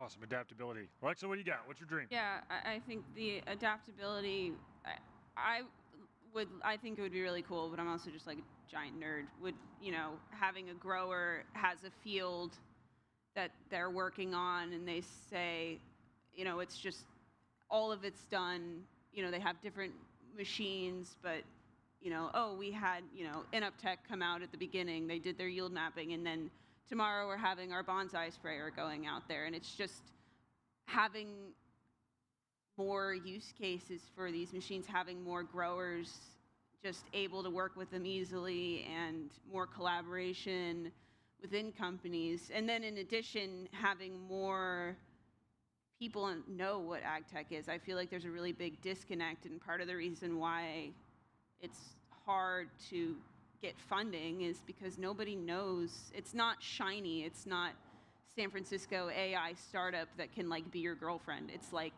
no, this is picking things out. No, you know, so having the ability to expand to other people, not just in the ag tech space, being able to teach other groups of people so they can understand the significance of it. Because if we can't adjust how we're working out in the field, we can't eat. And people take that for granted, and getting more education outside of this industry, I think, is going to be one of the biggest things that pushes this, you know, AI, rugged AI idea, and have these machines more publicly known, is have that education.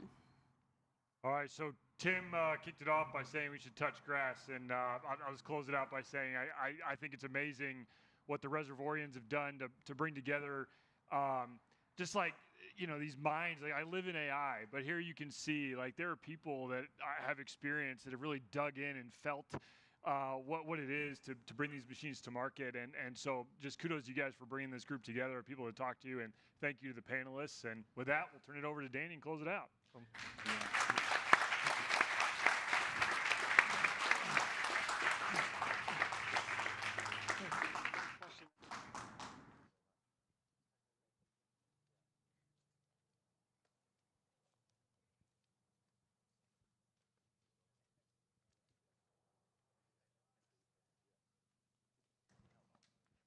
Hey, everybody.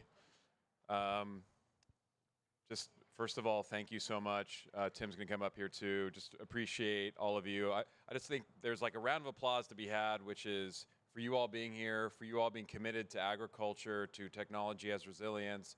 We had folks flying in from all over the world. I, of course, want to be thanking my team that just put in so much into this. And this is obviously such a labor of love for this group and for all of you. So thank you. So let's just start, give a little, touch hands.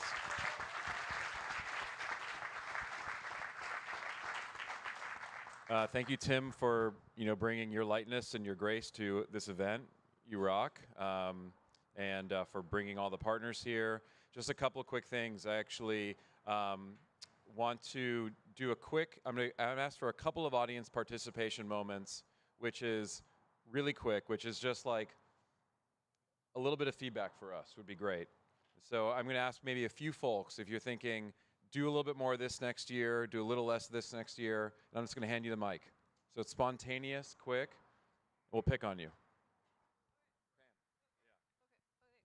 I really like this closing panel, and I feel like it would have been great to have it earlier in the program as well.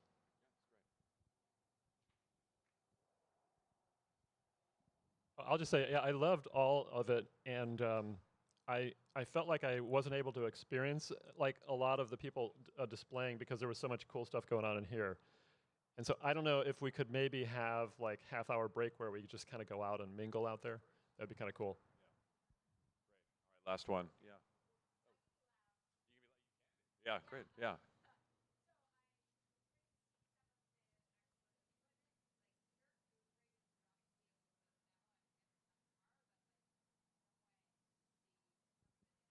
Yeah, it's a great point. It's probably what I heard the most, which is, gosh, we want to see the robots moving. Like, are we on a farm? Like, what's going on? And so I think we're going to think about that a little bit. You know, we really wanted to build a technical conference for agriculture. That was the goal. And as you know, a lot of what's technical now about agriculture is in the software. And of course, there's advanced mechanization and movement and machines with degrees of freedom and things like that. So I think we want to blend those things together.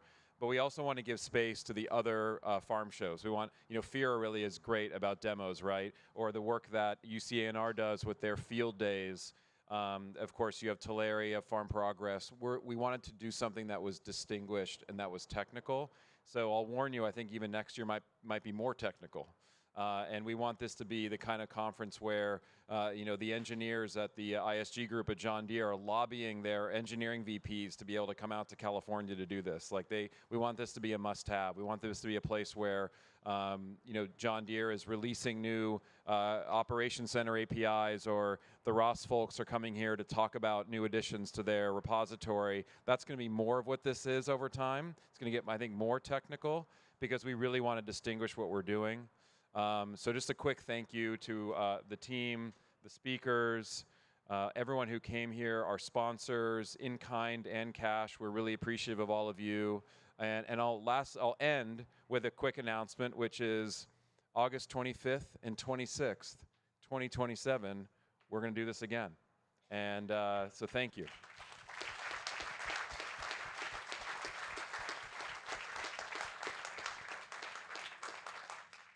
So yeah, there it is. You can save the date, put it in your phones, and just really appreciate it. You can, of course, reach out to us with feedback. We just want to know what you think, honestly, to get moving on this. So yeah, thanks for coming to Salinas. Thanks for being here. Thanks for being so committed. Thanks for all your great questions. And let's build cool stuff. Thanks, everybody.